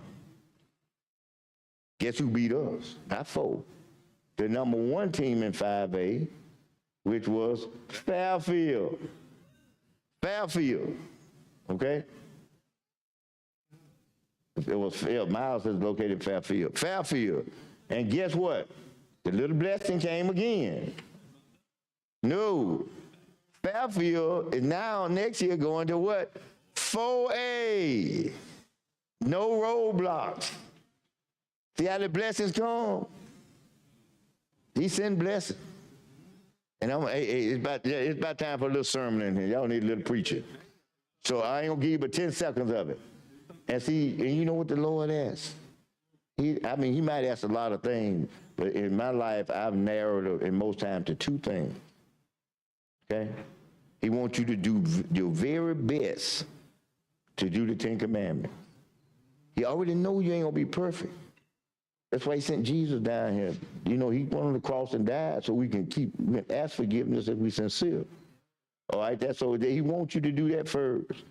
And the next thing, when he do all them things I told you he just did for us, he want me to make sure that I make it clear that it was him. He want all the praise and glory. So I said the blessings came down, and I thank him. Okay? So I want you to hear this. I ain't confused. I'm not confused at all. Now, so it said that, being enacted by the legislature of Alabama, the following amendment to the Constitution, how much time left? Huh? Hey, you got ready to come up here so you can give it back to me? Not yet. About 4 minutes. I just want you to get ready. You gotta get your own ready now. Okay. Okay? No, you just I'm gonna yield the mic to you, and then you gonna turn around and say, I yield the mic on my time to him. Yeah, back to me. You go back and keep doing what you're doing. Okay. All right. Now, you need a little assignment. I got a couple bills I need you to look up and print. Yeah, I'm just joking with you. Okay. All right, proposed amendment. Part 1, Section 65 of the Constitution of Alabama of 2022 is repealed. See that? Gone. Remember the time frame? We don't have no time frame to put something in there, set, but we taking it out. The House had a time frame. See, you can't y'all see how hollow this thing is? We doing it ain't tight at all. The House had it tight. Now, it might have been some other things we might need to tighten up, and I agree with that. But we gonna went in here and untighten what they got, and we ain't put nothing in there to tighten it up. That don't make no sense, you know. But that's what we doing. Said this section is repealed, and in lieu thereof, the following language shall be adopted at Section 65. Except as expressly provided in this Constitution, the legislature shall have, listen at this, shall have no power to authorize any form of gambling activity for any purpose, and shall pass laws to prohibit and effectively eradicate any unlawful gambling activity and unlawful gambling related activity. Now the second part, I don't have no problem with that last part, that last line. So I'm gonna read this backwards. Okay, it said that, I'm gonna read the whole thing because it won't jive together. It says, except as expressly provided in this Constitution, the legislature shall have no power to authorize. Stop right there. That's what I'm talking about. I'm by all means in favor of eliminating all this illegal activity we got going. But I am not in favor. I don't know why we think it's so beautiful to tie our own hands talking about what we can and can't do.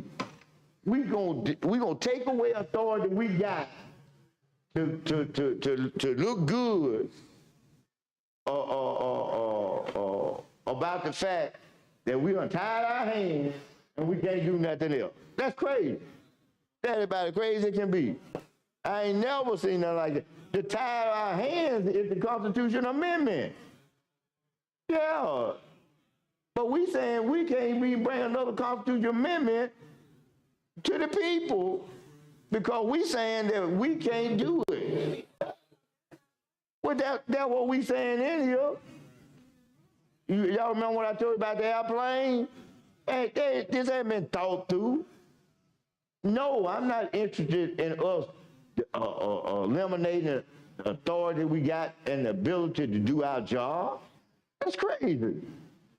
That makes that makes good PR sense, but it don't make no good realistic sense to tie our own hands from being able somewhere down the line to do something else we need to. You see that good senator there from Jefferson County? You came to see me. We can't talk about it right now. You remember? Okay. So we still need to see each other. Okay. All right. It said that. Let me see. I don't even want to read that part no more because that's depressing. I don't want to read that no more. I ain't said the bill, that section, taking away our authority. We sit on our own. It ain't nobody making us do that. We doing it to ourselves. That is crazy. How you want to say that? There ain't nobody out there talking about do this. We doing that. I guess we think it's fashionable or something. You know what's gonna happen? We're gonna live with this, and our kids gonna live with this, and all that's gonna happen is that whoever it is that won't think that somebody want to do it, they're gonna pat you on the back one time after you do it. You don't get no more pats. It ain't like a pat every day. You gonna get one pat. Oh, that was good. Boom. And that's it. What time of time now? Oh, I knew that, boy, when that time get down there, that what happened last time, he get to rolling. The senator from Tuskegee, from Selma, I need for you to come up here. He can do it from here, over there, whatever. Go on over there. And then you come on back up, if you, no. Mr. President, may I be recognized? Mr. President, I yield to Senator Stewart. For discussion. I yield the mic to Senator Stewart. All right. Senator Stewart. Start your first hour. I would like to start my first hour. You want to start your first hour? All right, you're recognized. Now you can say, Mr. President. Mr. President, I have to be recognized. Well, I have to be recognized first by him before I can say something. I have a few words I'd like to say to you first. Oh, you want to talk? Come on, man, talk then. I like that. I just want to commend you for your ingenuity discussing a very important issue to our state, and that is public transportation and transit, which has statewide implications.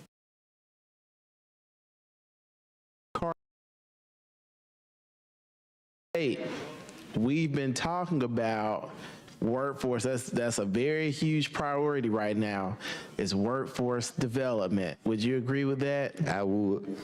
And so for us to be able to allocate funds toward this lofty goal of transit, I think that's a worthwhile cause. Would you agree with that? I would 100%. And I see so many people in my district. I represent the Black Belt. So many people in my district lack transportation to get to work. And I think that contributes to our workforce crisis, these hurdles in transportation. I think you're right. And so as a state, I think that we need to be imaginative, transformative, and try to figure out ways to make all Alabamians whole. Yes. Yes, I agree with you. So, Mr. President, I yield to Senator Smitherman. On your time. On my time, without losing my time. All right, Senator Smitherman. Thank you, Mr. President. Thank you. I want to thank you for that compliment because that's exactly what I'm trying to do.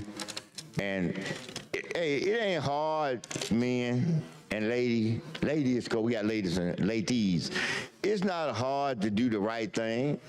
You can't tell me that it ain't right to help provide transportation for people so they can get back and forth to work. I mean, hey, we're not even talking about old money. This is new money. New money that we're not taking from any kind of direction or something that we got going on or anything. This is brand new money. And we're just trying to get an alignment of just a little piece. We just want to break off a little piece for mass transit. That's all. That's all. And you all might want to say, yeah, and let me say this, so you won't get confused either. You might say, he's just up there talking. We're doing this. Listen, I'm trying to talk, so hopefully somebody come up and tell me we gonna get some money from mass transit. So ain't nobody said it. So you want to know what the trigger to start this right here is that, you know, if somebody come and tell me that, and then no matter what it is, that, you know, I'm willing to compromise on work, then we probably can get past this step. I'm not saying we are going to the glory land, but we passed this step. So I mean, I'm not begging nobody to come, but I'm telling you the key. If you want to unlock Pandora's box, the key is get some money for transit. Okay? See, 2 keys. I need 2 keys. Okay? I need transit and I need fairness. And I ain't just talking about for me. See, so a lot of times y'all get confused. He talking about he want transit. He said he got that. This is for y'all. I'm up here for y'all. No, I don't keep that. I'm up here for y'all. I know y'all, every time I'm up here for y'all, y'all just can't believe it. You try to think, well, he up there, he gotta be there for himself. No, I'm for y'all. Y'all hear that? Senator? I'm for y'all. And let me tell you why I'm for y'all. I'm gonna tell you why I'm for y'all. Okay. Not that we don't need more or anything like that. It's not that we don't need more funds.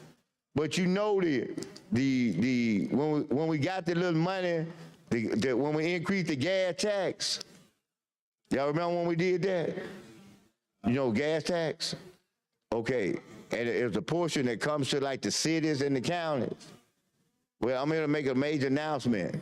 See, City of Birmingham took part of theirs and put it into their transit. Okay, so I had to let you know that yes, they need more, and the grant program they could be eligible to apply. But I'm trying to help y'all, and you don't even want somebody to help your own selves. I mean, I ain't asking you to come up here to put yourself on the spot for asking for this. I'm just asking you to vote with me. And if you can't vote with me, then you know I have an announcement for you. I hear the phone ringing in your office. You may want to go answer while we voting. That's all I'm saying. It's ways to get it done. That's all I'm saying.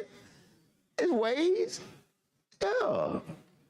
And then, hey, y'all can go eat and just leave. Just say you and I stay in here and let them go eat. And then, let's see. Lieutenant Governor might do it. But if he doesn't, then if he want to go eat, then we put the majority leader in there. And then this your script. You say, I want to make the motion. And then he ain't going to say nothing. And then these are magic words. Because ain't nobody going to question you. He's not, I'm not. You said, seeing a quorum present, that's what your eye might have seen, then we will move forward. Do it on voice vote. See? And if he wants some cover, this way we do it. Listen at this. I'm going to say, aye. Okay? And then that's what you said. Nay. And then he going to say, I have it. And that's that. See, ain't that easy? That's easy. It's just so easy. That's all I'm saying. And then that's that. It's over. Just that's how quick this and easy this what I'm doing can be over. Just that easy. See, because y'all always give me the challenge, and that is when I come up with something, I like the challenge. And the first thing you said, all right, Smithman, we think it's a good idea, but you got to find the money. You know, not you don't do that, but that's what it mostly said. So that's the only reason I said that's how we can do it. I'm built to come up with solutions. See, so I just had to think through that and come up with a solution. That's all. You want a solution? Say what now? You want a solution? You want to talk about a solution on mass transit? We got one. I was going to suggest instead of going to the expense of mass transit and all the output, have you thought about just using Uber or Lyft? Well, if we're going to pay for vouchers. Well, something along that line. I was wondering. We still need the money on that to find out if that'd be cheaper than mass transit. Well, I don't mind doing a little study if you want to, but what we do now is like what I was telling you. Oh, this is a favorite thing. See, you the second chair I've been talking to in 2 days, so I'm gonna tell you the same thing I told the other one. Right now, I don't have no problem with what you just said, but if we don't want to put the cart before the horse, they're gonna appropriate this money. Then we'll figure out what you want to use.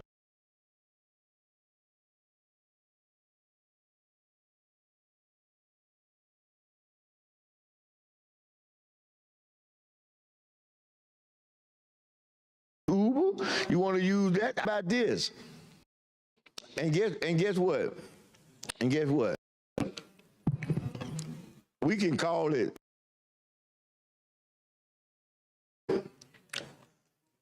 the senator. I can't call your name. You know, I mean, I really can't. You don't mind, but we are. So I won't say that. We're gonna say that the budget chair's transportation fund. For the budget chair state transportation fund. I ain't got to get no credit. I just want you to know that. I ain't got to get no credit. I just, because my mama told me about credit.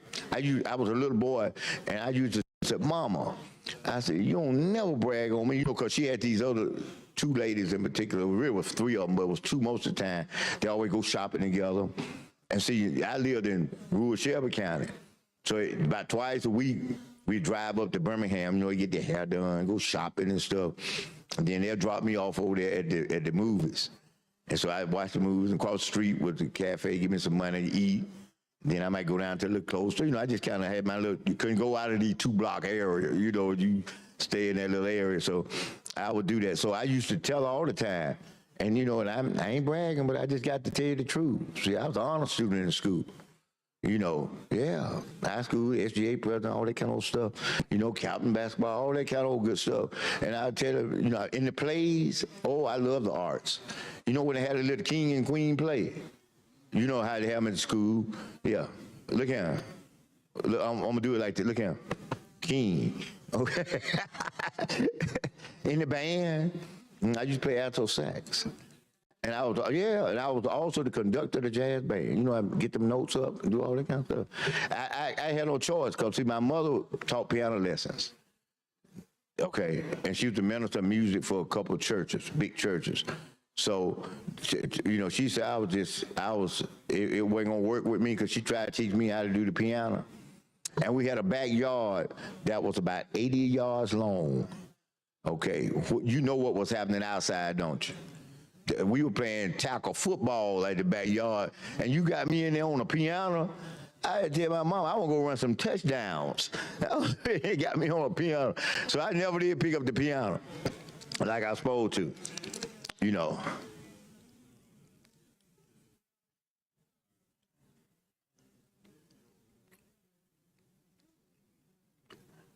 Now, I was trying to kind of be a little quiet because they were talking. Because I got something to say after they get through talking. I didn't want to interrupt them. I got something to say. Believe it or not, I got something to say not to the sponsor, to the other pearl. Watch this, what I said. But I ain't going to interrupt them right now. They doing some serious talking, man. They ain't even looking up. You know, when folks don't look up, they focus. Okay? And see, they need to have their little good conversation they having. Because they probably buddies, real buddies. See, I ain't say right now. They trying to, what they call it? Repair the breach. That's what's going on. They're trying to repair the breach. Ain't nothing wrong with that.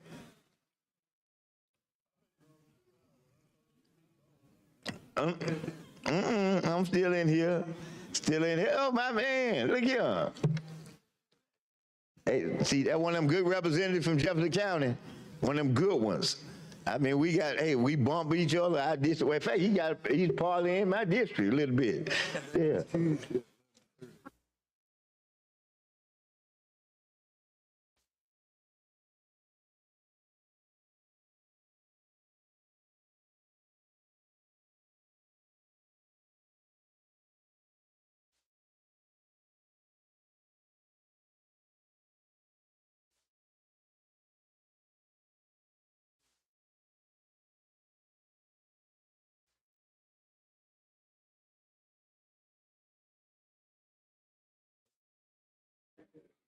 We seem to have drawn a little bit of a. Say what now? Just oh, y'all. there. I just want. Well, y'all over there. We're still here. Were y'all over there trying to help me though? We're still. Yeah, I'm trying to. Okay, how you helping me? If would y'all discuss it? How well, you know, instead of giving me 10, you gonna give me 9% or something? Is that what y'all saying over there? Something like that? Actually, it was 7.5. Hey, going once, going twice. So 7.5. I'll take that, baby. Yeah, I take it. I told you. What Webster say about politics? The art of compromise. So you know, if you assure me I got 7.5, that's fine. I mean, that wasn't an assurance. That was a discussion. No, I said if I can be assured. That's what I should have said. That I didn't say it like that. Okay. Yeah. No. I'm not gonna box you in. I didn't say you said that. I'm gonna leave the door unlocked if you trying to walk out. Thank you. I appreciate that escape route. Yeah, you're a good man. I mean, I want you to know that now. I want to clear that up for them. You're a good man. You try your best to do what you can. Try to convince people of that on this statement too. I haven't been very good, but yeah. But you do try to do what you can, though, and I appreciate that. I don't never want you to, you know, I always say this, you give folk their flower where they living. See, and you say, why you say that? See, my dad, man, y'all gonna keep saying, boy, what you hadn't done. My dad owned the funeral home, okay? And I used to go with him and pick up them bodies. I had a little boy riding in the car with him, okay? See, and so I used to always look at these people, and the funeral home was next to our house. So I used to be scared of them bodies and stuff when I was a little boy. And so what he did was, when Christmas came that next year, I wanted a bicycle. You know, I don't know how many of y'all had them little green bicycles that were trimmed in silver and got the fender skirts on them, you know, and got the little speed thermometer on them and the little light, you know, and he'd take it and he put it right between two bodies. He said, oh, Santa Claus dropped your bicycle over at the funeral home. You got to go get it. And man, I go in there and look like my eye be looking straight at me, and them folk be laying up there like this right here, you know. And man, when I eased in there, so finally when I got it, I touched them like that, and I said, they ain't going nowhere, you know. And so I kind of got over that, you know. But no, he used to take me with him when we go pick up them little bodies and things like that. And you know, he give me a little tip because, you know, I'd have to help him a little bit. And so I actually thought I was going to go to mortician school to learn about how to embalm, you know, and do that kind of thing. But it's unfortunate that he took ill while he had that, and that changed the course of direction for me in terms of work and whatnot. Well, yeah, I used to do that. I sure did. And let's see. Skip down to, the next section. The legislature by general law may authorize and provide for the following gambling activities. Here we go again. We're going to put restrictions on our own self. That will make a bit of sense. It's going to make a bit of sense. I ain't going to put in a Constitution amendment. Because now we can get it back, we have another Constitution amendment. That don't make much sense.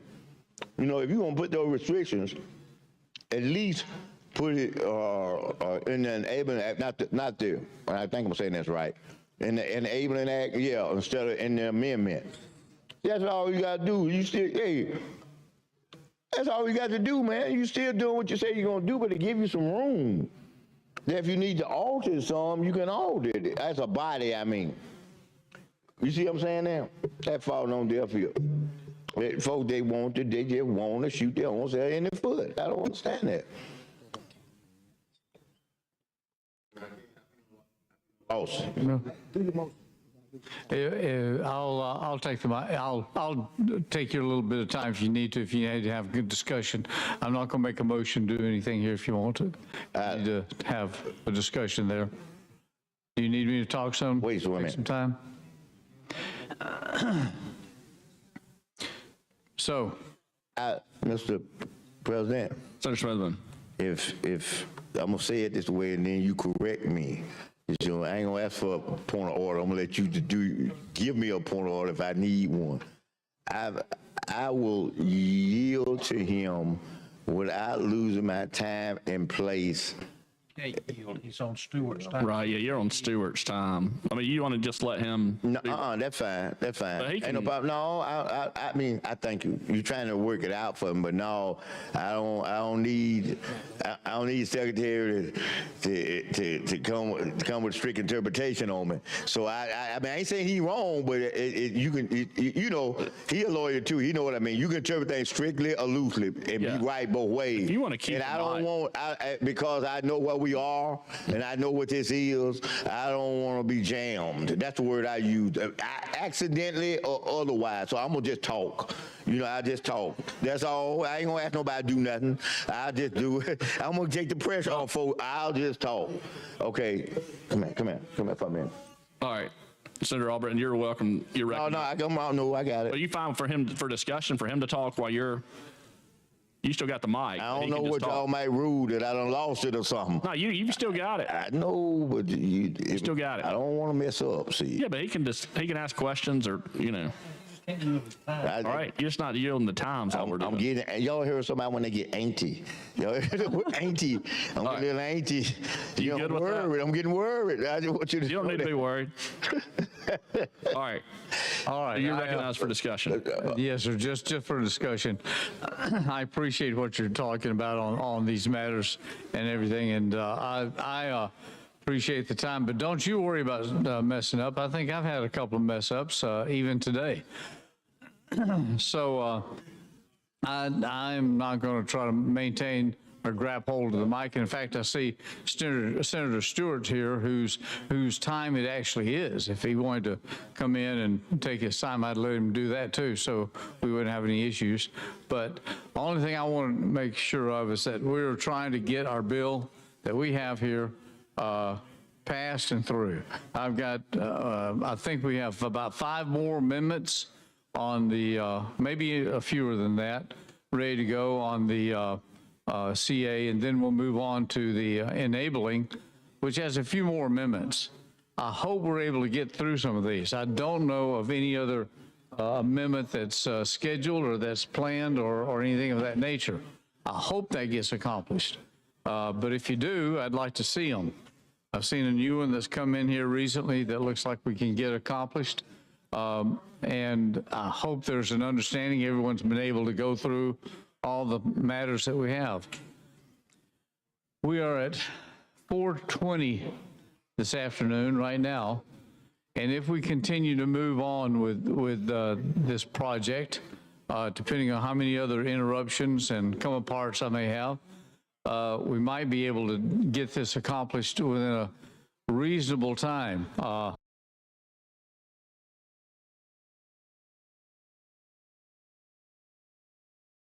I.e., let's say in the next 7 hours.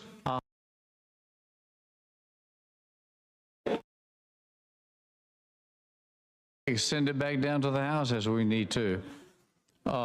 We are striving mightily to come to a degree of vote getting on a bill that we can actually pass.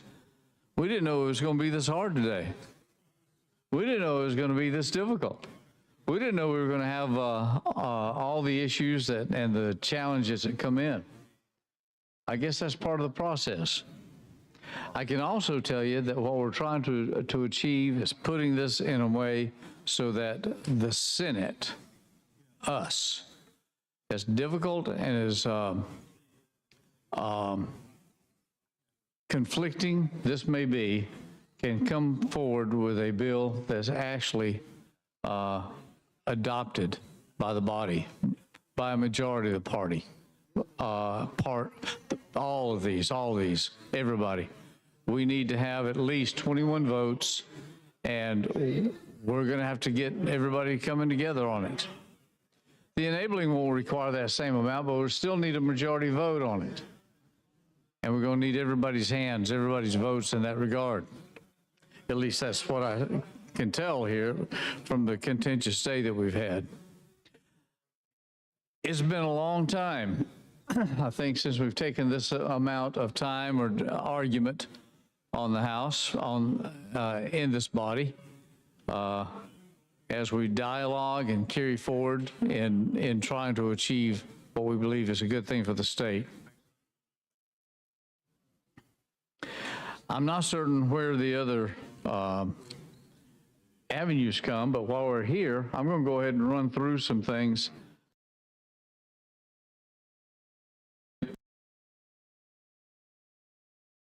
I think one thing that was brought up was traditional raffles, only if permitted by the commission and conducted for non-commercial. Senator, yes, sir. What that is you trying to tell us over there? Let's talk about it. What's that? What you just said over there now? Yes, sir. It is the traditional bingo or traditional raffles, only if permitted by commission and conducted for non-commercial or charitable purposes, as provided for general law. That means that you can still do the raffles, that you can still do the shotgun raffles and the what did you say, the little ball game? Little ball team, T-balls and stuff like all that. will be done. Now, What about the football boards? football boards, yeah, We bet money though. Each slot cost about $100. I'm telling you, it looks like it's about 30 of them on there. You know, now you're talking about the pools, the football pools. That's what I'm thinking of. you may call it pools. In the office. in the pool, Remember everybody now. betting on Remember this here. You may call it pools. I may call it what you heard me just call it. Yeah. That's not uncommon, because in our culture, that's what I be saying sometimes, that folks just don't, you ain't walked in the shoes. There's some shoes I ain't walked in neither now, don't get me wrong. But I be saying you haven't walked in, not you, but I be saying you hadn't walked in the shoes. Cause take, just like when you said that, and I just was saying, let me show you another example of that. Yep. You would probably say, oh, when we build the new building, we need to have real nice looking shrubbery all the way around it. I'm gonna say we really need to have some real nice hedges. Now you saying shrubbery, I'm saying hedges, and it means the same thing. See the difference? So that's why it's important that we have an understanding of what we're doing, and I appreciate him doing what he was doing in terms of the understanding. I appreciate that. I really, really do. I really appreciate that. So let me get back to this. It says, an official, the legislature by general law may authorize and provide for the following gambling activities. An official state lottery to be administered by the Gambling Commission, consisting of draw-based instant win lottery games using only tickets made of cardboard, paper, plastic, or some functionally similar material, unless otherwise required to participate in a multiple jurisdiction lottery. Parimutuel wagering activities, including parimutuel wagers on horse racing, dog racing, and historical racing computerized machines, only at the following locations and as further provided by general law. It said at each of the racetracks in Greene, Jefferson, Macon, and Mobile counties, which are in existence on February 6, 2024. Say what now? You got your thing right here. Okay, you a little ahead of me. I'm over here on page 4. Oh, okay.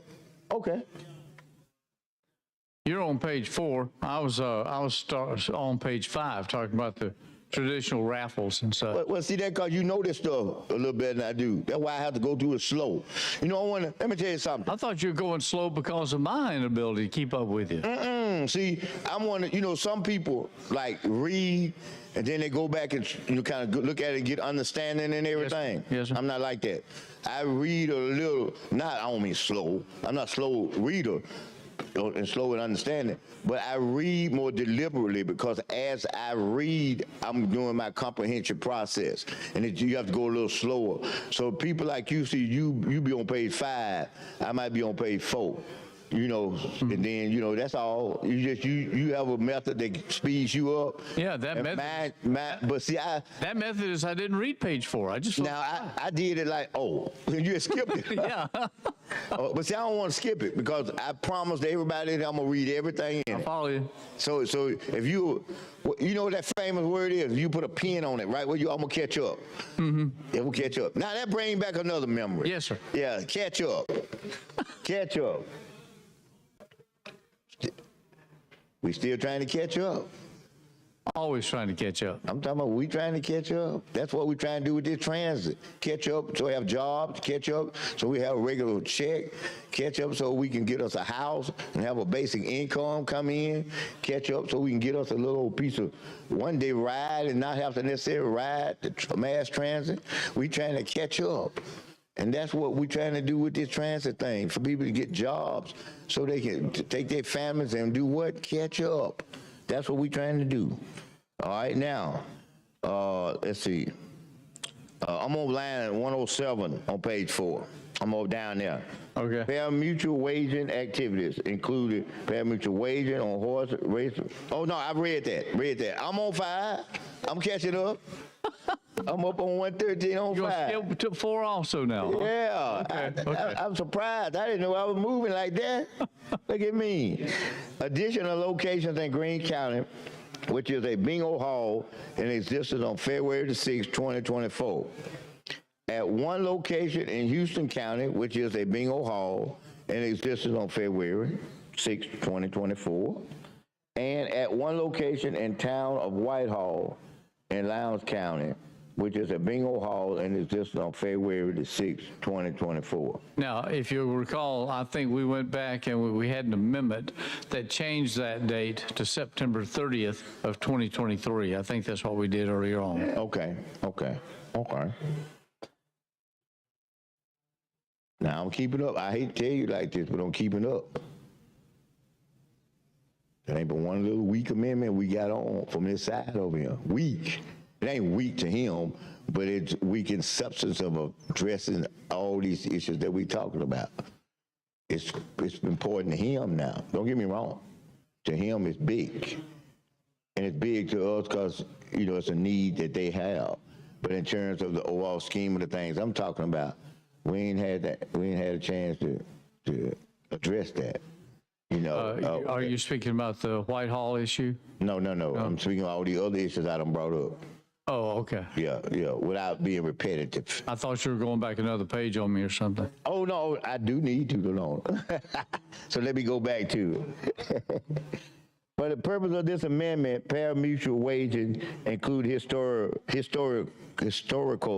racing computerized machines on historical dog or horse races, which may be operated without regards to any of the following: the type of graphics on the machine used to conduct the activities, whether the patron chooses a specific dog or horse upon which to wager, or whether the patron watches all of or part of the historical racing.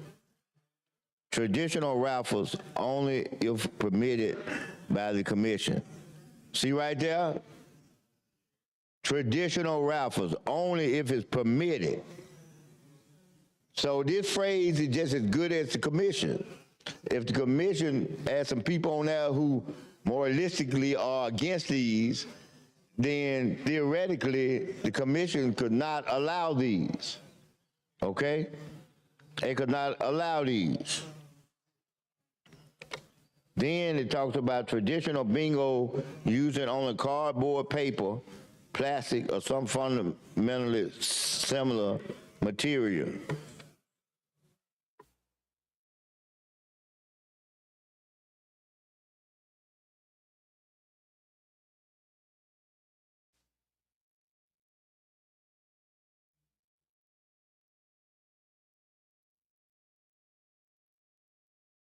You don't have to ask for no time and place. Mr. President, I'm yielding back to Senator Stewart. All right, Senator Stewart, back on your time. Yeah, so much you got time your do mic back. Yes, how much time do I have? 26 minutes. So this is a game changer for our state, and it's so important for us to be deliberative and not take our time. We'll take our time on this this legislation. Would you agree with that? Look, we've been at it for, 7 hours or so already, and we've got, or close to it, and we've got, 7 hours left to go. So, yeah, we're about halfway done. this may be a personal question, but I'm just interested to hear how some of your constituents feel. What are some outcomes that they're looking for in regards to this legislation? Because do you think the amendment, and I'm referring to the constitutional amendment being voted on, like what are some non-starters or things they want to see? That's not a personal question. I think that's how the population feel about the gambling, and the main thing is they want the opportunity to vote for it. They want the opportunity to say yes or no, and they want to know what they're voting on. So I think those are the two biggest items that come out. Is let's get this, give me that opportunity, basically. Yes, I agree with you. And for me, I'm taken aback because I wasn't expecting to deal with this session, but I'm glad that we are. Well, I think there was a lot of people that didn't think this would be coming about, but now it's here. And hopefully within a few hours of getting this through here. We hope so, at least. Yes, I know people in my district. I have 8 counties, Dallas, Lowndes, which has been talked about in a lengthy matter today, Perry, Wilcox, Clark, Monroe, Butler, Conecuh, some of the counties that you used to represent. Yes, sir. You stole a few of my counties. I had 8 counties, and then you got elected and took them all away. I had 8 counties. I had Conecuh, I had Butler and Monroe and Clark and Choctaw, and you get elected and swoop Wyatt in and take them all away. Well, I just love all of my counties because they are very unique in their own way and have their own character. So I'm excited. Lots of people in my district are excited about this opportunity, from Conecuh to Monroe. They really see this as a turning point for our state to make real, true investment. Well, Monroe I think Monroe County remains a dry county. I think that's accurate. And Precisely. If they are, I'd be interested in your take on what Monroe County's attitude toward this bill would be.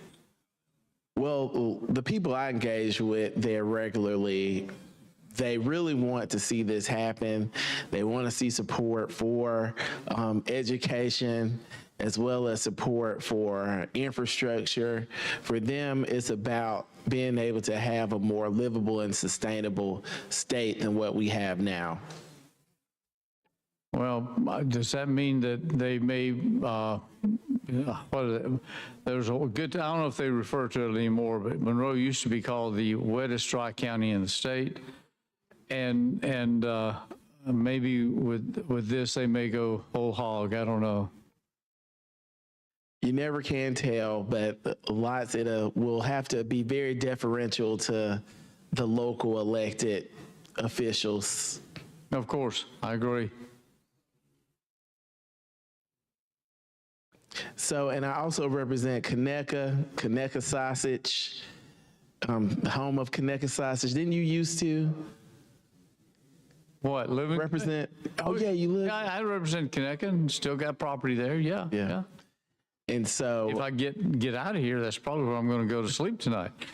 Well, good luck on that. Thank you. So optimistic. Well, we do enjoy Conecuh sausage. I do know there is expansion to Covington County, and lots of them are enjoying the prospect of being able to vote on this legislation, on this constitutional amendment. Yes, sir. Do you have any amendments or anything that you have that's prepared for this CA that you have? Not at this time. Okay. But for me, my biggest concern about this is that we want to make sure, and I think these are your sentiments as well, making sure that we have a level playing field. And I want to make sure that the constituents that I represent have an opportunity to have a lucrative economy. Lowndes County has had there's been so much economic devastation there, and it's really been subjected to a lot of the rural flight. I'm pretty sure you see that in your district. People leaving rural communities in droves. That's correct. Monroe, Conecuh, Clark, all of them have had a decline in population. We can't keep our own children there. You're correct. And we talked about this too, about our children staying in the state and how important it is. And I think this legislation, it should give way to that. We hope so. We've got to find the way to develop the jobs and the economic matter to accomplish and achieve that. We were talking earlier, especially now in most of your district now, dealing with the sewer issues and sewer problems that are over there. We've got to find and develop a means to have that prepared. Macon County is in this legislation as well, and I know that the Senator Beasley represents Macon County, but it's my second home, as a graduate of Tuskegee University. Happy Tuskegee Airmen Day. I remember how vibrant, and this was I was there from 2008 to 2012, and I remember how vibrant Victory Land was, and how it gave way to a restaurant that is now closed. It was called the Oasis. So we would go there. Gaming gave way to that. We would go there after church and just enjoy our time there, and a hotel came about. And so I can foresee this as being an economic game changer, this legislation for our local gaming facilities throughout our state. Well, you can see that, I think, and Macon is a great example of that, where you had it. They were functioning under I think they have a local CA in place. They were functioning and doing things along that line. Personalities changed and politics got involved, and many people lost their jobs there. They lost their job, and that is devastating for a community. I know Whitehall closed during the holidays, and I went on record.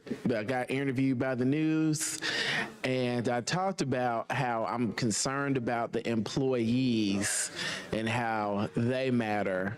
That was my angle that I took. I didn't get all personal, but I talked about my biggest concern was our workforce, and that should be everyone's concern. When you go in a facility, see everybody being able to live, be employed, gainfully employed, and live a meaningful life, that is something that we can all be proud of.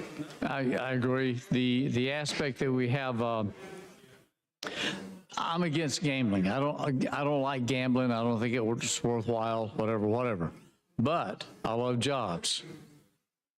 And the jobs coming into play, as I was discussing earlier this morning about the avenues and how that has served as a catalyst to move forward with economic matters.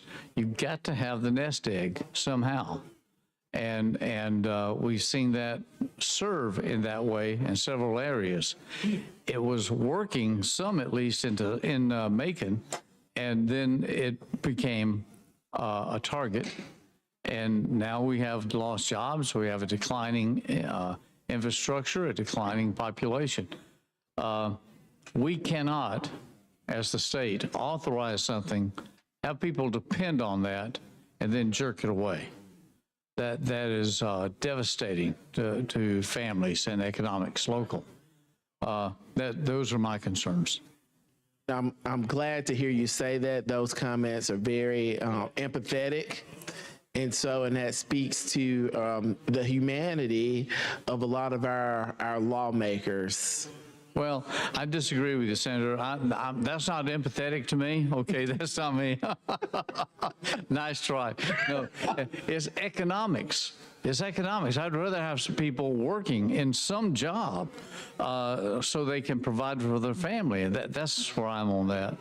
A working state. No empathy, okay? That's our new motto. We are the working state. Correct. Ready for work.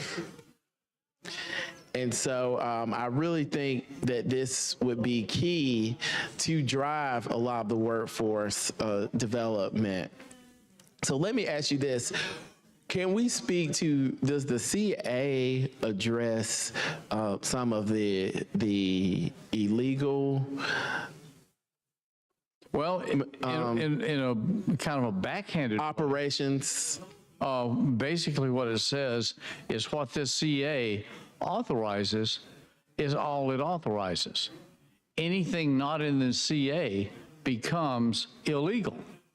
Okay? Hence, that's why on page 5 we were talking about earlier, everybody gets involved with church raffles and shotgun selections and those type things, all for what? Revenue production, okay? To produce income for the good activities that come about. Well, rather than shut those down, what we do in this CA is the ability to recognize them and to give them the temporary license. And these are mostly simply recording so that they will know and they will have the umbrella, if you will, of protection. So anything that's not in this and not named is illegal. And the Gaming Commission will have the sole responsibility for enforcement. Correct. Would any other government entity have a responsibility for enforcement? They may. Now that's more in the enabling side, but if there's a gaming issue on the premises, okay, something wrong with the machine, something wrong with the bed, or something like that, the enabling, or it's an illegal game.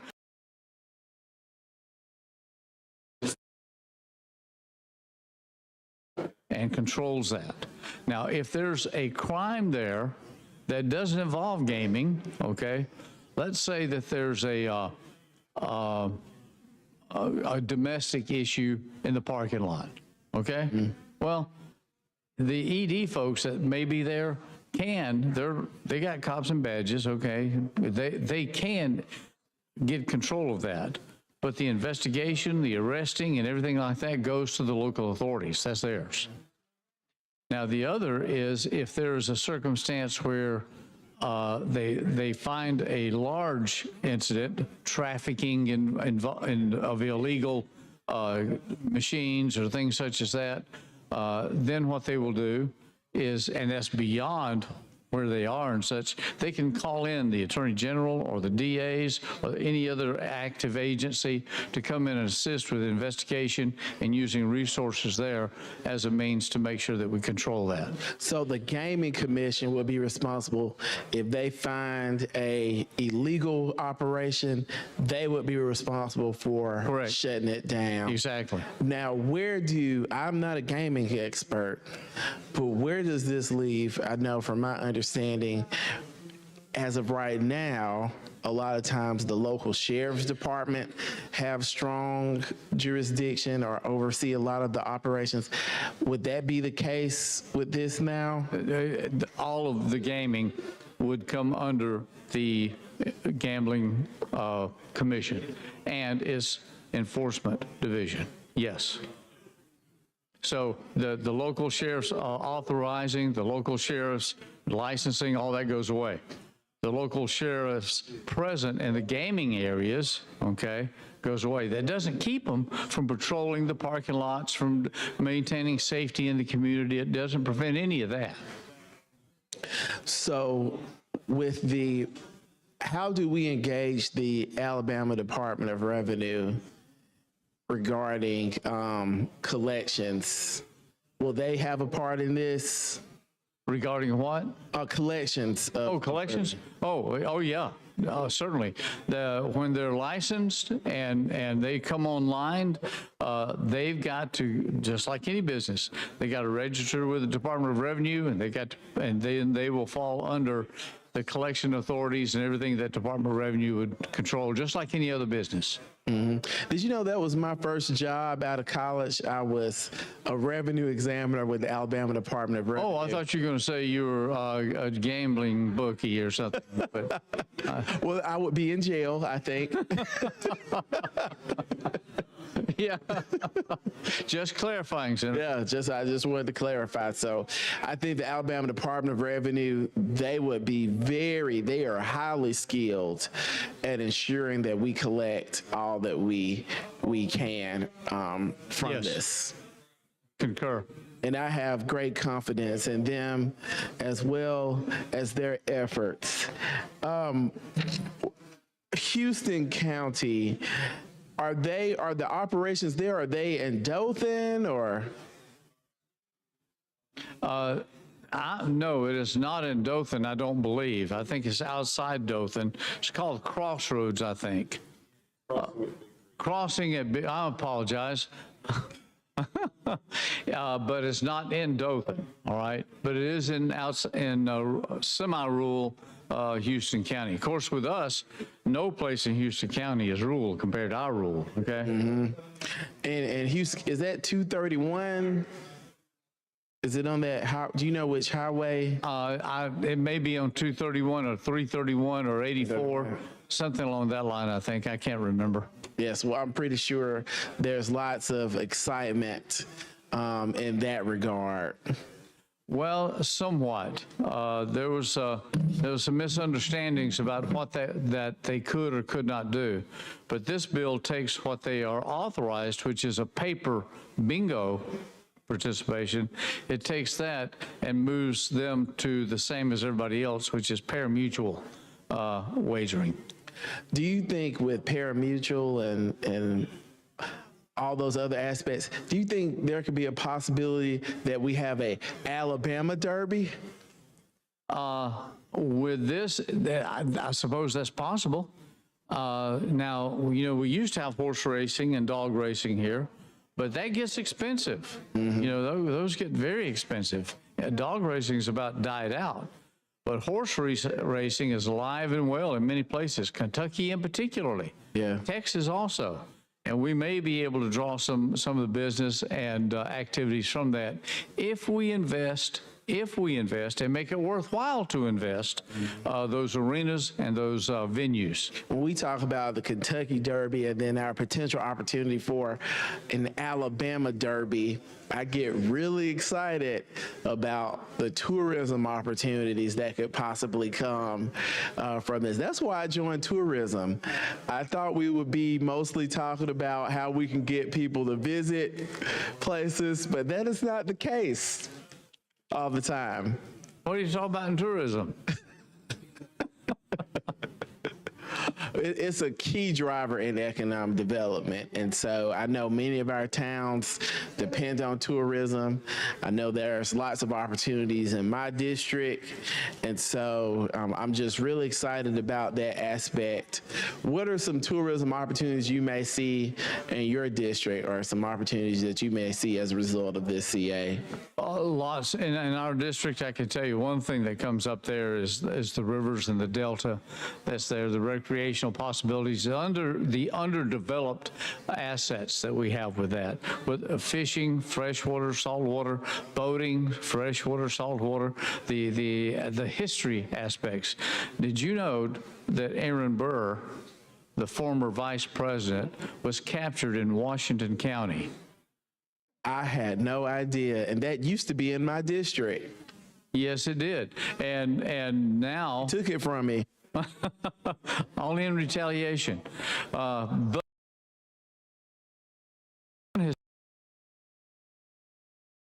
that's been forgotten about, completely forgotten about.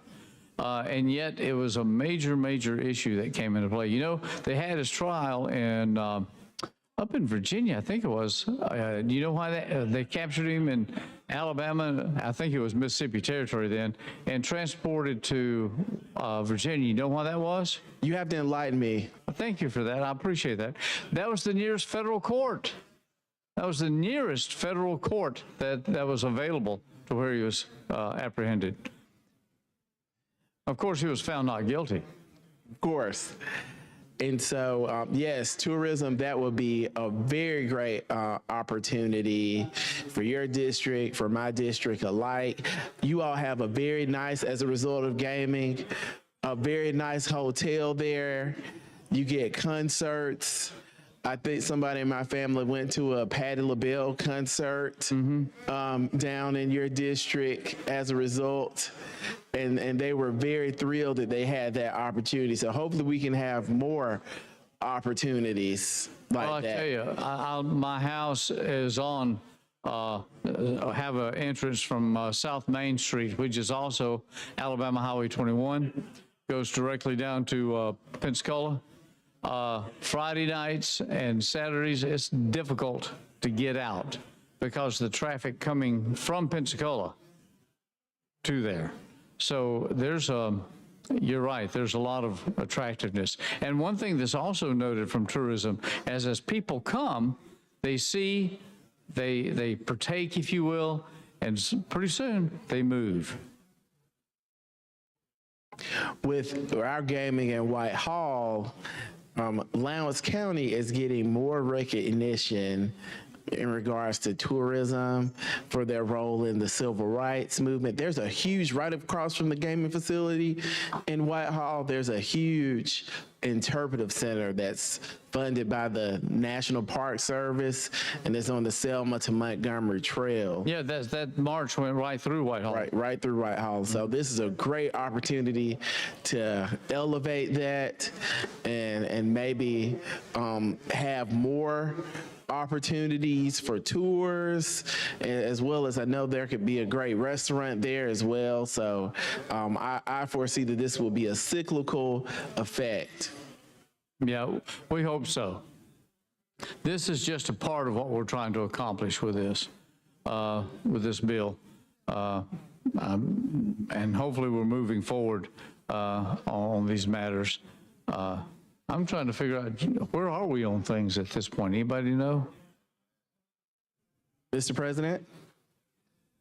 Passing the vote. How much time are we do ready? No, we can't pass it right 3 now. 3 minutes. I got some additional. You got 3 minutes left on your time. 3 minutes. It has just been such a pleasure to dialogue with you, with the gentleman from Escambia County, by way of Conecuh County, by way of Baldwin County.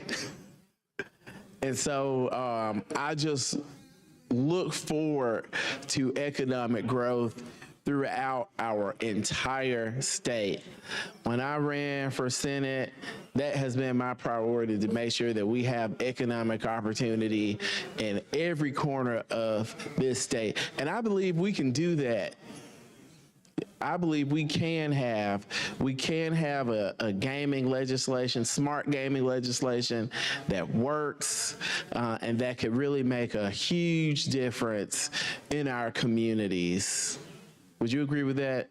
I would agree with that, but let's not discount the folks that frankly do not agree with this business being in their area. And also the ills that come with it, and how we're trying to deal with those along these lines too. That's true, but I think we do a good job. I think we do a good job with how we keep the gaming centers concentrated and don't allow for the expansion. I think that is a huge step. Would you agree with that? And sort of curtailing those concerns. I hope so. I hope so. But keep in mind, we're not increasing anything. Only thing we're increasing is the lottery, which has been discussed today, being the largest. But as far as the entities themselves, they're being tied to where they are. Same locations. In fact, we're further defining the clear activities that can occur there. And I think all of that will go not only help those places be able to do legal gambling as they have it as defined here, and free of any interference or involvement of locals and states along that line. Yes. But it's very essential that we have a comprehensive gaming plan. I think that we have the sponsor here on the House side, and we're so grateful for him. We understand that the House member worked for over 14 months on this bill, and I'm just so grateful to engage on this legislation as well. I think the gentleman from Montgomery County, just wanted to talk to the gentleman from Montgomery on the implications of this legislation for his district. Can the gentleman from Montgomery County? All right, your time's expired. Now, Senator Barfoot, you wish to be recognized? Thank you, Mr. President. I do. I know we put in a lot of time on this today. I know there's some ongoing discussions, and I'd like to continue those as if I could. You've got the mic. You're recognized. Thank you so much. I will have an amendment to offer at some point. Right now, I'm not offering that, but I'm just speaking on the bill itself. Correct. So, this is a topic that has divided members in the Senate, in the House. It is a topic that continues to come up in the short period of time that I have been in the Senate. And I am reminded of a story. Bear with me because I want to accurately quote it.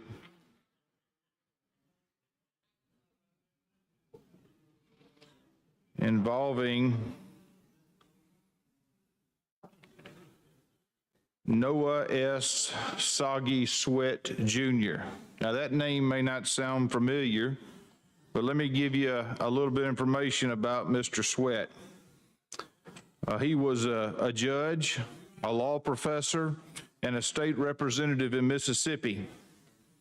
And in 1952, on the floor of the Mississippi legislature, he gave a speech concerning whiskey.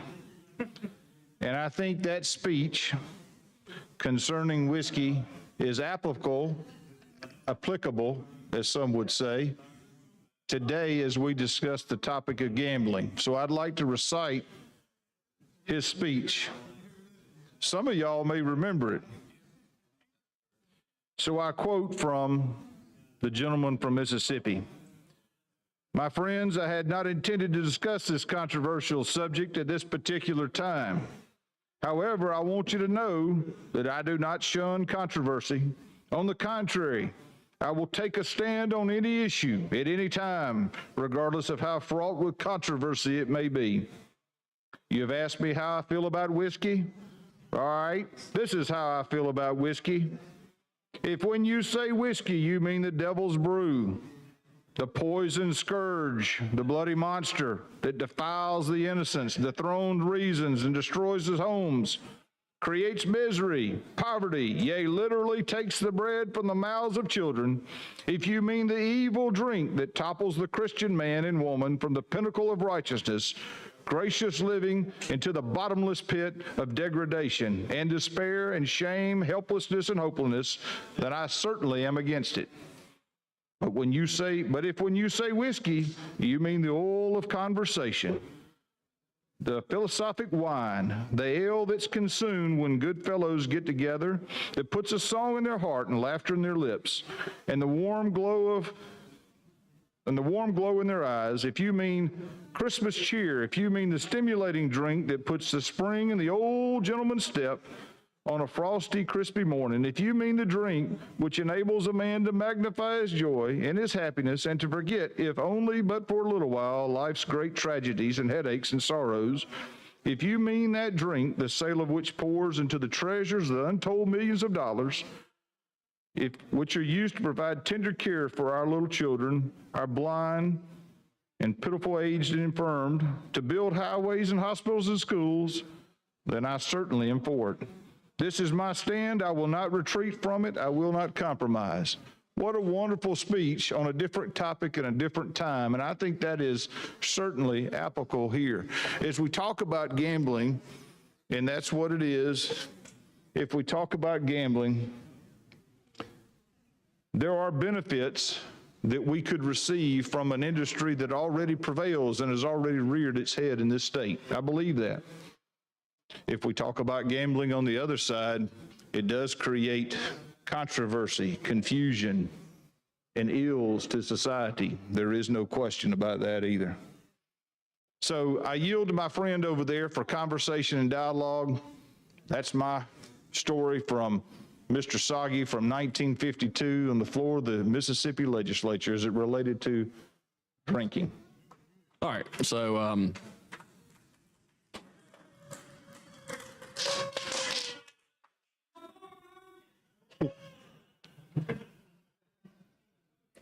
Mr. President, Senator Singleton. I'd like to start my first hour. Hold on. All right, did you give up the mic? We just dialogue at this point. Okay, I was just trying to get time straight. That's all. I'm gonna let y'all talk. Okay. Well, he's got the, I mean, he's got the mic right now, and they're just having discussions. Yeah. Mr. President, may I be recognized? You want to be recognized for your second out? Okay, you're recognized. I thought that passage was during Prohibition times, so I'm glad he clarified that it was during the 1950s. I'm glad the gentleman from Montgomery clarified that that passage was from the 1950s. The gentleman from Escambia County brought up a really good point about the Mississippi Territory. And when I was in Alabama history class in 4th grade, I learned that Alabama was a part of the Mississippi Territory. We were one. And so we're sort of like twins in that cultural aspect. Would you agree with that?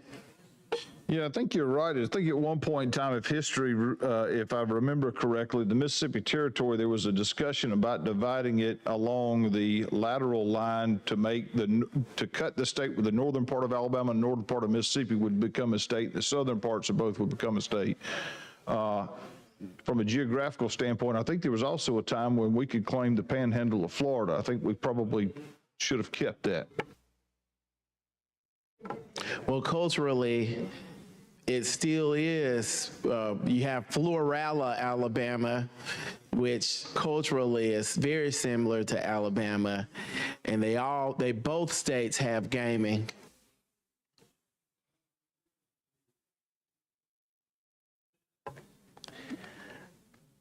Both states have gaming, and so have you followed how our system would be different from Florida and Mississippi? You know, it's a great question. I don't know the answer to that because, quite honestly, this whole gambling topic is a topic that I'd rather not have to deal with, but here we are. So I haven't delved into what the Mississippi laws are or Florida laws, at least as it relates to the what their laws say about gambling in those two states. Well, for me, and I ask about other states, many times I ask about other states because it's important for us to evaluate as a state best practices. Would you agree with that? Well, I'm not sure what, best practices are when it comes to gambling. I'm not sure, quite honestly, there are best practices, but, When I refer to best practices, I'm referring to what the resources would be used for, like the appropriations, the allocations, things of that nature. Yeah, no, and I certainly don't know what Mississippi does or what Florida does. I would say that they probably have, similar needs that we have, but again, Florida with a much larger population, I suspect you could probably look to Mississippi as in some relation, population-wise. Certainly, Florida is a little bit more diverse in areas of the state than we may be from a population standpoint, is also from a demographic standpoint, age. I suspect the older population, there would be an older population in Florida. So I don't know the similarities or the differences between those two, but that'd be interesting to see what they've done with any gambling money that has been generated and how they've spent that amount of money and where they've spent it and maybe what their needs are.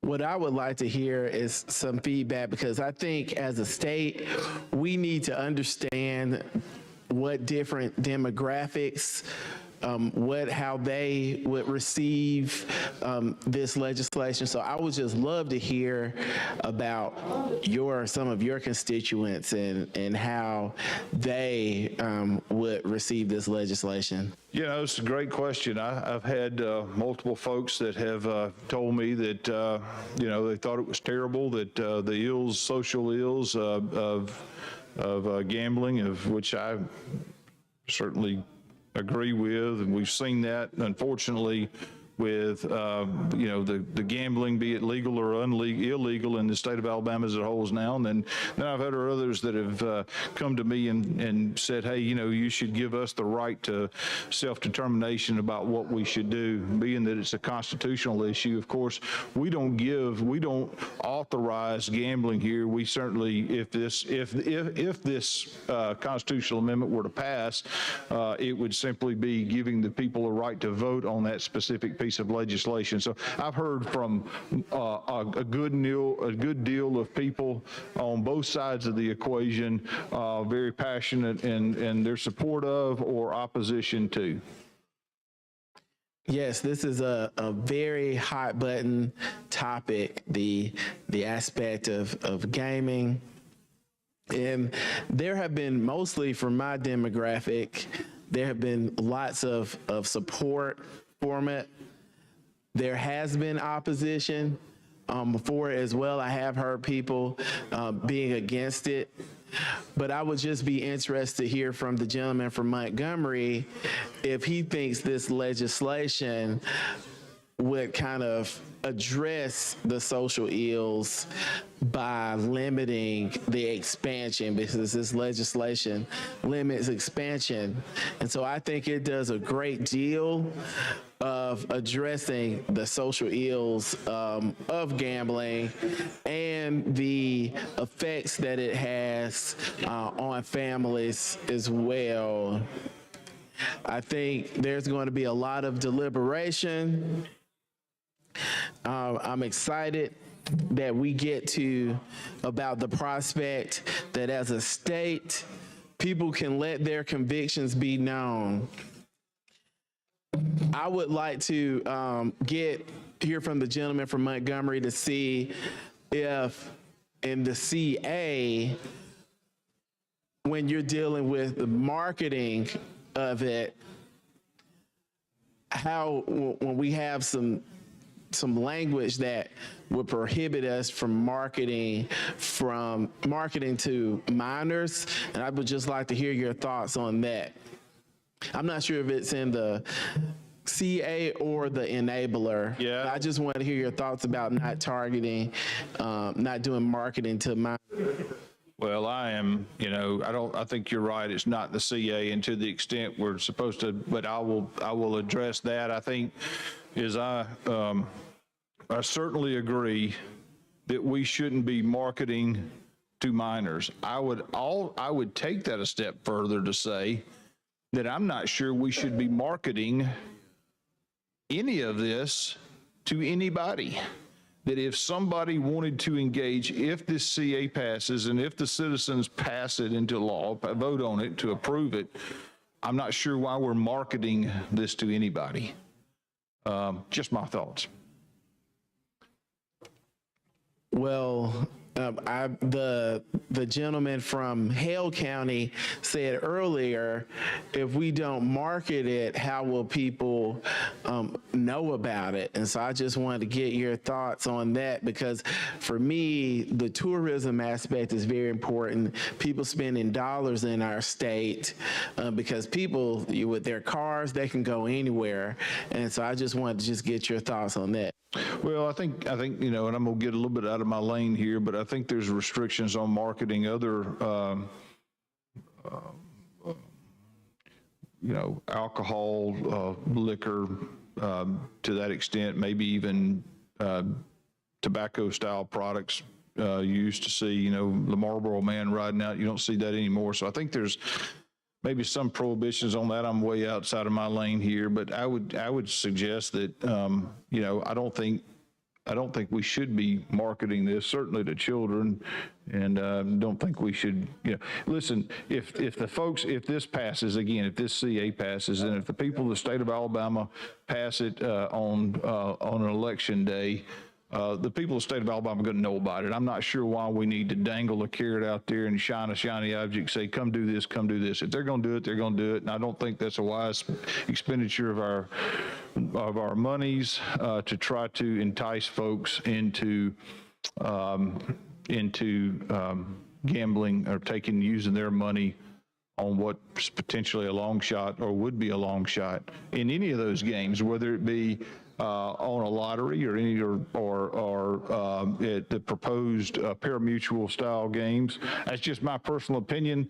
I don't know why we would need to market that. So are you saying people already know about ABC stores and they partake in libations? I don't see the state of Alabama marketing that. Yeah, so you could see the correlation in that with our gaming, that there's not a need. Is that where you're going? I think that's right. I mean, again, I think just from you know, I don't know why we as a state necessarily would say, hey, come over here and you know, put down $1 on a game that you're probably not going to win, that you're taking out of the economy. And so I'm not sure why we would do that, number one. Number two, that is an expenditure of those monies that have been generated or anticipated to being generated to the state of Alabama, that we would go and take those monies and then put it into marketing at whatever exorbitant cost to spread the word out there that, hey, you should come and do these things. So I'm just not sure why it's, I don't think it's sound policy. I mean, you know, I'm not a marketing expert, and maybe that's what's, quote, required. Can you journey with me for a moment? Sure, I'll try. I think you would look, and follow me, I think you would look good in a seersucker suit. It'd have to be a big seersucker suit. So imagine us having the Alabama Derby here, wearing my little hat, having some Alabama-made mint julep on a Southern crisp day. Wouldn't that be just a momentous occasion? The Alabama Derby. Well, I can tell you this, the temperature's not that hot in here today, but, you know, it was last week. I don't know, they must have got the air fixed, so I'm grateful for that. You know, when we're talking about, I know we're on the bill now on the CA itself, but going back to, you know, what our responsibilities are, or what, to the extent that the CA is passed, again, it is, passing a piece of legislation that I guess would look different if it passes the way it's substituted now, would look different than what the House has sent us, and then would have to go back to the House procedurally to allow them to take up one of three motions, I guess, and that would be a motion to concur, or motion to non-concur, or motion to non-concur with conference committee. We'll see what happens, and we haven't even had a vote on the bill itself. But if ultimately that's, again, going back to, the proposition that the CA comes out of here and there's concurrence in the House or a conference committee, if something's agreed upon, then it would go to the voters to allow them to decide what they believe is in the best interest of the state of Alabama. And I'm sure that if it happens that way, that the voters will put a lot of thought process into it. I know there are a lot of people who will be opposed to it, and there are some who will be absolutely for it. And so it'll be interesting to see, as we go through the summer months, what that looks like. So once this passes, we will probably have to do a mass education campaign in our districts about the implications of this bill. Do you think that's going to be necessary? Well, I certainly think we'll get asked questions. Certainly I think we should be asked those questions of what does this do? What impact, either positive or negative impact it had. I expect that we'll get those questions, and we should do our best to try to answer those one way or another. And, just throw facts out as the old TV, just the facts, throw the facts out there and then let the folks decide. I'll say this here, and I won't take a position to advocate for it, for people to vote for it. That'll be up to them. If we get it out of here and it goes to the ballot box, but you won't see me out advocating for it. Well, I think that is a very fair assessment, to just let the cards fall as they may. If we vote it out and just ensure that our constituents are informed, I think they should probably be informed if there are limitations, if any, because for me, a lot of my constituents, it's popular to address education needs with gaming. And so I know for my district, a lot of people would like to see that. Yeah, and I'm not sure the fiscal note on it. I'd understood somewhere between 305 and 350-something million. That's just a guess based on other states. I think a good educated guess that the LFO's given us, and they do an outstanding job. And I will say this: I don't know how the folks that work for LSA. I don't know how it's difficult for us to have any type of family life. We're down here, but they are always working. I mean, at 10, 11 o'clock last night, they're generating amendments. It's a moving target. When you change one thing, it affects something else. So I just, I think everybody in here in the Senate and certainly in the House would say the folks that we've got working here on this bill, particular to this bill, have really, really done a great job of trying to accommodate everybody and the needs. It's also difficult from the standpoint from the legal side of the equation, if you'll know that, there is some confidentiality, and that's a difficult line to walk, because whenever a member goes to the folks at LSA and say to them, here's what the amendment that I want drafted, well, they may have already drafted that same amendment for 5 other members. And so, they're certainly, they have that confidentiality, so they can't tell you that other members may be bringing that, or maybe something that's opposed to your amendment. So I credit the legal staff, certainly LSA as well. LSA, they are the unsung heroes and sheroes of state government. I think we should give them a round of applause. They do a great job, that is for sure. Yes, LSA. We appreciate you.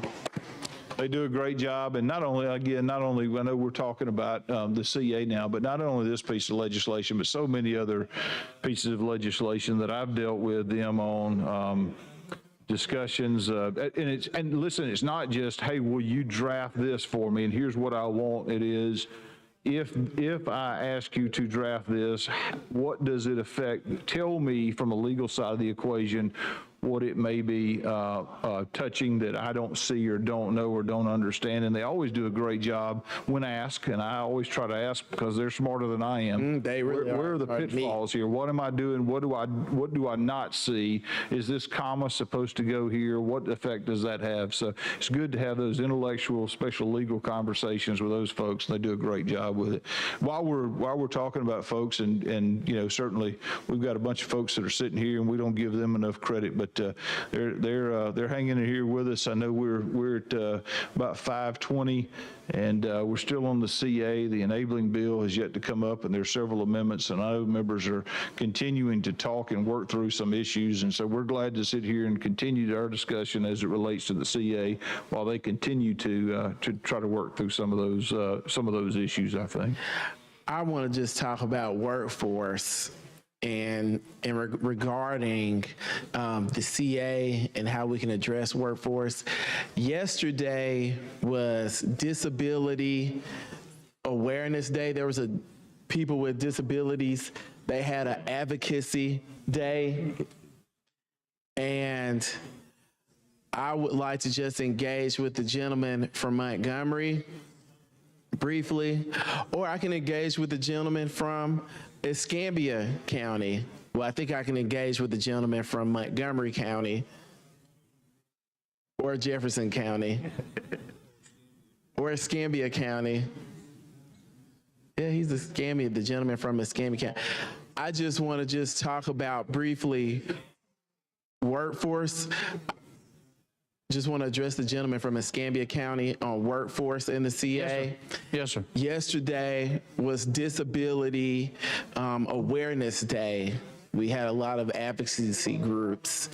And so hopefully we can consider how to include, because that's an untapped workforce need.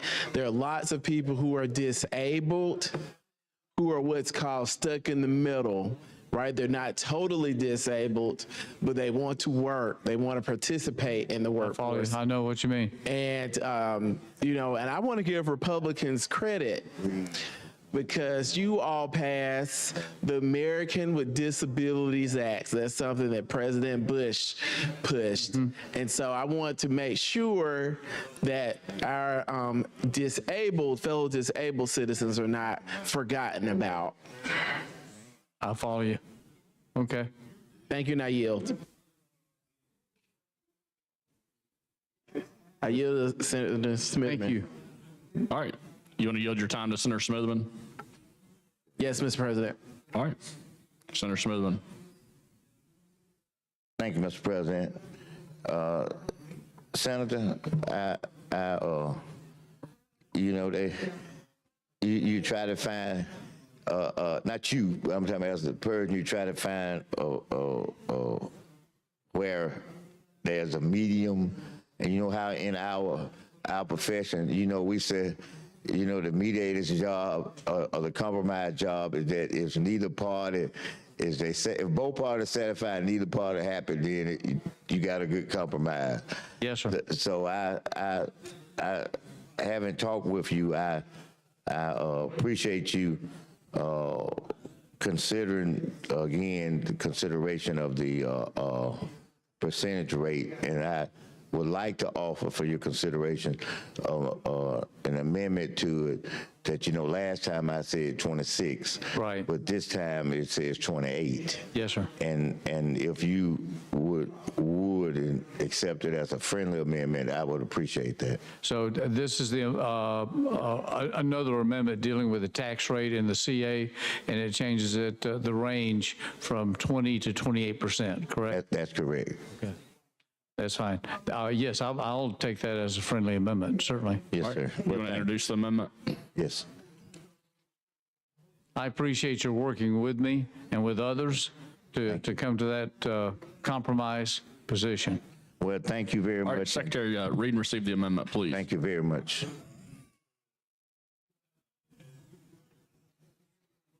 Amendment to the substitute for House Bill 151 as engrossed by Senator Smithman.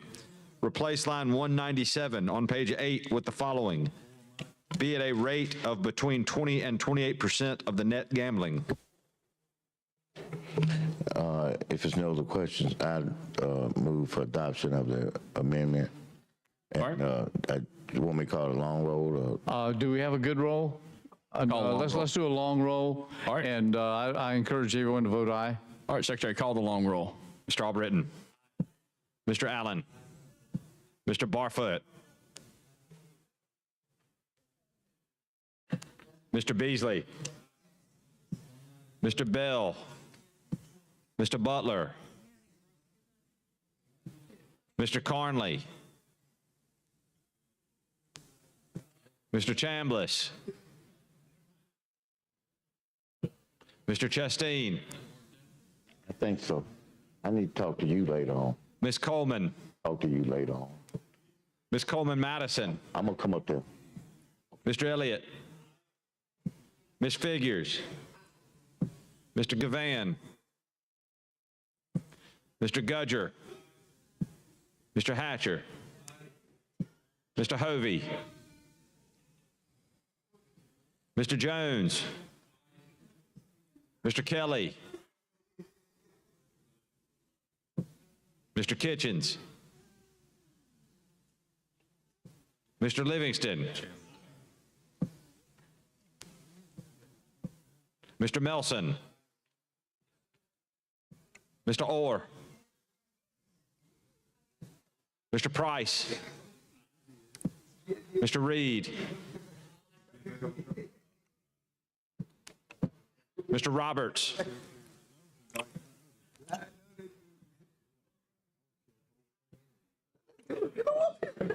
Mr. Sessions, Mr. Shelnut,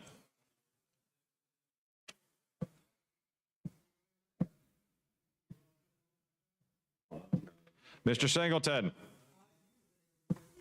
Mr. Smitherman, Mr. Stewart, Mr. Stutz,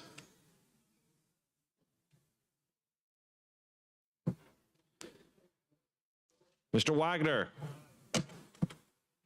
Ms. Weaver, Mr. Williams,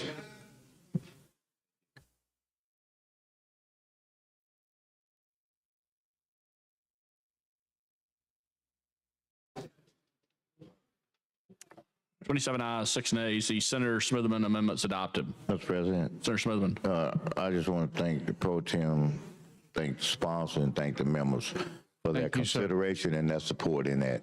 Did you have another one? Did you have another one? No, it's dealing with the other one. All right. Enable. Enable. All right. Okay. Thanks, Senator Smitherman. Thank you. All right, Thank Senator. you very much. Thank you, Senator Barfoot. Thank you, Mr. President. I've got an amendment that I'd like to offer, and then All right, I'd like to. Secretary, read and receive the amendment, please.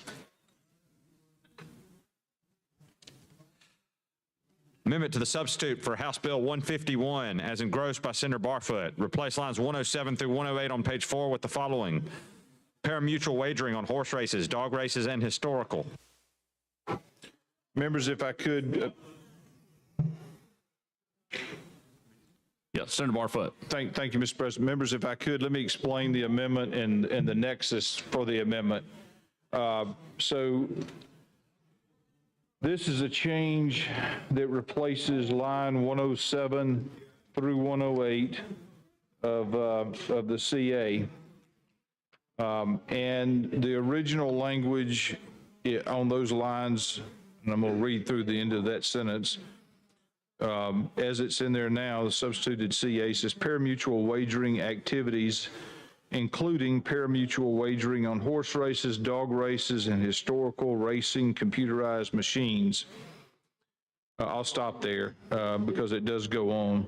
This amendment would simply replace line 107 and 108 to say pari-mutuel wagering on horse races, dog races, and historical, and then it would pick back up with 109. Essentially what this does is it removes the word including.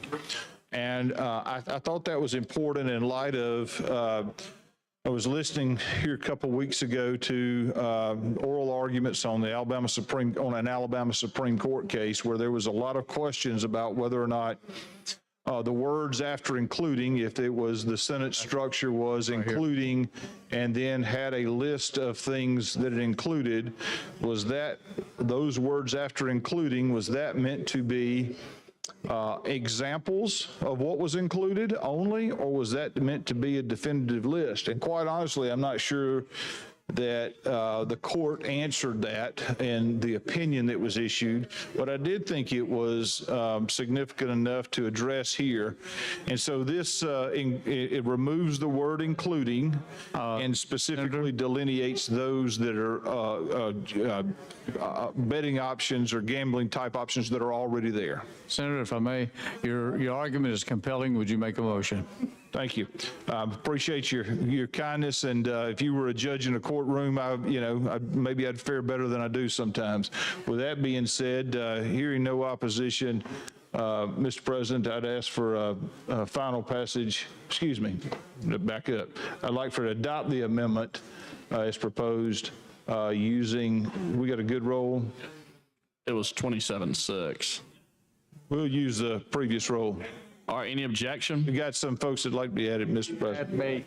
Yes. All right, any objection? Hearing none. Yes. So ordered. Boom. Anyway, so ordered. All right, just call the long roll then. All right, sorry. Vote aye. Friendly amendment, vote aye. Mr. Albritton. Aye. Mr. Allen. Mr. Barfoot. Aye. Mr. Beasley. Mr. Bell. Mr. Butler. Mr. Carnley.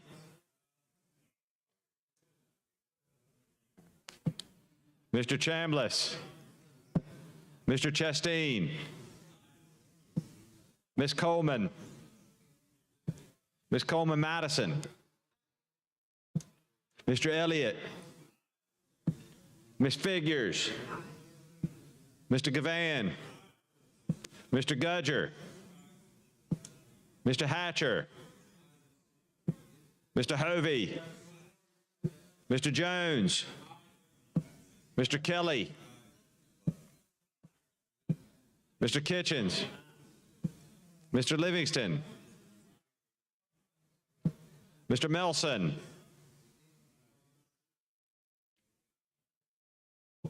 Mr. Orr. Mr. Price. Mr. Reed. Mr. Roberts. Mr. Sessions. Mr. Shillnut. Mr. Singleton. Mr. Smitherman. Mr. Stewart. Mr. Stutz. Mr. Wagner. Ms. Weaver. Mr. Williams.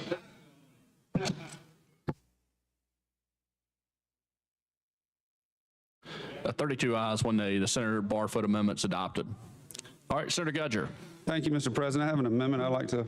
All right, Secretary, read and receive the amendment, please. Amendment to the substitute for House Bill 151 as engrossed by Senator Gudger. Replace line 281 on page 11 with the following. Part 3, effective September 30th, 2025, any local provision of the Constitution of. Mr. President, may I go ahead? Senator Gudger. I'd like to explain the amendment if it's all right with you, Senator Albert. Thank you. This is something that we looked through, and as we were formulating this particular bill, we found there was a small loophole in that, and that particular loophole was that when we had the state CA that happened on September 10th of this year, and when we were forming the board, and which had to be confirmed by the Senate, which would be next year, there would be no one that would be overseeing and governing the existing operators. All this does is put a date certain of 1 year out, September 30th, 2025, that the local governing bodies over these particular locations that are listed in the CA would still be under until that particular date, which gives us enough time to come back in session, create the board, and then be able to confirm those through confirmations. This is a friendly amendment. Yeah, we've discussed this. Good job, catch.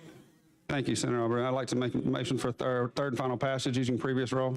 Adoption of the amendment. Adoption of the amendment. Amendment. Sorry about that. Yeah. I'm excited. No. I'm ready. Let's get going. We're on the amendment. So we have a motion to adopt using previous rule. Any objection? All right, hearing none, so ordered. Mr. Albritton, Mr. Williams. Thank you. Yes, sir. 32 ayes, 1 nay. The Senator Gudger amendment's adopted. All right, Senator Gudger. I have another amendment. All right, Secretary, read and receive Senator Gudger's second amendment.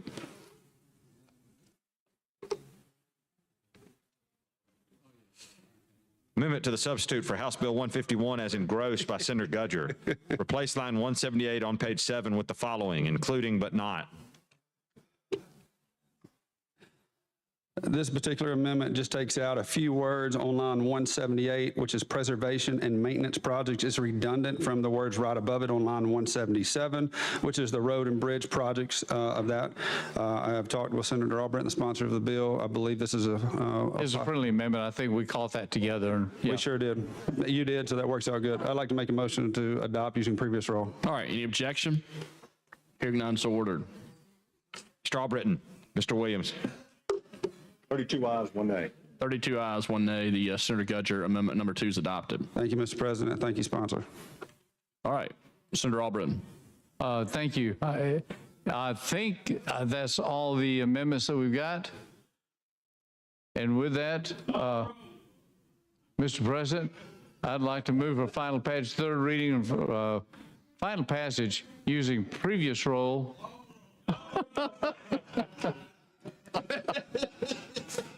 All right. I think I lost that one. Long roll, sir. Secretary, call the long roll. Mr. Albritton. Mr. Allen. Mr. Barfoot. Mr. Beasley. Mr. Bell. Mr. Butler. Mr. Carnley. Mr. Chambliss. Mr. Chastain. Ms. Coleman. Ms. Coleman Madison. Mr. Elliott. Ms. Figures. Mr. Gavan. Mr. Gudger. Mr. Hatcher. Mr. Hovey. Mr. Jones. Mr. Kelly. Mr. Kitchens. Mr. Livingston. Mr. Melson.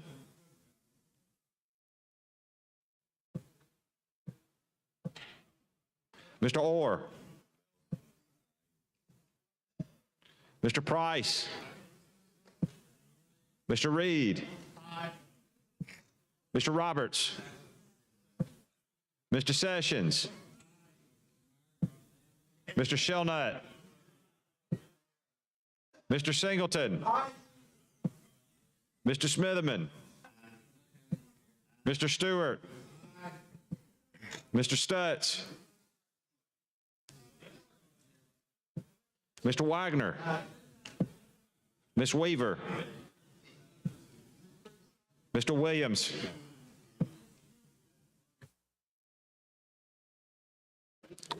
(22 ayes, 11 nays). House Bill 151 passes. All right, Secretary, call the next bill.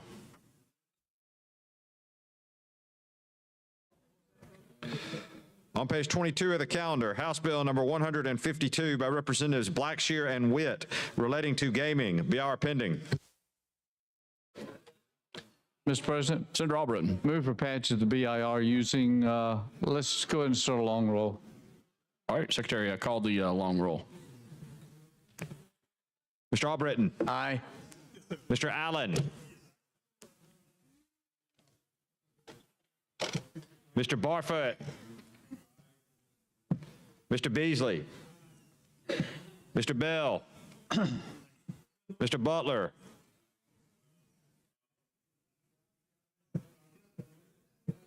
Mr. Carnley.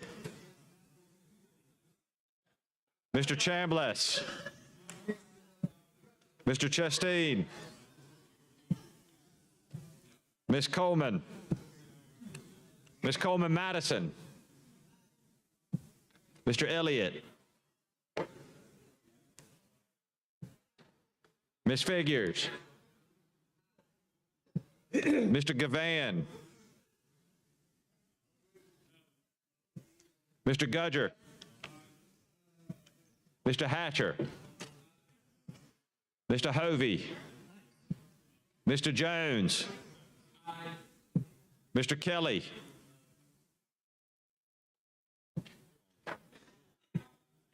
Mr. Kitchens. Mr. Livingston. Mr. Melson.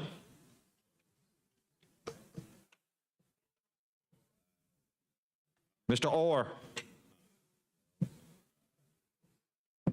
Mr. Price. Mr. Reed.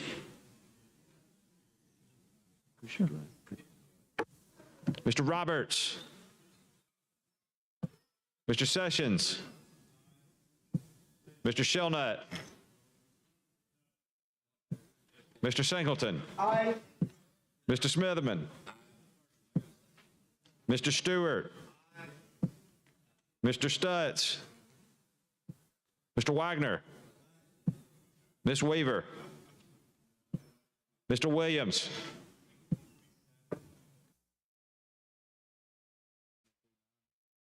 Twenty-two ayes, 9 nays. The BR is adopted. Secretary, call the bill.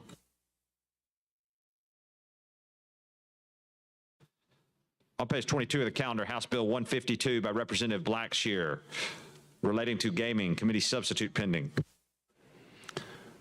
All right, Senator Albritton. Thank you, Mr. President. We're here on the enabling legislation, HB 152, and we have a committee substitute. I'd move for adoption of the substitute using previous role. Anything wrong with the previous role? All right, any objection to using previous role? All right, hearing none, so ordered. Mr. Albritton. Mr. Williams. 23 ayes, 9 nays. The substitute's adopted. All right, Senator Albritton.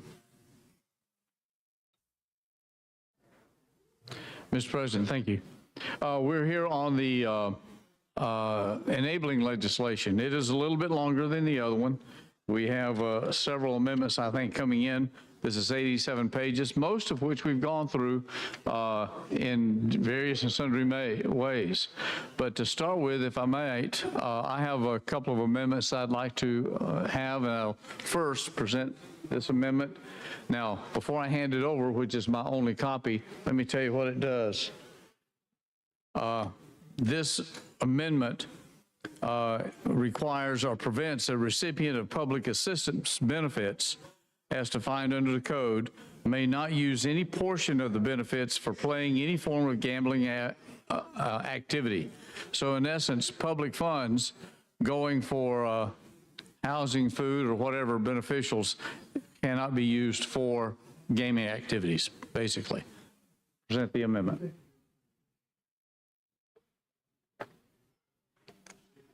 All right, Secretary Reed, receive the amendment, please. Amendment to the substitute for House Bill 152 is engrossed by Senator Albritton. Replace line 100 on page 4 with the following. Replace line 100 on page 4 with the following.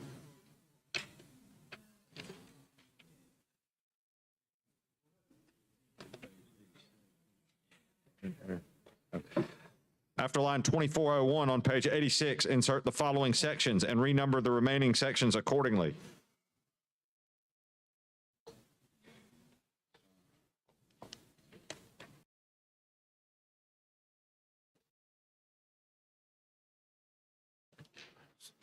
Senator Albritton. Oh, I'm sorry. I was looking for you over there, Senator. Not yet. I'd entertain any questions on the amendment at this point. If there's no questions, I'd move for passage or adoption of the amendment using previous role. Are there any objections? Oh. Call a long roll. All long roll. Mr. Albritton. Mr. Allen. Mr. Barfoot. Mr. Beasley. Mr. Bell. Mr. Butler. Mr. Carnley.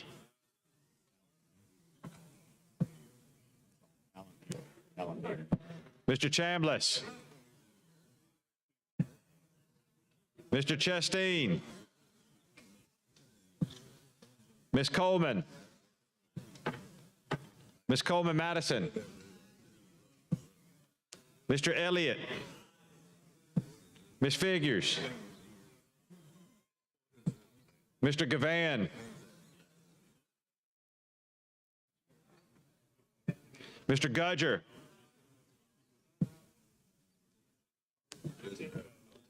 Mr. Hatcher.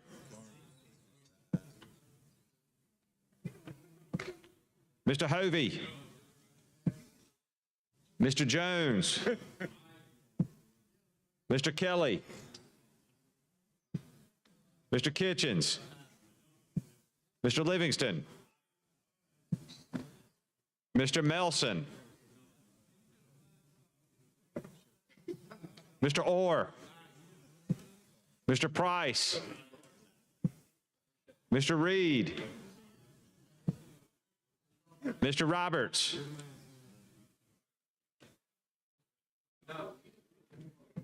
Mr. Sessions. Mr. Shelnut. Mr. Singleton. Mr. Smitherman. Aye. Mr. Stewart. Mr. Stutz. Mr. Wagner. Ms. Weaver. Mr. Williams.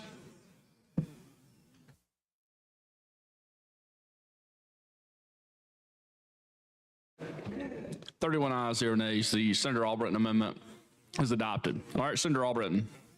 Thank you, Mr. President. I think we have some more. That's the only amendments I have. I think we have some more amendments. All right, Senator Roberts. Smitherman, could I have Senator Smitherman? He's got some that's already prepared that I've already seen. Would you mind? You want to do him first? Yes, I'd like to do him. He's got 2 or 3 of them. It's an automatic. I think so. Are you going to be there? Yes, sir. Go ahead, Senator Smitherman. Senator Smitherman. Yes, sir, thank you. Senator, if, through discussions I, share with you my concerns, and you expressed that this may be acceptable to you. Yes, sir. And it was placed in the, I think it's the fee part, sort of like the way the house was, between the 5 and the 10. And the 10 being the cap size. Oh, yes, sir. That's on the license fees. Yes, sir. In the present bill, it calls for $5 million. What your amendment does is it puts a $5 million and a $10 million cap. That's correct. So Okay. if they want to slide up, they can slide up. Exactly. I agree with you on that, and I'll take that as a friendly amendment. Thank you very much.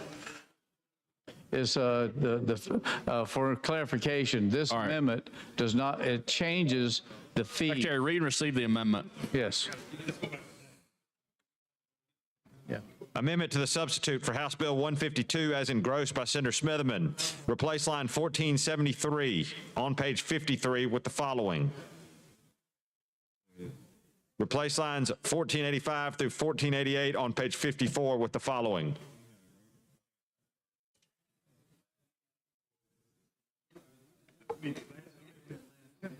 All right, Senator Smitherman.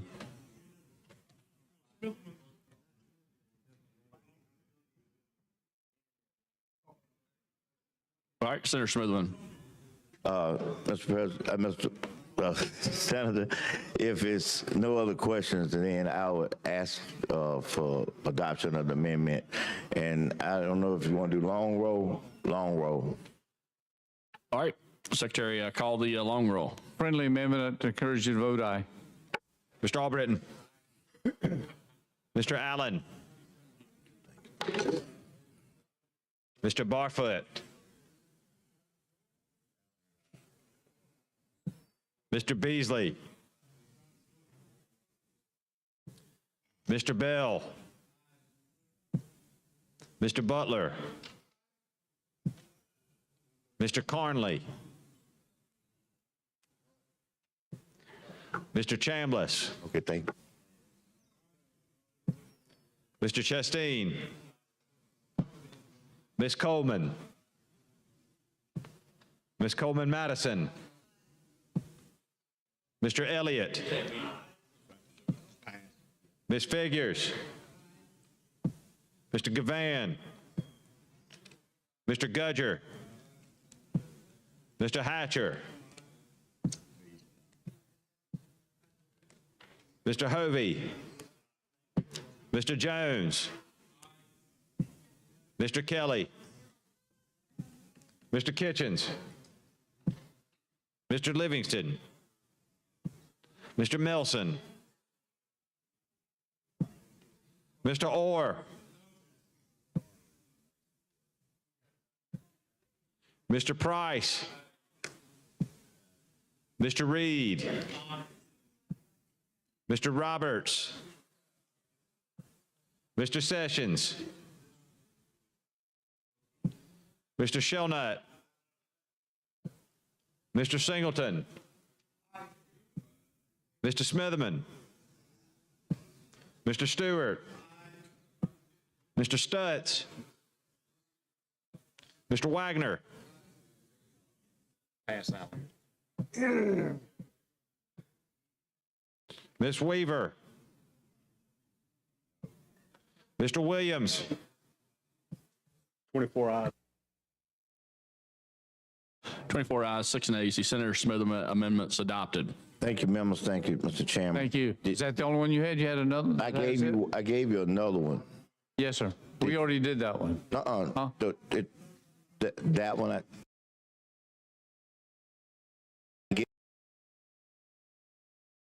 I don't think there's any difficulty with that. Okay. Could you explain what it does? I will. All right, do you want to introduce it?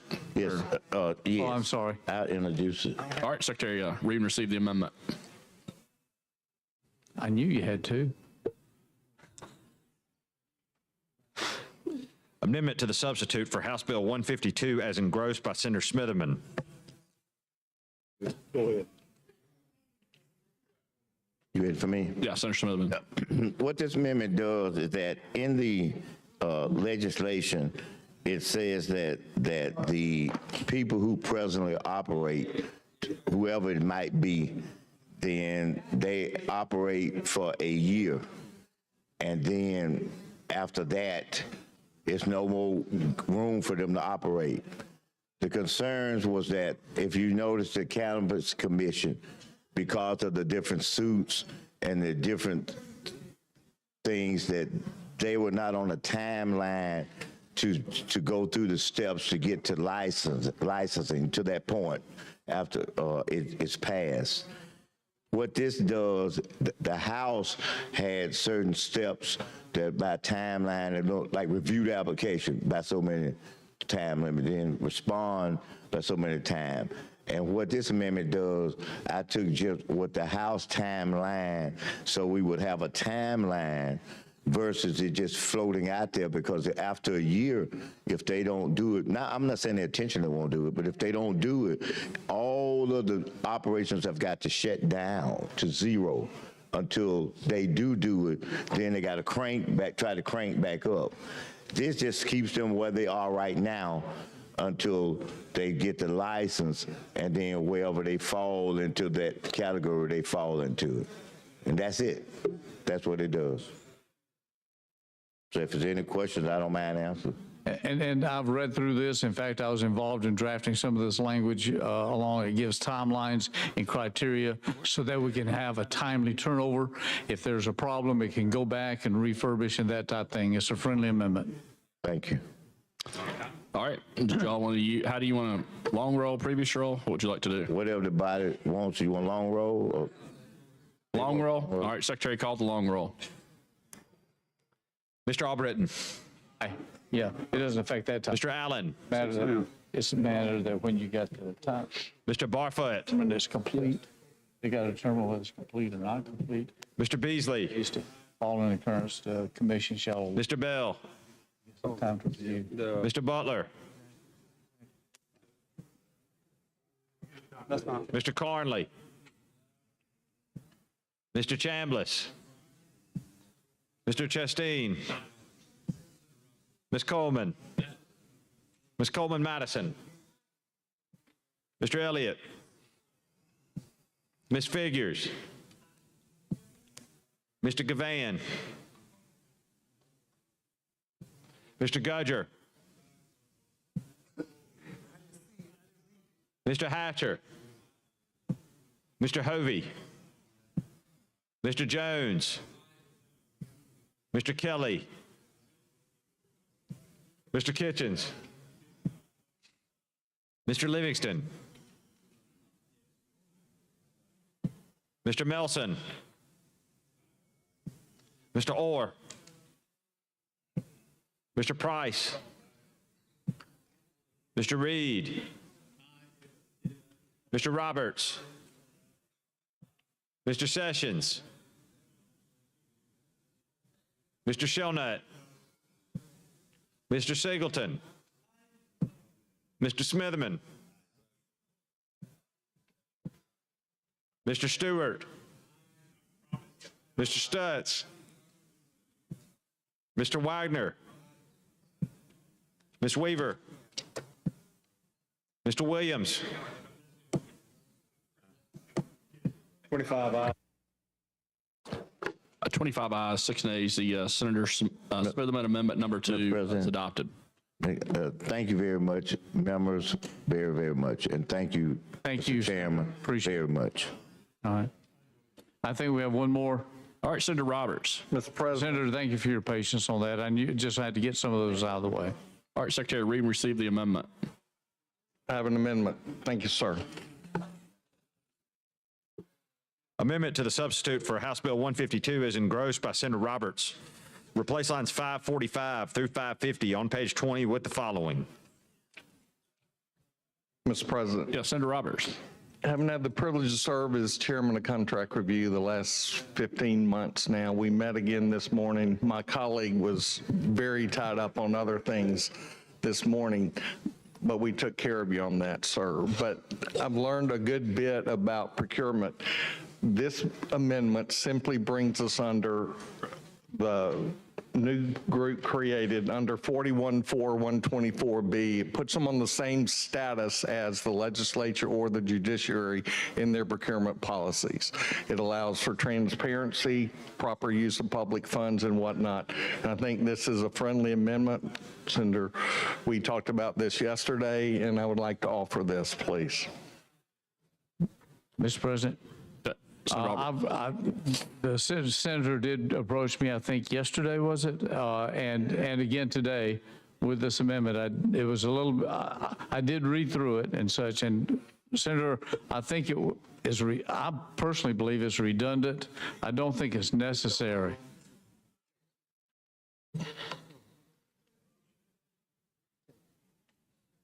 If we're dialoguing, I disagree. I would say, Mr. President, I move to table the amendment. I disagree. Okay, Secretary, call the long roll. Let's see what's going to happen. Procurement subject to contract. Mr. Albritton. Yeah. No. Mr. Allen.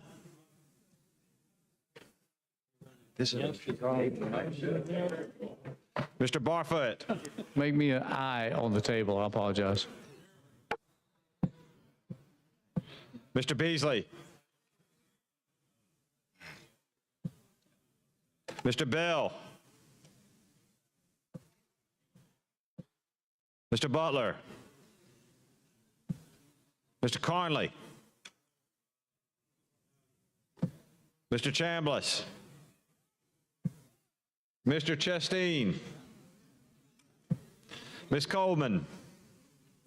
Ms. Coleman Madison. Mr. Elliott.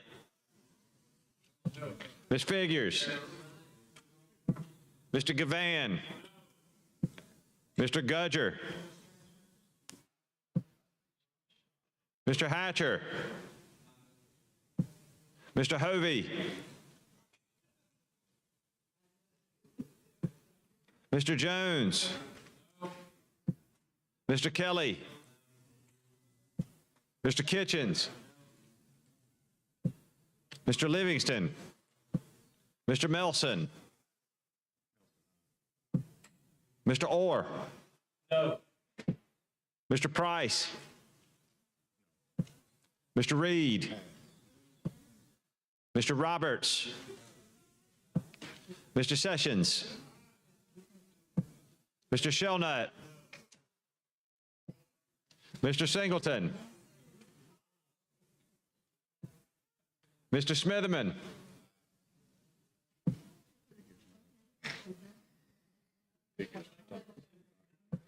Mr. Stewart.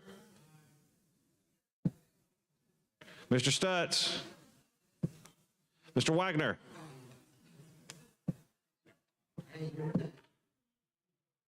Ms. Weaver. Mr. Williams. 9 ayes, 20.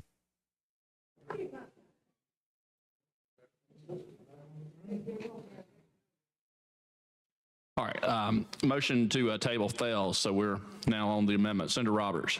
Mr. President,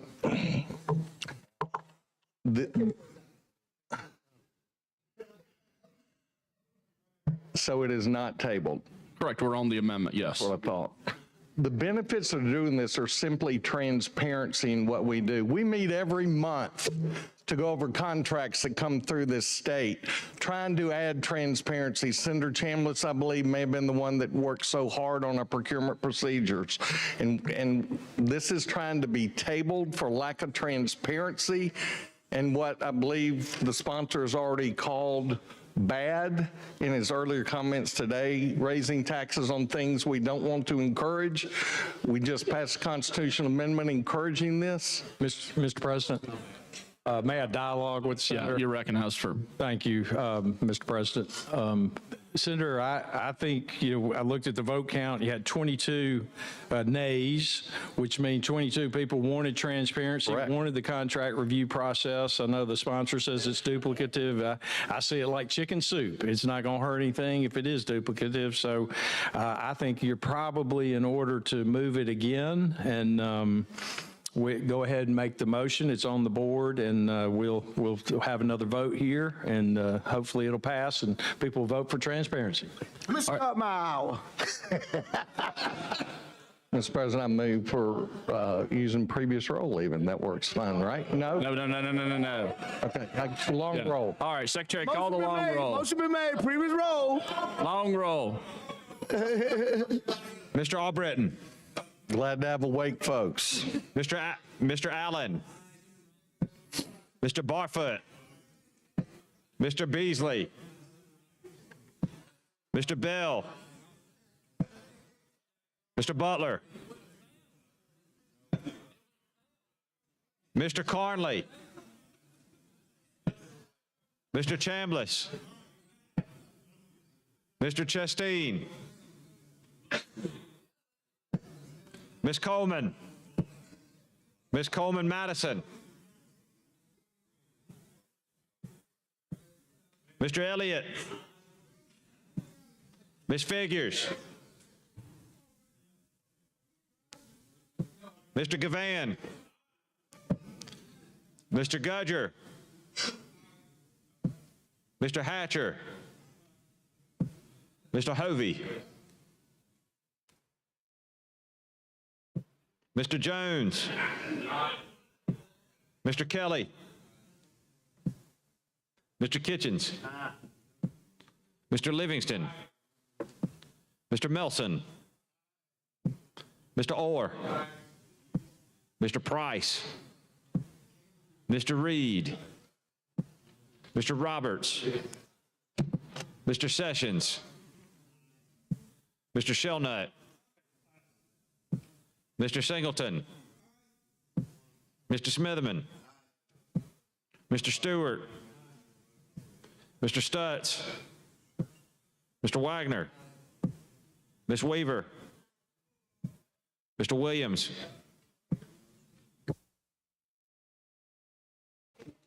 29 ayes, 1 nay. The Senator Robert amendment passes. Mr. President, thank you. Colleagues, thank you. I was a little taken aback there for a minute, but I appreciate this. Transparency is critical in everything we do, and there'll be other contract review groups that come behind us, and this is going to be a critical thing that we continue to watch and take care of. Thank you very much, Mr. President. Thanks, Senator Roberts. All right. Senator Jones. Thank you, Mr. President. Colleagues, I know it's been late. Please bear with us. We got a couple more to work through here. I'm going to pass this first of 3 amendments across the desk here. All right, Secretary Reed, and receive the First Amendment, please.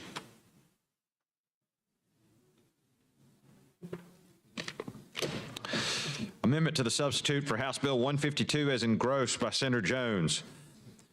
So replace line 629 through 634 on page 23 with the following. Yeah, that's right.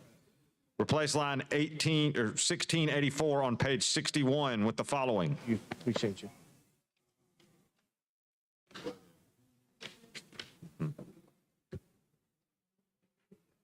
Okay. All right. Thank you, Mr. President. This simply cleans up in the enabling legislation what we cleaned up earlier in the CA in terms of the revenue. So it just does it makes it mirror. Anybody got any questions? All right. If not, move. Friendly amendment. Yeah, move using previous role. All right, any objection? Yeah. Hearing none, so ordered. Mr. Albritton, Mr. Williams.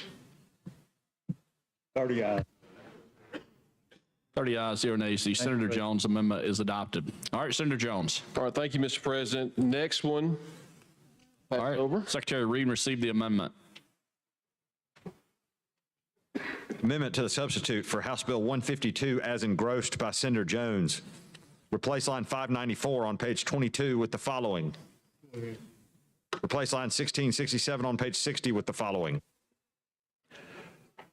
Mr. President. Senator Jones.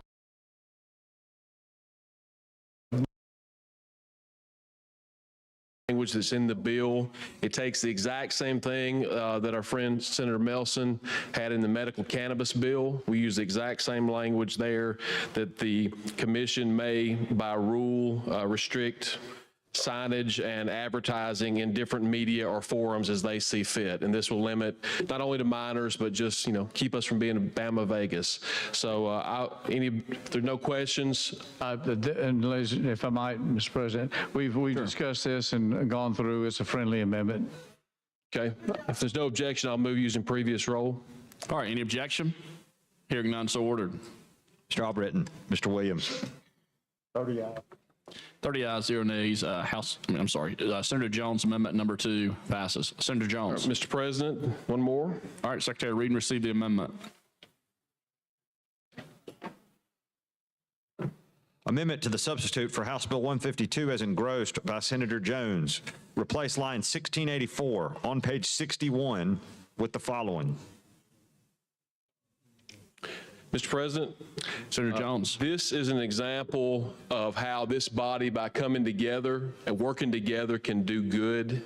And help to smooth things over that possibly need to be smoothed over. I want to thank Senator Barfoot for his involvement in helping with this language. And colleagues, I think you're all going to see how this is sort of makes it into a win-win, or at least offers some support as we talked about capital investment projects earlier. What this amendment would do is capture any revenue from a compact with the Porch Creek Indians and capture that into a fund which has not been captured in any way in the current legislation, and it would say that those funds can be used for non-recurring capital improvement projects, such as the facilities Senator Albritton described earlier, mental health institutions, we have outstanding debt for those as well, et cetera, et cetera. And so we expect You know, if there's no compact, it's zero. But if there is a compact, it could be as high as $50 million, which is not quite the 100 that Senator Albritton had longed for, but it would make it 0 to 50. All right, Senator Orr. Who controls the money? So this goes, the exact language, I can get you a copy of the bill, Senator. It goes to a gambling compact trust fund, and then it's deposited in that fund, and then that would be appropriated through the general fund, if I'm reading this amendment correctly. Through the legislature? Through the legislature. Thank you. Yes. All right, any other questions? 50 at most. Friendly amendment. All right. Any objection, any other questions? Any objection using previous roll? If not, all right, Secretary, call the long roll. Okay.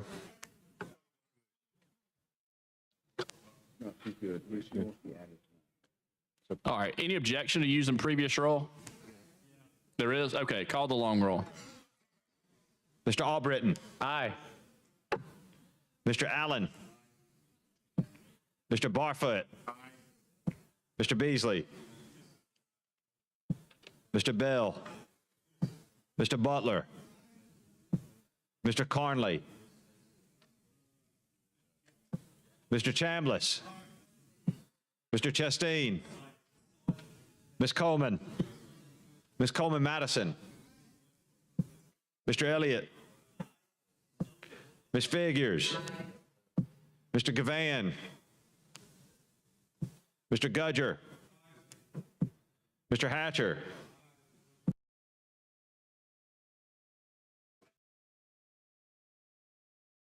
Jones. Aye.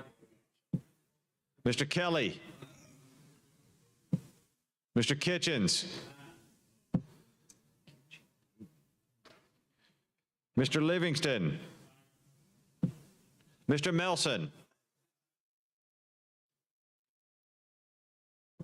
Mr. Orr. Mr. Price. Mr. Reed. Mr. Roberts. Mr. Sessions. Mr. Shelnut. Mr. Singleton. Mr. Smitherman. Mr. Stewart. Mr. Stutz. Mr. Wagner. Ms. Weaver. Mr. Williams. 31 ayes. 31 ayes, 1 nay. The Senator Jones amendment's adopted. Thank you, Mr. President. Thank you, colleagues. All right. Senator Chambliss. Thank you. We're winding down here, so I have a couple amendments. I think you know these. The first one is that it would require any appointee to the Gambling Commission to be confirmed by the Senate before they take their seat. All right, Secretary Reed, receive the amendment, please. Amendment to the substitute for House Bill 152 as engrossed by Senator Chambliss. Replace lines 322 through 323 on page 12 with the following. Members of the board shall be subject to the state ethics code under Chapter 25 of Title 36. No person may serve as a member of the board unless confirmed by the Senate. Mr. President, I move adoption of the amendment using the previous roll. It's a friendly amendment. I'd vote yes. All right, any objection? Hearing none, so ordered. Mr. Albritton. Mr. Williams. 31 ayes. What'd you say, 31 what? All right, 31 ayes, 1 nay. The Senator Chambliss amendment's adopted. All right. Mr. President, this next amendment simply puts the Fair Campaign Practices Act language that was in the House version into our version. I would move adoption of the amendment. I think we got to first. Yeah, we got to enter. Secretary Reed received the amendment. Amendment to the substitute for House Bill 152 is engrossed by Senator Chambliss. Replace line 99 on page 4 with the following. After line 2401 on page 86, insert the following new section and renumber the remaining sections accordingly. Mr. President. Senator Chambliss. Are there still questions, or do I need to explain again? It's, okay. It takes the language dealing with the Fair Campaign Practices Act and all that was in the House version. None of that was in our version. It would just take that language and put into our version. With that, I would move adoption of the amendment using the previous roll. All right, any objection? Friendly amendment, I'd vote yes. All right, any objection to using previous roll? Hearing none, so ordered. Mr. Albritton, Mr. Williams. 32 ayes. 32 ayes, 0 nays. Senator Chambliss amendment number 2 is adopted. Thank you, Mr. All right, President. Senator Chambliss. All right, Senator Barfoot. Thank you, Mr. President. I've got a couple of amendments I'd offer. All right, Secretary, read and receive the amendment. Amendment to the substitute for House Bill 152 as engrossed by Senator Barfoot. Replace line 1265 on page 46 with the following. Mr. President? Oh, I'm sorry, go ahead. So if I could really briefly, this is an amendment that helps out law enforcement. This specifically delineates that law enforcement would have concurrent jurisdiction with any state, county, or concurrent jurisdiction with state, county, or local law enforcement agencies to enforce the general laws of the state for any violation of the general laws occurring on the premises of a licensee of the commission or other venue where lawful gambling activity, unlawful gambling activity, or gambling-related activity or charitable game is held, including any venue where lottery tickets are sold or redeemed. Let me explain the significance of this. We will be called on, our law enforcement will be called on to, at a heightened awareness because of the gambling issue. And so this just says that should for instance at one of these facilities robbery, theft, something else occur, that they would have concurrent jurisdiction to work on those things, non-gambling type issues, but to work on the crimes and to be the tip of the spear, and we need to support our law enforcement. So with that, unless my friend has any questions, I'd move for adoption. I see him over on the other side. Mr. President? Senator Albritton. I have discussed this with the individuals, the representatives of this in depth on more than one occasion. And I believe what we have here is conflicting with the concept of trying to keep the enforcement division of the Gaming Commission separate and above board. This could draw in and cause confusion as to who's in charge on matters such as this. I've had this discussion with him. I told him I could not support this. With that, I'm going to try again and move for a table of this amendment. Mr. President, all right, you got a motion. Hold on. All right, you got a motion to table. All those in favor say aye. Aye. Any opposed? All right, the noes have it. Motion to table fails. Senator Barfoot, we're on the amendment. Thank you. With that, Mr. President, I'd move for adoption of the amendment.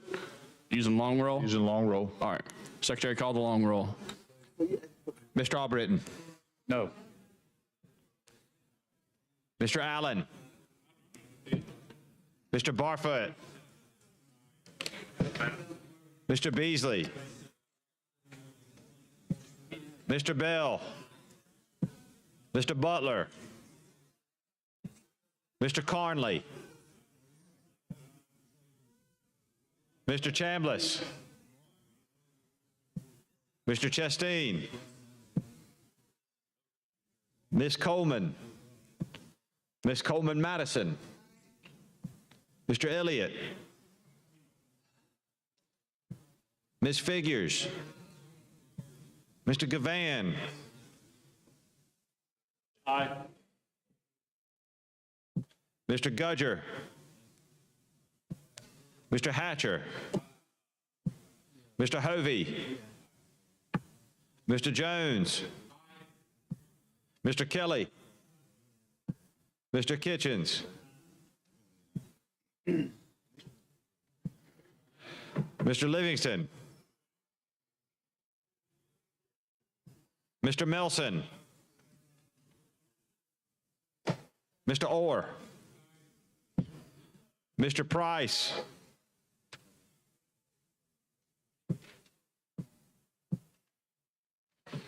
Mr. Reed, Mr. Roberts, Mr. Sessions, Mr. Shelnut, Mr. Singleton, Mr. Smitherman, Mr. Stewart, Mr. Stutz, Mr. Wagner, Ms. Weaver, Mr. Williams.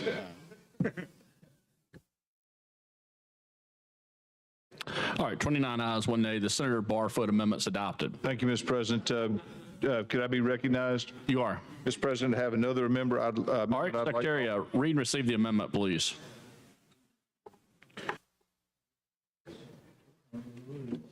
Amendment to the substitute for House Bill 152 is engrossed by Senator Barfoot. Replace line 1300 on page 47 with the following.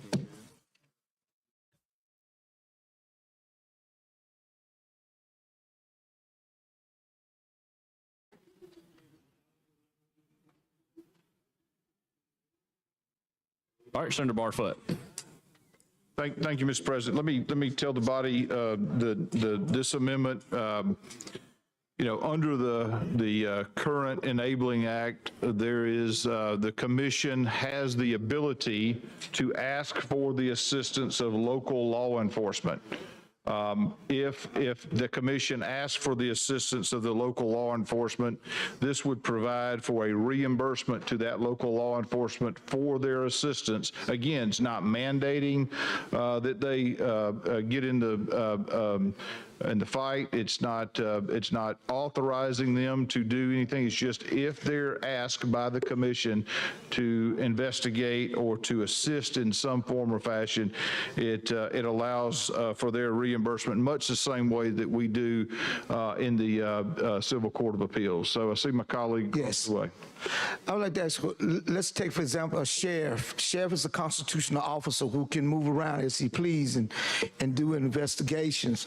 So my question is, if a sheriff department is called in a local jurisdiction to where they already have duty bound to be, are you saying that just because they go on that premise, then they are being asked to be reimbursed? Separate and apart, I think specifically this is if asked by the commission to be involved in a gambling related issue, which they do not have jurisdiction over. Right, because the gambling commission would have primary jurisdiction of that. But if asked to assist in this process of investigation or whatever, they would just say, hey, we need to be reimbursed for our time, because they don't have that primary jurisdiction.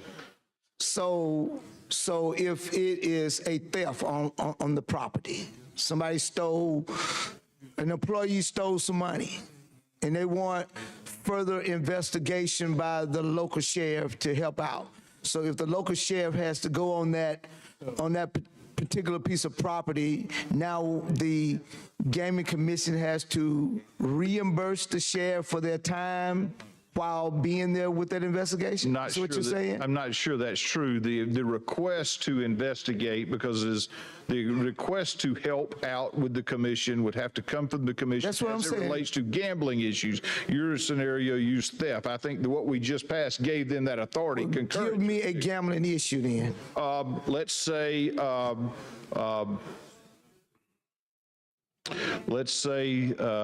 there was a problem with one of the machines and somebody got irate. There's a machine company vendor who's there to check the machines, and he or she and one of the employees of the place got into a big fight or argument over a machine or something. Because I can't even think of what they would come over there for based on a gambling-related issue. Well, if there was I don't know if this really is something that's necessary. I'll give you an example. Okay. So if for instance, there was a sting operation regarding an entity that was doing illegal gambling activity, as I understand the substituted bill that we're on, the bill itself, primary jurisdiction jurisdiction would rely with the, would be with the commission, right? But the commission could say, local law enforcement, we want your assistance in this sting operation because we believe there's illegal gambling going on. We want your assistance in that. And should the commission ask the local law enforcement to help, that certainly takes hours away out of their normal duties and schedules to where they can say, hey, listen, sure, we'll help, but to the extent we help, we believe that we are due a reimbursement for our help in this endeavor. Well, aren't they duty bound if their officer within their jurisdiction of their county see something illegal, that they have a duty to make an arrest on something illegal that they see anyway? You're almost making it like this is a sovereign property, or I can't step on that just because I'm a county sheriff. If we deem that gaming is illegal anywhere in the state of Alabama outside these places that we give gaming a license to happen on, any county, city, state, municipal officer, if they see an illegal act going on, should have that right to be able to arrest, to stop, seizure, or do whatever, because it's any other illegal act that they see, because it's a violation of state law now. I don't disagree with that at all. Under this bill, as it's written, my understanding is, and that's the quandary that we find ourselves in, is that law enforcement does not have primary jurisdiction to investigate or to deal with any of those gaming type activities. And I think that's a problem in here that hasn't been addressed yet, but I think it's almost like ABC, who has officers who are bound to watch ABC stores, go in bars and things of that nature. They in turn may need, and say, well, we're gonna go in there and do a sting because we think they're selling to underage drinkers. Right now, ABC officers would be the lead on that. But at the end of the day, if a peace officer were to see the same thing, he would have that same right to be able to arrest them if he saw somebody sell to a minor. I differ with you. I would agree maybe but I think under this bill, the primary jurisdiction does not lie in any of those things that you just said with local law enforcement. It is the gambling enforcement agency that has that primary authority. And I would just say this bill allows, to the extent the commission says, let's bring in local law enforcement. We want them at the commission, at the enforcement. Let's bring them in, that we need to try to reimburse those law enforcement. Let me ask you this. Yes, sir. We have in these bills, I'm sorry, let me one more question. We have in these bills a percentage of dollars that are going to go back to local, city, and county. Some of that will probably go to, if it's going to law enforcement, then do they still have to pay, because they are getting a fee from the gaming activities in those counties by where gaming is being presented? Yeah, no, I think that's a valid point, but to the extent that there are, what's the 67 counties or 7 counties that have, 6 counties, so you get 61 counties that you shouldn't have any gambling going on at all. So this is primarily, you're talking about, well, if it's in Lowndes County, next door, legal, right? Under this CA. Under the CA. Potentially. And they find if there's someone who is doing an illegal act here in Montgomery County. Okay. That is not legal under that act. So you're saying that under the jurisdiction of the gaming police force, I'm gonna call them for better lack of the word, okay? Because they've been given a tip that is happening in Montgomery, they have the jurisdiction to go in there and shut gaming down. Commission does, or the enforcement part of the enforcement part of it. So you're saying that if they have to call the sheriff to come in and help them in this, then that the sheriff then shall be reimbursed for their time. Yes. Even though it is a legal act under the jurisdiction of the state of Alabama, period. So therefore, I think the county sheriff has a right to be able to enforce whatever laws of the state of Alabama, not just because it's gaming. Well, I would say this. I think that would be a great amendment to this, to give local law enforcement the ability to go in any county, concurrent jurisdiction to do that. I don't know that that's been proposed, and I think that's a potential problem, but regardless. Mr. President, all right. Senator Albright. Let me get this straight. We have 7 facilities operating currently now. With the passage of this bill, we'll have 7, the same 7, in the same place, doing less than they're doing now. And the sheriff wants to be paid for going to the same place that he's going to now to do the same thing, and he's getting paid more for it through this endeavor, but he still wants to be able to bill an amount on this. Is this a money grab or what? Well, I'd say, first of all, I don't think it's particular sheriff. It says local law enforcement, which, as you know, would mean any assistance from police force or what have you. I know that in Montgomery County, we've got our sheriff in Montgomery County, Sheriff Derek Cunningham, is doing the best he can with limited resources. I know that. That's true for all of them, though. True. In Montgomery County, there will not be a legal, as you said, there will be 61 counties who do not have, absent a compact, who do not have a legal facility in their county. To the extent that there is any illegal gambling that goes on in Montgomery County, and to the extent that the commission says we know about it and we want to bring in local law enforcement, I think those local law enforcement folks should be reimbursed. Are you suggesting that the reason we have illegal gaming throughout the county now, or throughout the state now, which they are, that we have illegal gaming, the sheriffs and the law enforcement's not shutting it down, even though it's illegal, because they're not getting paid? Is that what you're saying? I'm sorry. I apologize. I'm used to being ignored, especially today. Okay?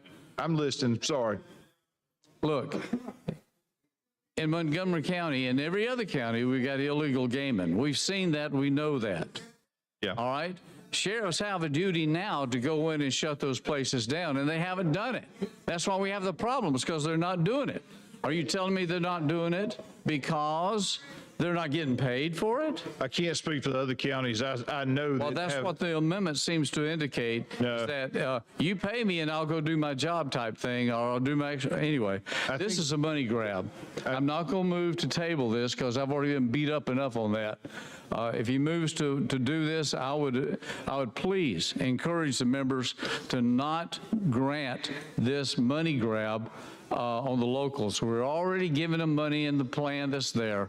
We're already taking on the burden on the state level to enforce this. They don't need to have an additional funds. I'd vote no on the amendment. Do as you will. All right, Senator Barfoot. Mr. President, I move to adopt the amendment. All right, Secretary, call the long roll. Mr. Albritton.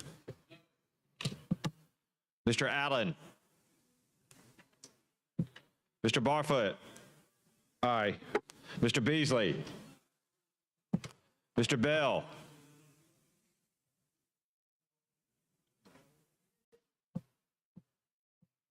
Mr. Butler. Mr. Carnley. Mr. Chambliss. Mr. Chastain. Ms. Coleman.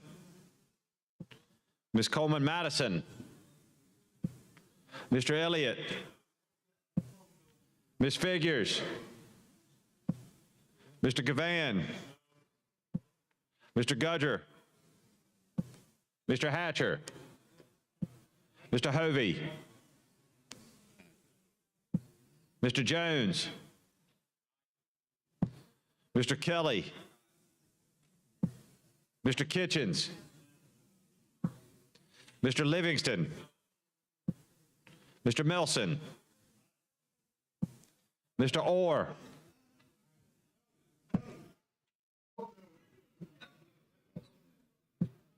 Mr. Price. Mr. Reed.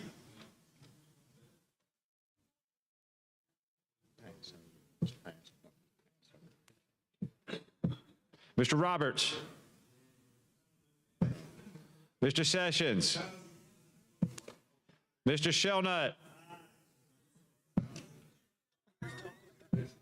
Mr. Singleton. Mr. Smitherman. Mr. Stewart, Mr. Stutz, Mr. Wagner, Ms. Weaver, Mr. Williams,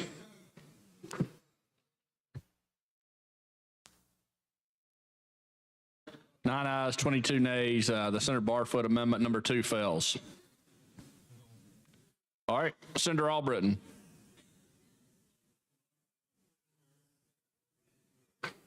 Mr. Chair, I think that's all the amendments, I hope. If there's no further discussion, I'd move for final passage using the long roll. All right, Secretary, call the long roll. Mr. Albritton, Mr. Allen, Mr. Barfoot, Mr. Beasley, Mr. Bell, Mr. Butler, Mr. Carnley, Mr. Chambliss, Mr. Chasteen, Ms. Coleman, Ms. Coleman-Madison, Mr. Elliott, Ms. Figures, Mr. Gavan, Mr. Gudger, Mr. Hatcher, Mr. Hovey, Mr. Jones, Mr. Kelly,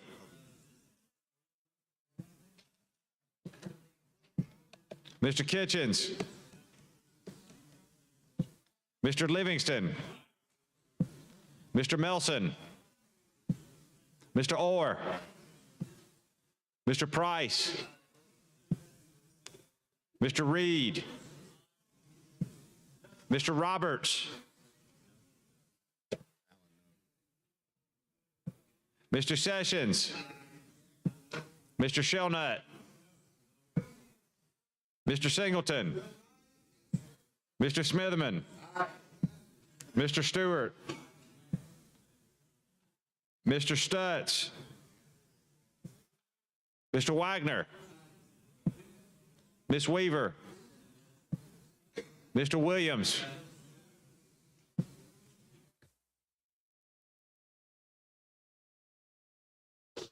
All right, 23 ayes, 10 nays. House Bill 152 passes amended. Thanks, Senator Albritton. All right.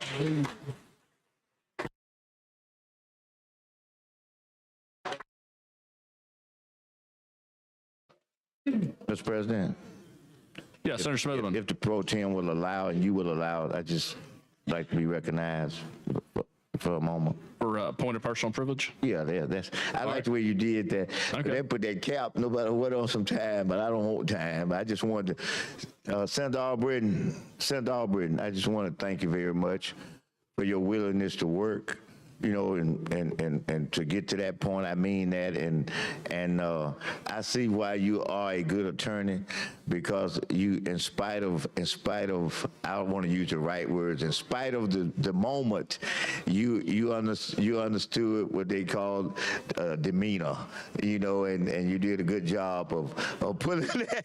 I just want to tell you, I saw you to be complimented, because you did a good job. You strong. You strong. I wanted to tell you that. But thank you very much, and thank the pro tem and all of y'all. Thank y'all. All right, thanks, Senator Smitherman. Mr. President. Senator Bell. Point of personal privilege. You're recognized. I meant to do this on Tuesday when we come back, but last weekend, I think it was last Saturday, somebody in here had a birthday and we were all gone.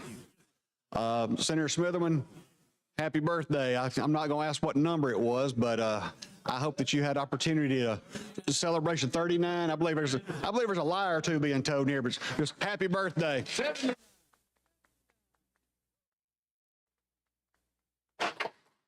Happy birthday, Senator Smitherman. All right, Senator Reed. Oh, Senator Elliott.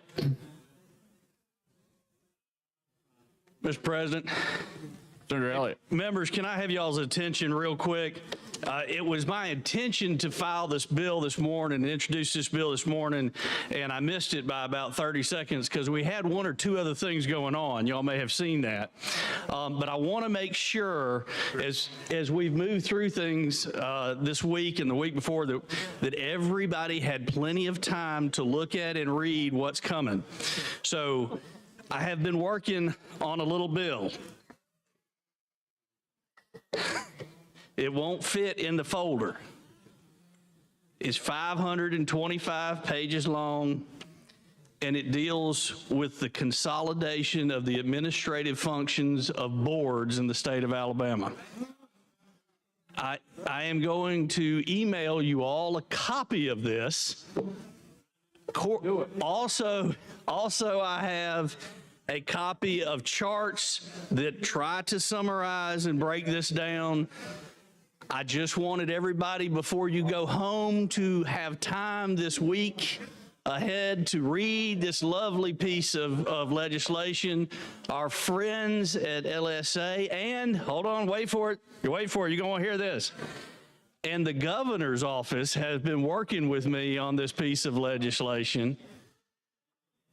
I hope to have it in committee the week we get back, and then following that, everybody will have yet another week to work on this piece of legislation and consider it, and then we can talk about it here on the floor.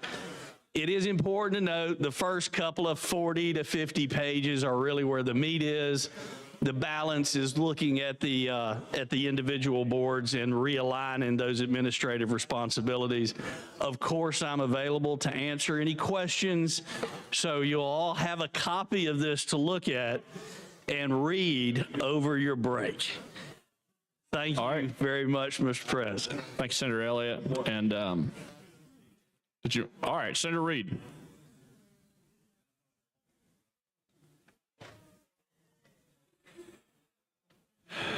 Thank you, Mr. President. Ladies and gentlemen, I'll have to say, I feel like right now was the most opportune time for Senator Elliott to tell us he was sending us a 500-page bill. Couldn't have been a better moment. Thank you, Senator. All right, Senator Reed. Thank you, sir. Thank you, Mr. President. Ladies and gentlemen of the Senate, I want to thank you for your diligent work, for your dedication to debate, discuss, do what we do as the Alabama Senate, which is to deliberate. Whether you voted yes or whether you voted no, you're engaged and involved in the process, and that's exactly what we are to do as the Alabama Senate. I want to congratulate Senator Albritton, who put a lot of work into this process, as well as the chair of the Committee of Tourism, Senator Price, and many, many others, all of you that were involved and engaged in managing the process. Next week is going to be a break week for the legislature. So you all are going to be working in your districts. And there's going to be, I've already heard from many of you, you have meetings set up, a lot of things going on, working with your constituents, and I think that's a great opportunity for us. Also, when we come back on the 20th, y'all need to be exercising during the break. We've got the House-Senate softball game. Will be on Wednesday, the 20th. So you can be aware of that. Sir? Stretching, that's right. Stretching, moving, preparing for the softball game. So with that, again, ladies and gentlemen, thank you for your diligence and your hard work. Mr. President, thank you and the staff for all of your diligence in helping us accomplish our task. And with that, Mr. President, I'd make a motion that we stand adjourned until 2 p.m. on Tuesday, March the 19th. All right, you heard the motion. All those in favor say aye. Aye. Any opposed? All right, we stand adjourned. Thank you, Mr. President. Thanks, Senator Reed.